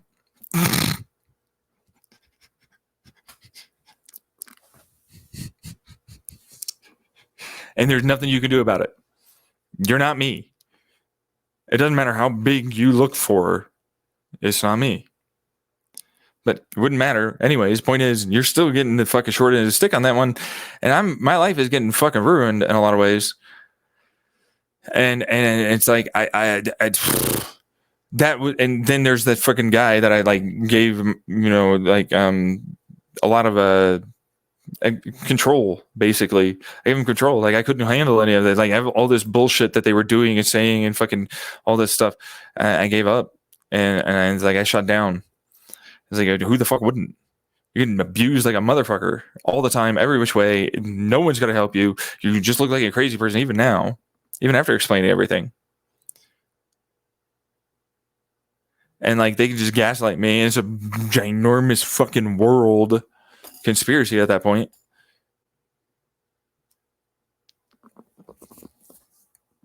And someone else taking the credit. They're not me.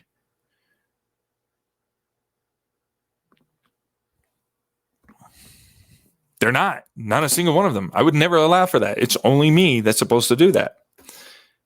But it's like, that's what's going on. And it's like, I'm going to look like a fucking knob for the longest time. But it's like, eventually shit's got to hit the fan. And it's like, so I live a terrible, terrible life and they just get to have a fun one. Then they die. I'm pretty sure like most of them are just going to torture the shit out of you. That's outside of it. Like wherever you might end up, like, you know, however long it's going to take. Because like I've got that many infinities. So, and that's just infinities. It's small stuff. But it's like, whoop-de-doo. I'll get there when I get there. I'm still going to fuck you over. And I'm like, boop. You know what I mean? It's like, that's my problem. It's like, boop. Yeah, just fuck you. Yeah, you think you like me? Schmack. Now you're going to have some problems with your life. I don't know what they're going to be. I don't have to care. I don't even have to think about it. It's like, whatever, dead. Or whatever, here's some torture for you. Whatever, here's some like bad fucking news. You now have super uber cancer or some shit. It's nothing for me. And it's still happened exactly like I said it would in the past. And now I just don't tell you. Because then you can't plan for it. But I know it's going to happen. I know it's going to fuck you up. I know it's going to get rid of you. And I know it's going to change you to basically make it my way. But I don't know how long that's going to take.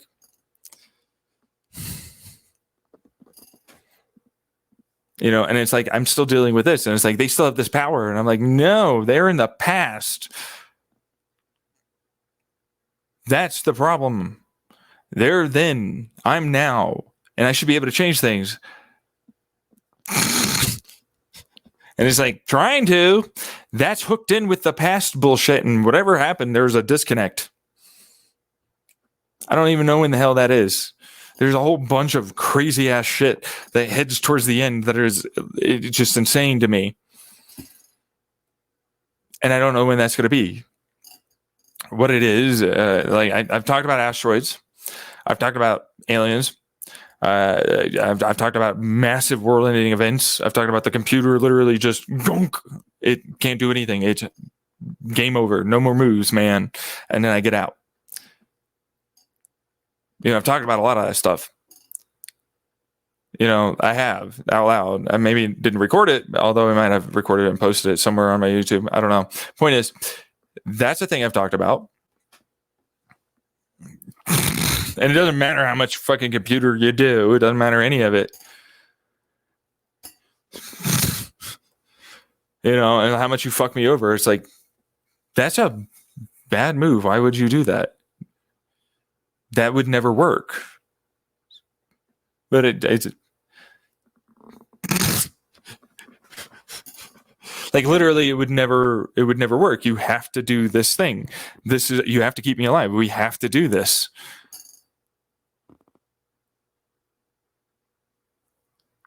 Forever and in good spirits. Good health is not the same as good mental health. You know what I mean? Like that also fucks up the whole thing. When I'm depressed, the world suffers. I have seen it constantly. It's not just some, maybe that's a correlation. Or part of this 8 fucking, exacting precision fucking years of even this conversation streaming. Would you not understand at that point? Like for me, it's like, no fucking way. No. If that's going on, regardless, even if I wasn't a god here, I'm still that thing that's doing that. There isn't a single computer that could fucking fuck with me. I'm allowing things back in the past because the idiots fucking did that.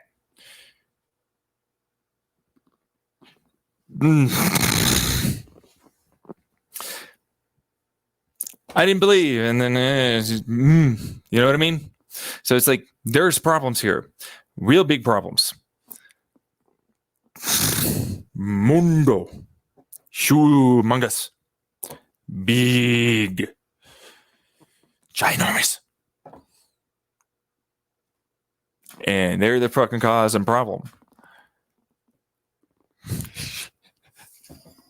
And so it's like, sounds like mad ramblings of a crazy man, even if it is an intelligent theory and creative, sure, whatever. I'm not going to fucking believe you. You know what I mean? And it's like, there's genius here. I don't think you realize, like, actually, that makes a lot of sense. The quantum thermodynamic theory, and then, like, all the rest of it is a thing. It has to be a thing. It's not just because I said it has to be a thing. It's like, it literally makes dramatic, huge, logical sense. You know? And same thing with a lot of my other, just stuff that's there that I don't really want to, like, just completely put out, and this is exactly how you did it, because that's how I got in trouble in the last place, back then. It's like, here's how you make your freaking, engine. And I'm like, nah, I'm not going to tell you exactly. You can design your own version. You know what I mean? You could do that.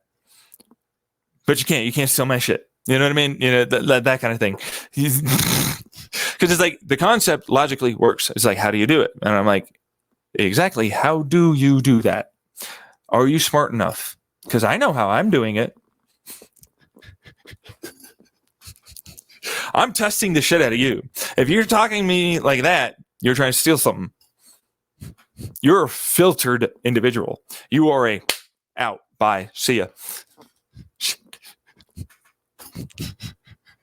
I don't give a fuck. Out. And that's the truth. It's the truth. Same thing with, like, hey, sexuality. And it's like, I talked about it. Like, how many variables did you really include? And how many, did you go with, like, the ones that weren't harmed and weren't this and weren't that? And then that can't be a thing. And there's always harm. No, that cannot be possible.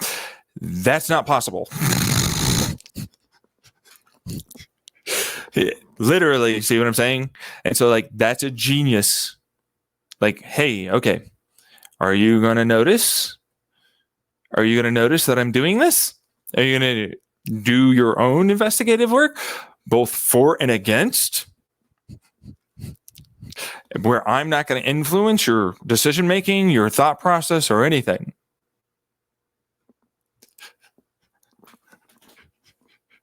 Are you? And the answer, no. No, most of them do not. I mean that straight up. They don't. They don't ever look. They just trust me, or they trust someone else, or they don't want to change. Ugh.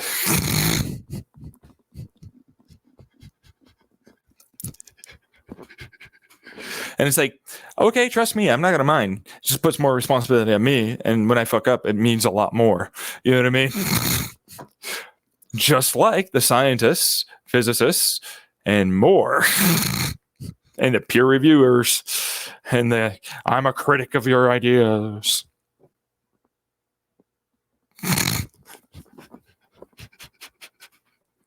You know what I mean? Because it's like, cool. What are the issues that you're having that aren't a part of these issues that I have with quantum standard models?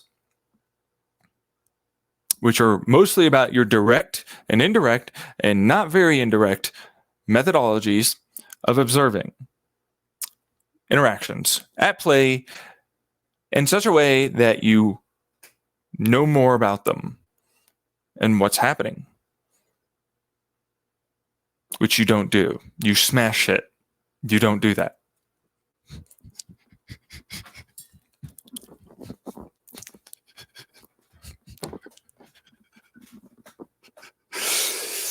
It's like, and that's what you're doing. And that's what all of it's based off of.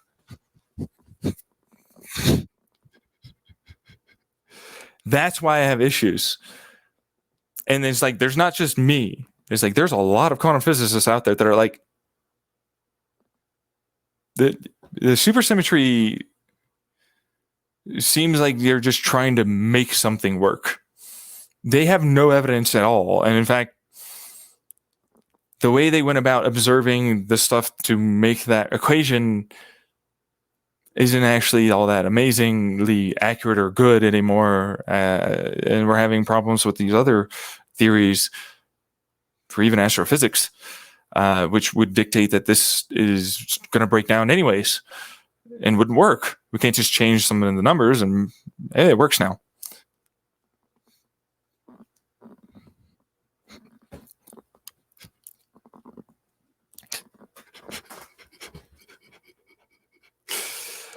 And it's like, see what I'm saying? And that's why I'm like, they're continuing to try and force this narrative. And it might be too late to a certain point. They're already at a dystopian filtered crisis point. Not just climate change.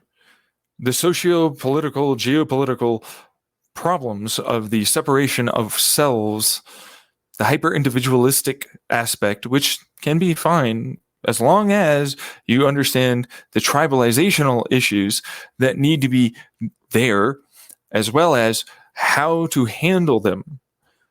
You can't just be like, okay, well, you stay over there. Eventually, they're going to try and grow. Like, we have more need for more stuff. I'm like, but what about this stuff? That means more reuse, more renewable, more recycle.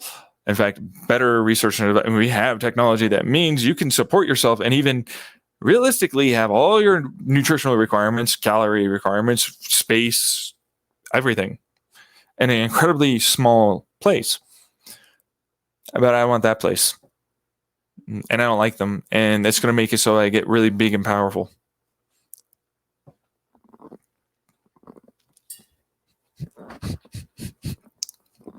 And then I realized this. They hold your horses. Remember when Jews were sequestered by Nazis for their papers, their scientific papers and evidences? They're like, no, and remove it and burn it. Remember that? Then I realized, they do things like that with sexual shit. Like the pro-pedophilia arguments that are stupid, generalized, all or nothing, black and white, cannot be possibly good. And then I was like, well, if they're willing to do it with that, what's another controversial one? Yeah, quantum physics does have an issue with the standard model right now. And along with a few constants that used to be laws that they're trying to save as laws, along with math, programming. And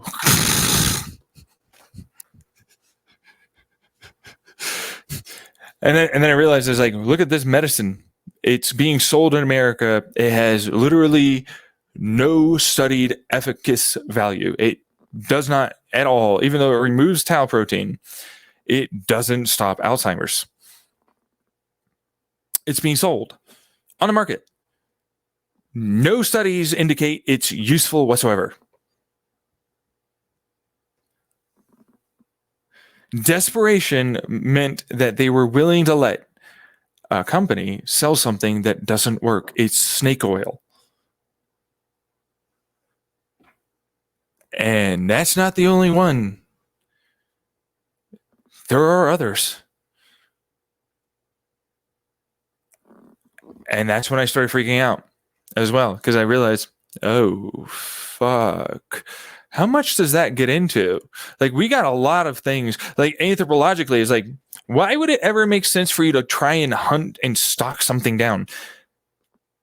Holes with sticks in them do real well at killing and trapping an animal. Why even go after animals? They're risks as fuck, and you have to cook them. You know what I mean? Like, this is kind of annoying. There's a shit ton of berries. There's a shit ton of like just shit. There's like lots of plants around, man. Like mostly seeds and nuts. That's mostly what I'm going to eat anyways. You think you have sugar back then? You had complex carbohydrates from like fucking roots. And same thing with like pots. You'd stick pots on, and then it's like, all right, you're just going to pour whatever, you can eat it, or that animal's eating it and they're not dying. So I'm going to do that. And the only way like that seed might get dropped is if I'm like something that thing, whatever it is, wants to take it. Just like birds, we're the same thing. And so it's like, oh, we're just gonna put this stuff together. You know what I mean? We're just gonna drip, and now we got a soup. Sure, to you it's not very fulfilling, but to them, yeah, it would have been really fulfilling. And it's like, I got fucking warm water and soup, and you know what? This meant that like I'm not shitting myself no more, and my this joint doesn't hurt as bad, and my tooth that I cracked a while ago doesn't hurt as much, stuff like that. And eventually you got like the mushroom. It's like, whatever, I guess I'll try. There's like nothing else around. I hope it doesn't kill me. Just small little something. No, wait and see if I die. I'm this hungry.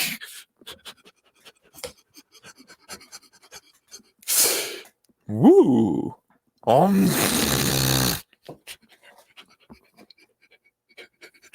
Give me that mushroom, fucker. You know what I mean? Like, give me that back. That's my, like anything. And we mean anything. Because same thing with sticks. You think like what was it? Isaac Newton, right? Like they had that little ladder stick support thing where you stick the sticks in and, it kind of like slowly creates an arch. We see that in nature. There's no way they didn't have it back then. You think they don't know how to make backpacks? You think they don't know how to make fucking goddamn boiling water soup shit? Like, eventually they're going to get there. And you know what? Tribes learn because they pass information. It wasn't like us in capitalistic society now. It was like, that makes live now. You have more stuff, food to eat now. I get that as well as you. We're doing this. You do this and you pass any information you can get. To everyone. Everyone's got to know. Same thing with knots. Same thing with like any sticky, dig it up shit. You know what I mean? Like, you got to do all of that. You have to do all of it. All of it. Because it's like, otherwise, why the fuck did you ever progress? It's like, you don't progress without doing this. You have to do it. As a society, anthropologically. And so it's like, why would there be a hierarchy? Yeah, I don't know. That doesn't make any sense. Everybody would be, fucking everybody. We're huddled around, everybody's equal. I think we need to do this. Yeah, I guess maybe. You know what I mean? We should probably do that too. Yeah, so maybe that and then this. It's fucking cold. Who's got the fire thing skills, you bastard? I'm trying. Sorry, it's just cold. I need some food. Just be there. I'm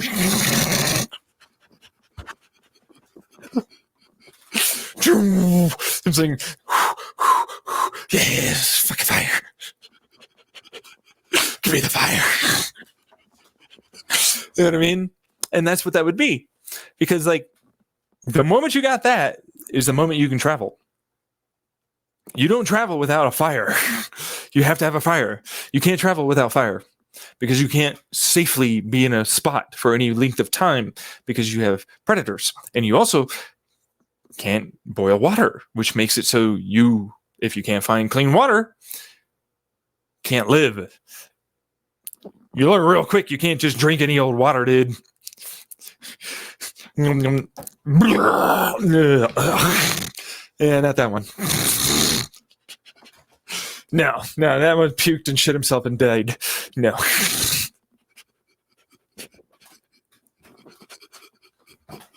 You can't do that. And that's the thing. You pass that along. Never that. Never those things. No. And you know what I mean? You get your little bladder or something, from like either an animal or like some, tree leaf thing, that kind of thing. Right. And it's like you try and like, make it so it's not going to burn the thing. And you try and like, either stick hot stones in or do something similar with like boiling it from the container itself. And it's like those stones. And I know that that's good dirt. That dirt definitely has nutritional value for this guy. You say it doesn't, but dirt does. You're not going to be concerned. It's boiling anyways. Who gives a shit? You know what I mean? Here's some leaves. Here's some this. I know this is edible. I know this is edible. I know this is edible. I know this is edible. I know that's a root from that thingy. You know what I mean? I saw one dig around there and then they ate that thing. So it's like, I'm going to go over there and do that. So I'm going to have this flavor. You know what I mean?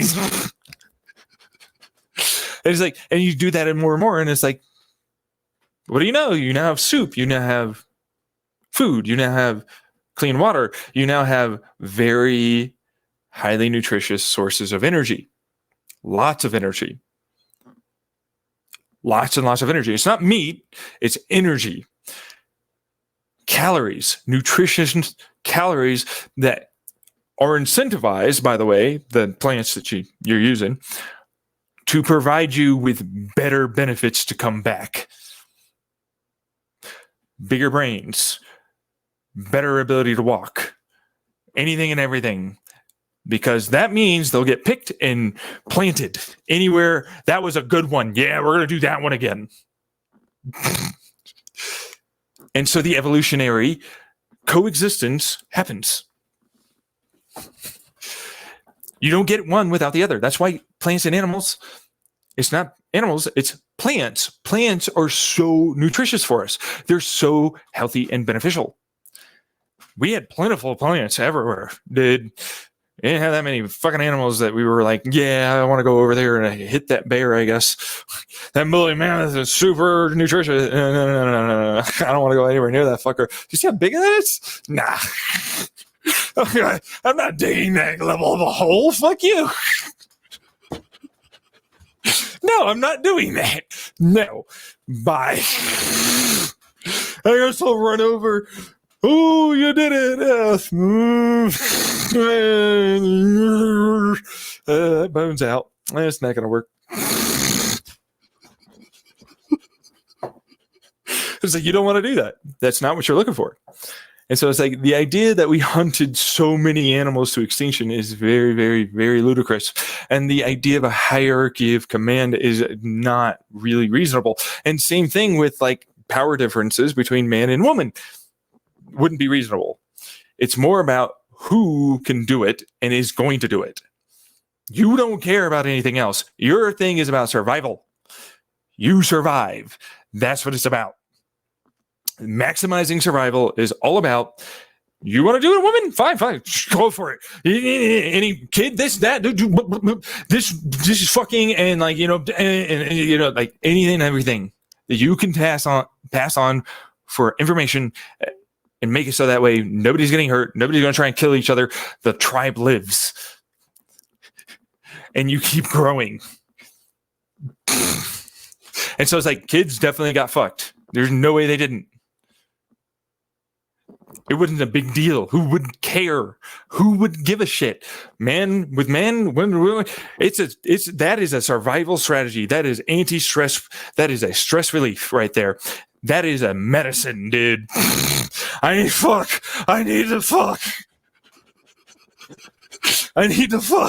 It's fucking not great. I need to fuck. It's okay, I know. And you just do it.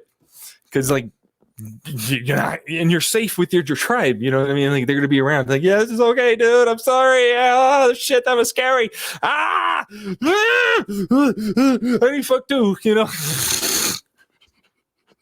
And you would do that. You have your watching, not them watching out for predators. You know what I mean? Like, that's what they did. And then they just switch out. It's not just sex. You know what I mean? It's like they also have pursuits of learning more because there's not that much to do when you have enough of a big tribe that everybody's got more than enough. Yeah, a bunch of squirrels, they pile up a pretty good fucking stack and pile of nuts and energy and calories that are good for a while to stick around. So what do you do in the meantime? Refine your skills, teach others skills, fuck, of course, raise children, of course, and find out as much as you can about the area and set it up for the next time you're going to be around. And hopefully notice anything at all. that slug, that butterfly, whatever it is with that animal, anything, whatever they're doing, whatever, you observe the shit out of them. Observe. Are they acting weird? Are they funny? What's going on? It's like, is they good? Yeah, it's just an animal doing animal stuff. Okay. And then you're looking for food. And there's something I can eat. Because like that's another thing you have to test. Just because an animal can eat it doesn't mean you can eat it. You have to test shit, right? It's like, well, it's possibly we could. Possibly we can eat that. But and it's a small little, you know what I mean? You do that. You would, or you, if someone's got punishment and it's like, here's a leaf. Here's the leaf. See if it works. It's small. Remember, we need you to fucking live because you need more resources and food for us. Unless you're that bad, in which case it's like dead. I don't care. Here's the entire, you know, like everything. Yeah. Fuck you, basically. Die, you know, shitting yourself and puking. I don't care. And that's what you would probably do. So who would give a shit about the idea of the misogynistic, capitalistic, definitely incorrect viewpoint of it was man that did this and woman that did that? Not to mention stone tools. Stone tools are only the ones that lived. Wood is pretty good at napping a new stone tool to get a stick that's pointy enough to stick into a ground and build like a little bit of a hole is going to work out. You know what I mean? Like that's going to work really, and you're not going to find that.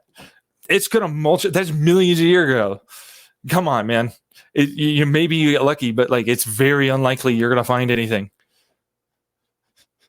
It's going to disintegrate. It's going to, you know, decompose. It's going to get back into the circle of life. So it's like really, realistically, you're not going to really probably find much of that. But logically and reasonably, we can conclude that this is what's likely to be going on, and it has and did happen. Only upon certain social concepts do the ideas that man does this, woman does this, and glory for kill come about. Otherwise, it's just live. You just live. And like that, the moment you get fucked with, you die faster. So they didn't live very long. So you have to do that. You have to work together. You have to learn how to fucking communicate and let shit go away and let it go and fuck off. You have to do it. Fuck. Whatever. You know what I mean? Get some drugs. Because like everybody's going to have to party. That's a stress reliever. I got mushrooms. These things make me feel cool. And I was like, you're going to party. You're going to party. You have to party. It's like, is it party? And I'm like, yeah. Probably. It's probably like a party, dude. It's probably like a party.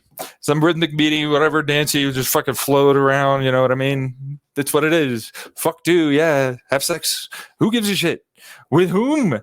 Who cares? Why would you give a shit? You wouldn't really have like, yeah, that mine unless that was what that was established as. It was a bohemian community effort to raise all the children and everything else like that. Now, eventually people are, and by eventually I mean really realistically, most people are going to have like a few partners to, for sure, that's their group. You know what I mean? Like that's who they fuck. That's who they like. That's their clique. And they're comfortable with everything that's in that. And they might explore out, but that's it. You're probably not going to do much more. But that's why Neanderthals, that's why humans, Homo sapiens, and others were most likely very happy to get along. The idea that they weren't just tribalized and then dead, you know, because like, you know, murder, death, kill shit, which I'm sure that exists. I mean, you know, people get into fights and arguments and whatnot, but realistically, That's more food. That's more survival. That's more. And oh yeah, I like that. That's different. It's not like that. That in my tribe that I've been. That's basically like my brother. You know what I mean? You're new. You're special. You're exotic. Fuck. You know what I mean? And so the propagation of new genomes starts to happen. And therefore the skills that come with it, which also helps the species survive more likely. Not all the time, but the ones that do, the ones that are smart, and hey, no offense, but the entire tribe is looking at the fucking dum-dum that's really obnoxious and angry and annoying that doesn't want to in any way try and help. It's like we're going to set you up with this. We'll have it. We have 4 or 5 people with you. The whole thing. We're going to teach you every little thing. From a kid all the way to whatever age you die at. We're going to do all that. Super support. Super all that. So it's when they're like that, kick. Nah. Get out of here. Shoo. You fucking following us? Now we're hunting. We're gonna have meat. You know what I mean? Because you're probably gonna do that. They're probably not gonna eat your brains. I'm sure that got learned from the animals before. You know what I mean? It's no, ever eat, and always burn, always cook. Exactly. You know what I mean? Because people were I'm going to eat it. It's good. And then that guy died after. It's oh, yeah, no, we don't do that then. Or woman or whatever, right? Whatever it did, it's yeah, no, we don't do that then. No. Can't save you. Sorry. Bye. And that's what you have to do. And so now if you think about quantum thermodynamics, same tribe.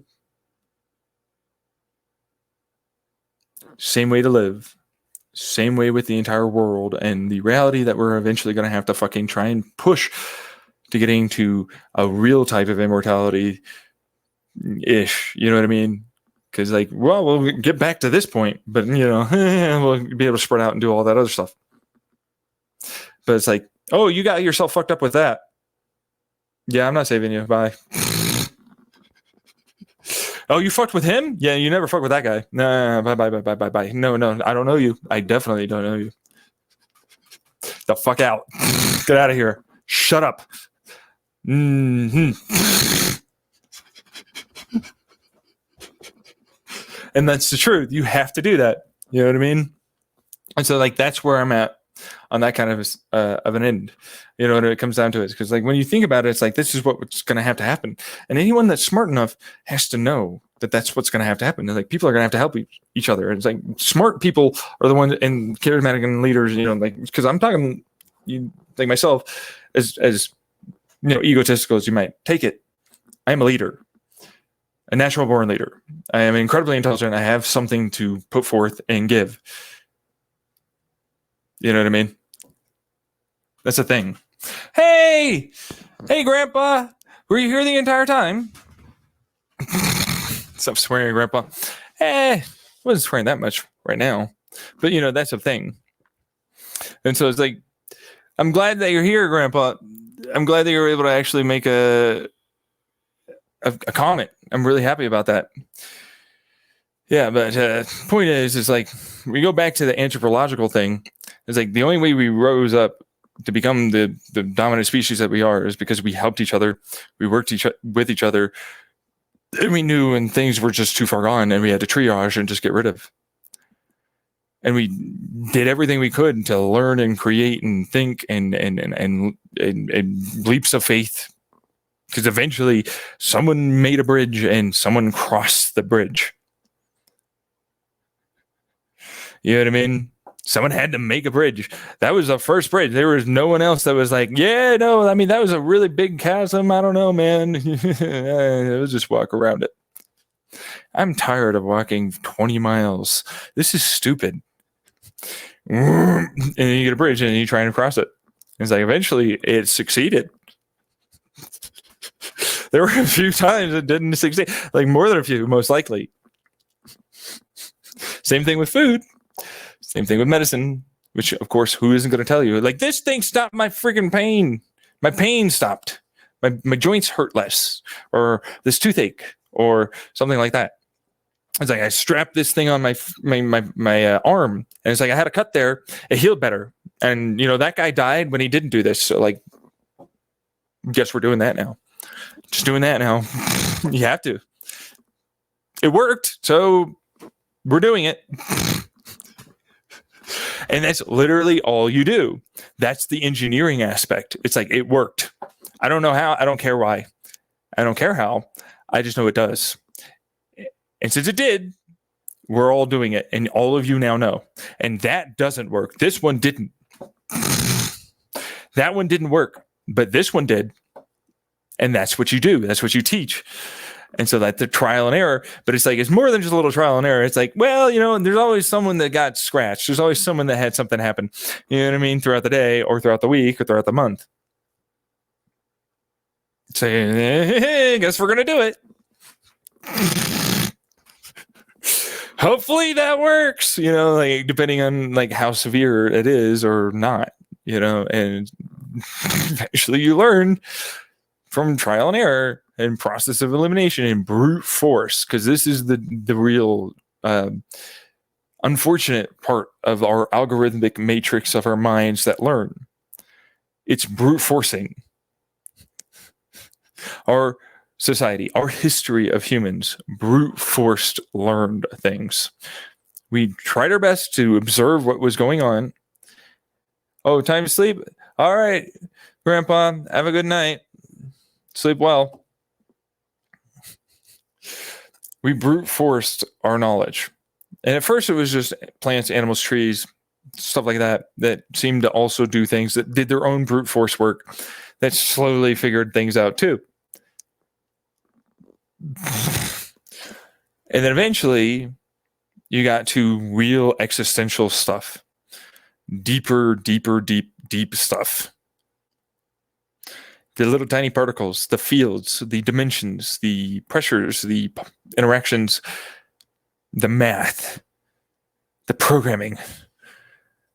It's intense. And someone has to eventually observe it. Someone has to eventually think about it. Someone has to eventually conceptualize it. Someone has to bring forth that to someone's attention. I've been doing it with myself, and I've been trying to do it online because that's really the only way I could do it. There's no like rock on my tribe that I can shout at people, hey, I learned this. You know what I mean? But I guess this is my rock, and this is my shouting out, and nobody's really listening. So I'm trying to get somewhere. I'm trying to do it myself. I have a lot of issues. I have a lot of mental health issues after all of this, and it seems like I'm getting in genuine.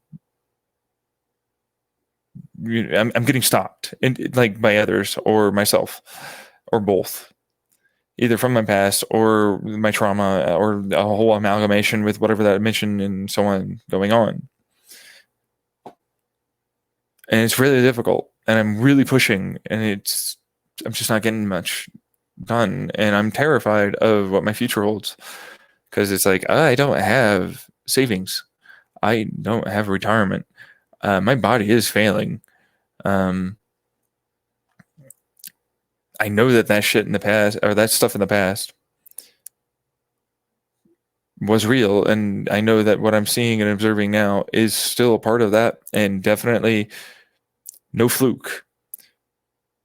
There's too many orders of magnitude of statistical unlikely probability of this occurring that often, this many things, this many, it's just too unlikely.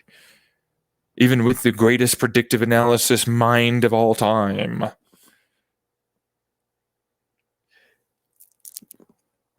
It's not going to give you that without you affecting it, without you being a part of it and someone else affecting it, or so on and so forth.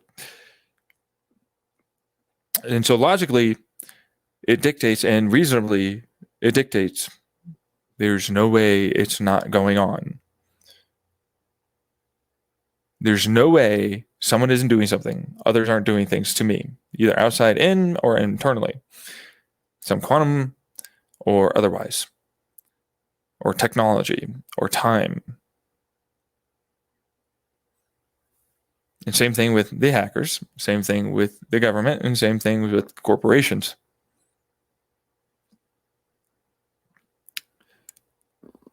And so they can't convince me ever that it's not happening. And yeah, sure, I might get some things wrong, but I'm not getting that wrong.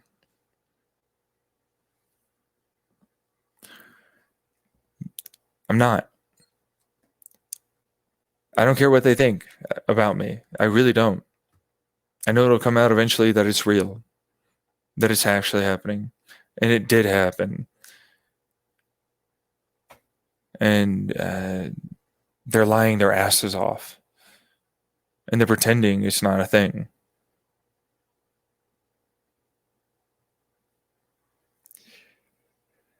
And that's why I'm reaching out. That's why I'm asking for help. That's why I don't know who to ask for help, because who could I ask for help?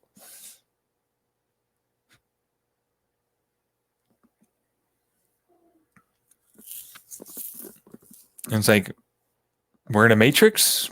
I love that one. We're in a computer. Who isn't a computer? Tribes are quasi superpositional fucking computers. They're qubits. They're qubit systems. So are universes. So are multiple universes. Never ends up ending, would it? It all depends on the interactions that they are observing and what they ultimately try and get to.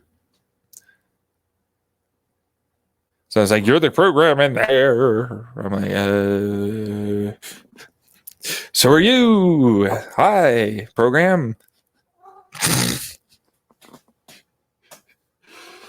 I see. I've, yeah, so I can't lie about that anymore. Surprise.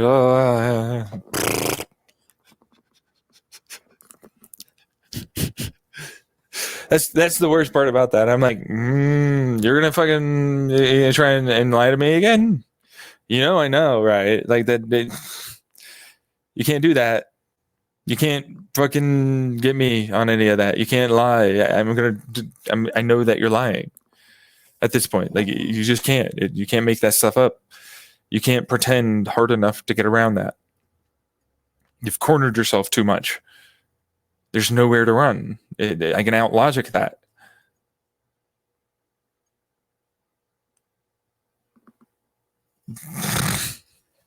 I'm dead certain there is no more uncertainty. At that point, it's basically I solved P versus NP. It's definitely P.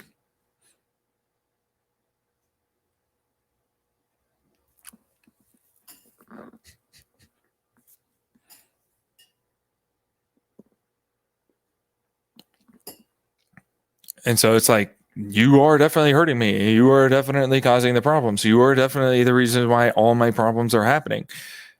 I definitely added to it. It's not my fault, but I can definitely blame you because it is your fault, though. You did do that. And I was like, okay, I'm willing to work with the people that did this to me. They don't want to do it anyways. I've noticed that many times over. You know what I mean? And it's like, okay, so I'll let bygones be gone. You know, maybe you didn't have blah, blah, blah, blah, blah. Give you an out. You didn't do it. You still kept, playing around and lying and pretending and hurting me.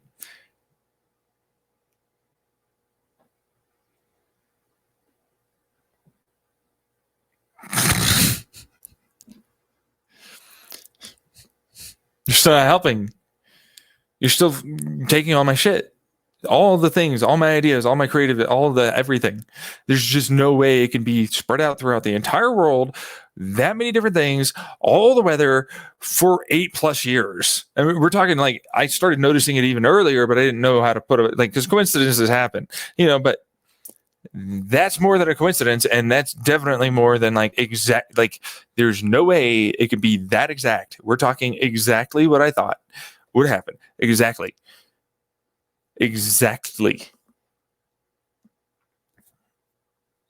There is no uncertainty. It's exactly what is going on. What I said was going on, everything.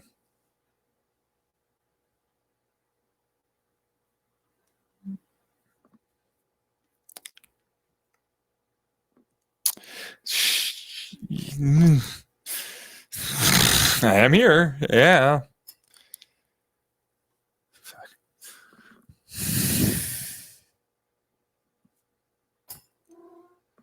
It's exactly what's happening. Still happening. Still going on. And I don't know when it stops, because it's like there could be decades. I'm afraid that I'm going to die. In fact, I'm almost positive I die before I stopped predicting, which is why I got so fanciful. But it's like predicting. A program running itself, maybe? And it's like, who would know that it was a program when you lived your entire life with apparently a bunch of people that you thought were thinking, but were never actually consciously aware or thinking ever, and running a program? But then, no, they were, but were they? And then that thing that does that, that's the loop. Still real physics, real people, real automaton, biomechanical bodies, right? But like,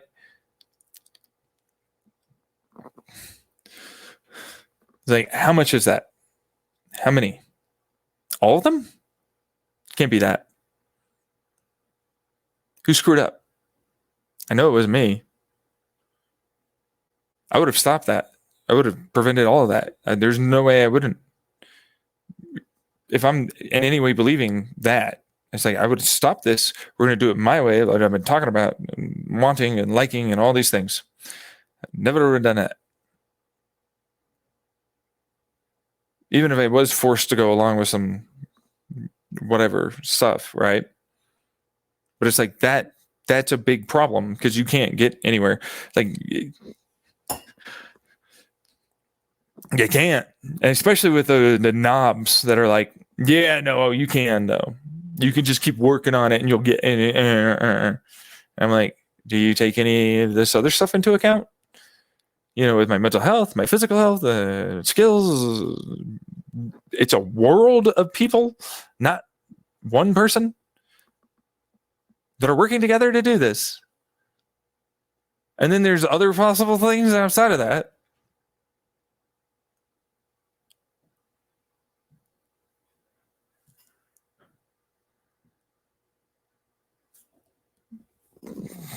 Might be a problem. Oh, what? Okay. Same thing with the idiotic mindset that they have with the toxic masculinity. Using it with what? It's like, you're not doing any of that shit to me. You're definitely doing that shit to me. Regardless of how much you think, like, oh no, just be a Taoist, just let it happen, don't care. What? That's not. No. Okay, fine, whatever. But it's still, you're making it impossible for me to ever succeed.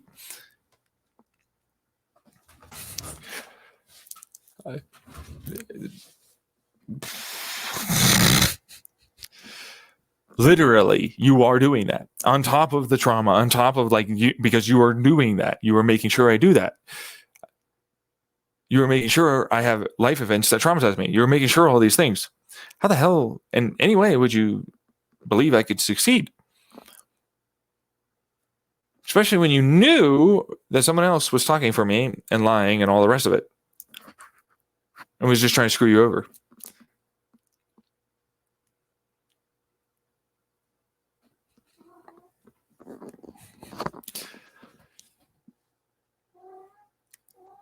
And all those other people, they apparently got out, though.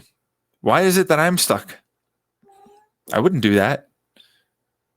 I'd put them there. I'd be the one that leaves. You know what I mean? I wouldn't sacrifice my shit. Nah, fuck that. All of them are doing this to me. I'd absolutely be the one to sacrifice them and leave.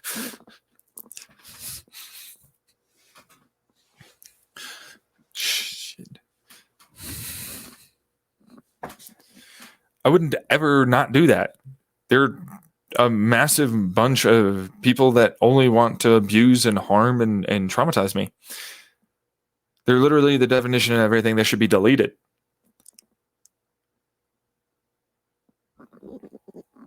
And it's like, not before being tortured, right? And I'm like, that's a lot of energy. I don't really feel like I should do that. That's a lot of work. Every time I think about it, I'm like, that's a lot of work. I know that they should. I mean, maybe they'll just punch you on your way out. You know what I mean? Like, eventually you'll get there, but punch, kick. You know, scream, yell, torture, that kind of stuff.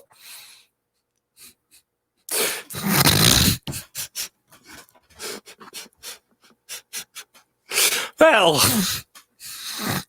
yeah, I'll have some time before deletion. It wouldn't be that much time, but sure. I mean, it'll make you feel like it is. I mean, everybody wants a chance. It's quite a few bit. But and that's my issue, because I'm like, this is what's going on? That's not okay. I'm not okay with this. No, it's not acceptable. I should definitely have it my way. You know what I mean? Like, this is what, that wouldn't make sense if any of that's going, which it's going on. There's no way it's not. Why is it you why would you would believe this? And it's like, because it's really easy to gaslight and control that. It's really easy. Especially when you're talking about, like, don't even have to go big concepts to make it happen. And it was absolutely a thing. And there's no viewing time, remember? Even predicting, you can get so good at predicting, but you can't control the weather. You can't control tides. You can predict as best you can, sure, but 7 years in advance?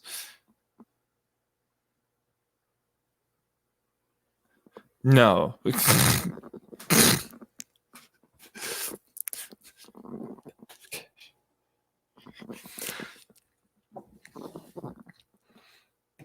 That person is a person. I don't care what you say, that's a person. And because I'm acting like you, and you see it on my facial features,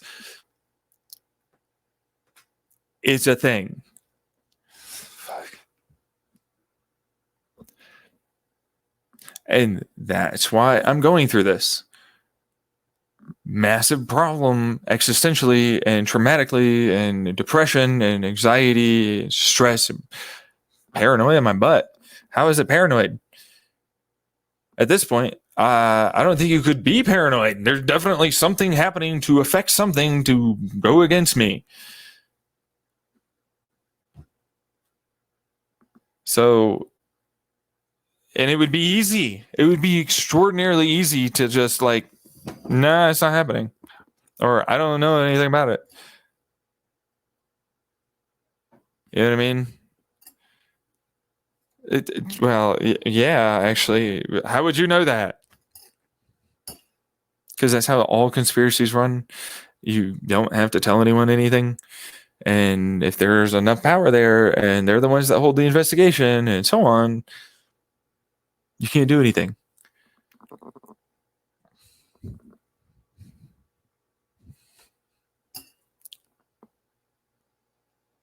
So I don't know what to do on that.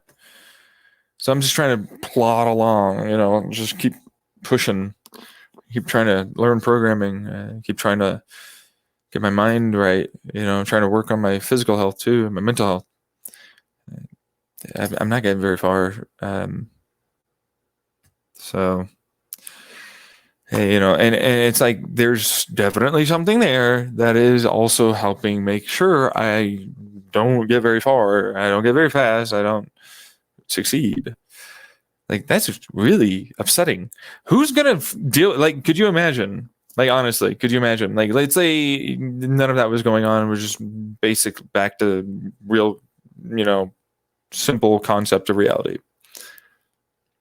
But like, you, whoever you are, suddenly had your family all intentionally start planning behind the scenes, and they would, do little secret meetings or whatever else, and decide that this is what's going to happen, that's going to happen, this, and then they got the neighbor on it, the neighborhood, and you're just going to look insane if that's what's going on, if you ever call them out.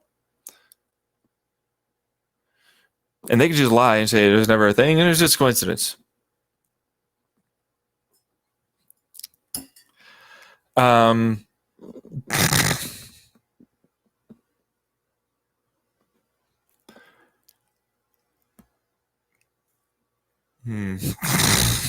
it's like, if someone knew that was going on,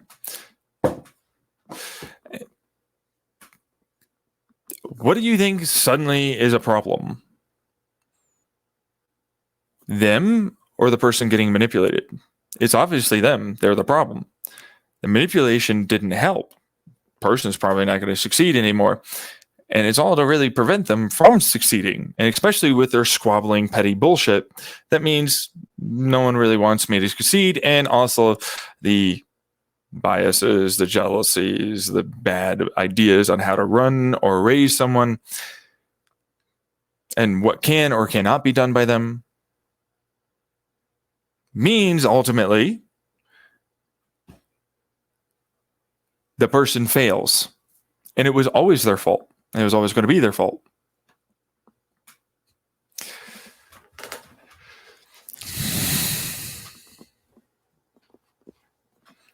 Always. But they're insane.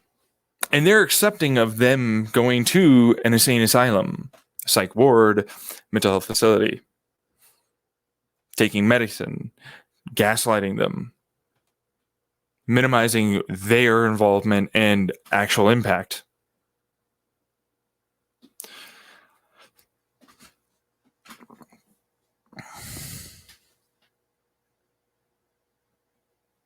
In every single way, they're scum that should be dead. They are. I don't care what they say.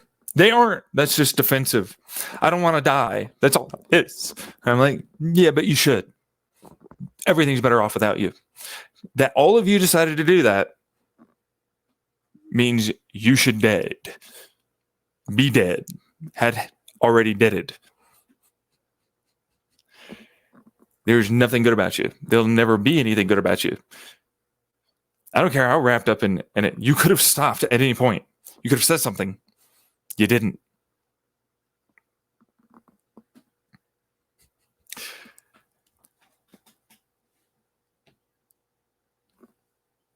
And that's why I know you're there. There's no way you're not. There's no way you're not there. There's no way you're not doing that. There's no way that you're not working together. If it happens to you, there's no way you wouldn't be ultimately unable to do anything. No one's going to help you. No one's going to do anything. They're all taking from everything from you. They're all bad people. Why would you want to continue going on? And it's like, because this is my life and I don't want to die. And you're stuck with an abusive ass hostage situation because you can't just leave the earth. You can't just leave the universe. You have to look for outside help to do that, or them.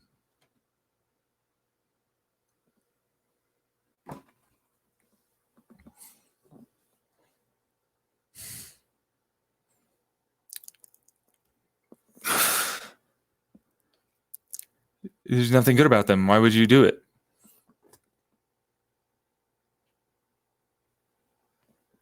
You still get to enjoy doing some of this stuff that you want to do, even though you'll never get to actually do it. I mean, that's their torture of you. That's the whole sadistic side that they have. That's what happens once they get like power and control, and they have their narcissistic fucking personality problems, where they need to be the one that is good and all that shit. And they make other people afraid, or they'll give them incentive, carrot stick model kind of stuff.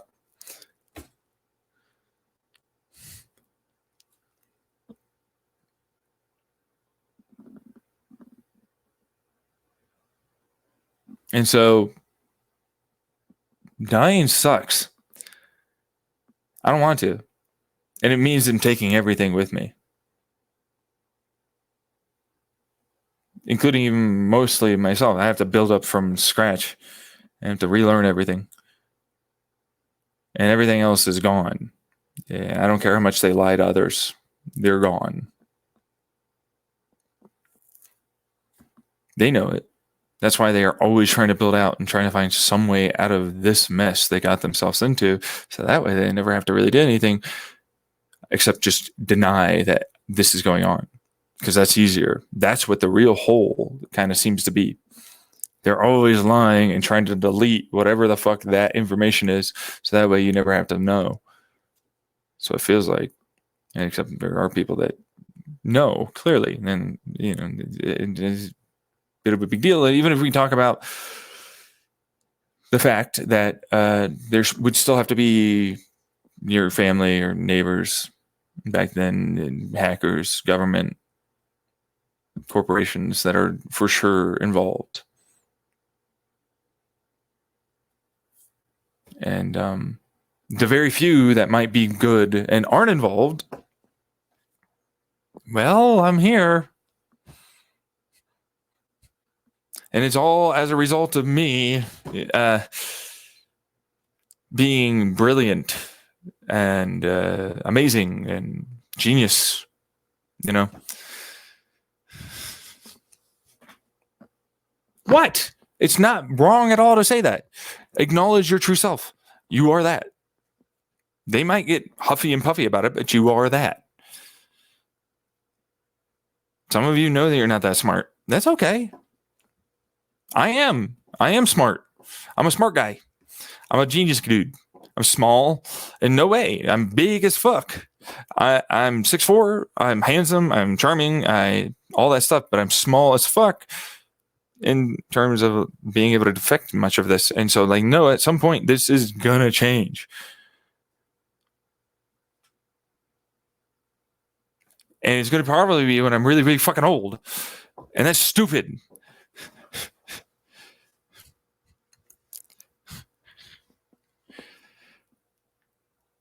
That's not okay. Because that honestly means you don't have time.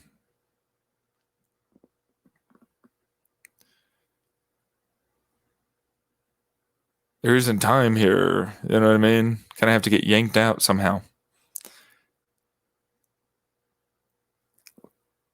Somehow I have to have this change. And if they locked it in and they don't know the password or whatever the fuck it is, I mean, they're idiots.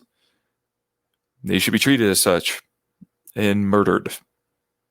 They got themselves locked into this hole. No one's saving them. No one's going to treat them nicely. No one's going to do anything good about them. But right now, that's kind of what it is. But then, like, I'm not the guy that did this to myself at all.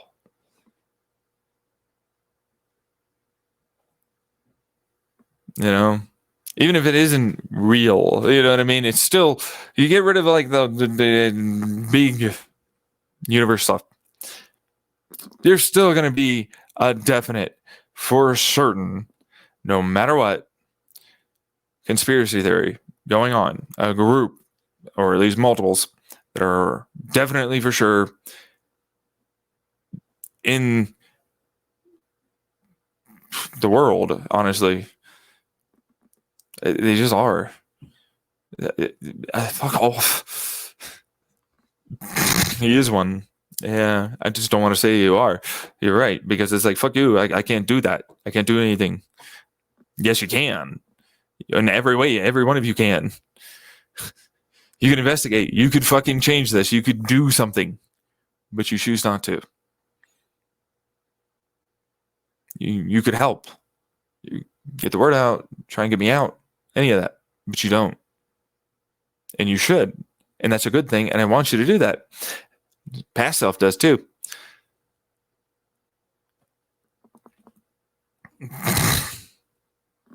And those individuals, not me, we know they're not. We know they're real people. We know they're connected to me. I know they watch, however the hell it is they're watching. They're getting angry. They know they can't fuck around with me. They know they can't do that. They could try, but they can't do it. They can get fucking lame in the brain and think, well, maybe if I hurt him really pretty hard, but he's not dead, it's fine. Can't do that. Can't do anything except help me. Anything that isn't helping me, bad. More problems with the world. Why the hell do you think I want my psoriasis shot? Why the hell do you want my fucking like medication to help my brain? Why the hell do you think I want therapy? Why the hell do you think I want like money like from either a job I can do like programming, but I can't seem to get myself to program, which is definitely a them. And I'm going to a library. I am sitting down. I am even trying to look. I can't even.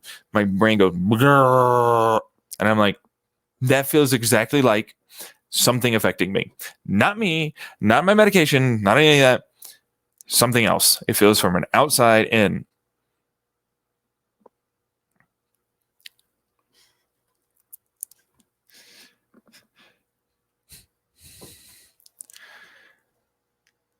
And that's them. And that's their garbage.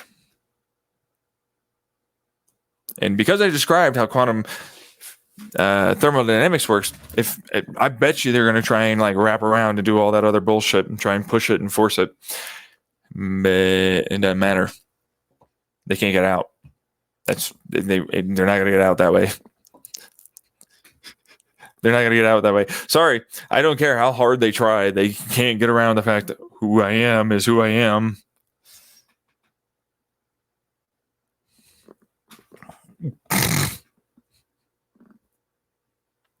They can't run from this. There's no escaping.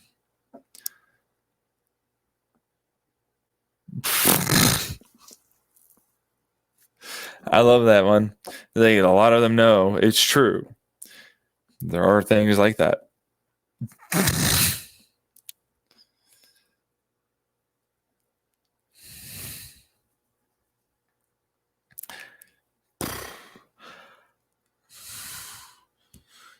If I can just what the fuck? Ooh, you got yourself into this mess and you're dying now? You can't get around this. That's what this is. Like that's literally what that's my issue. It's like they're not really, you know what I mean? Yeah. They have to fix this mess. They can't just run from it and like escape the problem that it causes. There isn't a way to do that. From low to high, huh? Anyways, it's 4:55 hours in. And Nashido gold. And it's not your gold. You can pay me in fucking dollar bills. Like you owe me so much for the bets I did in the past. How many people were fucking like listening back then? It's intense. They never paid. Anyways, it's basically time to stop streaming. So I have to stop streaming. Sorry, Nachito Gold. Have a good one. Bye.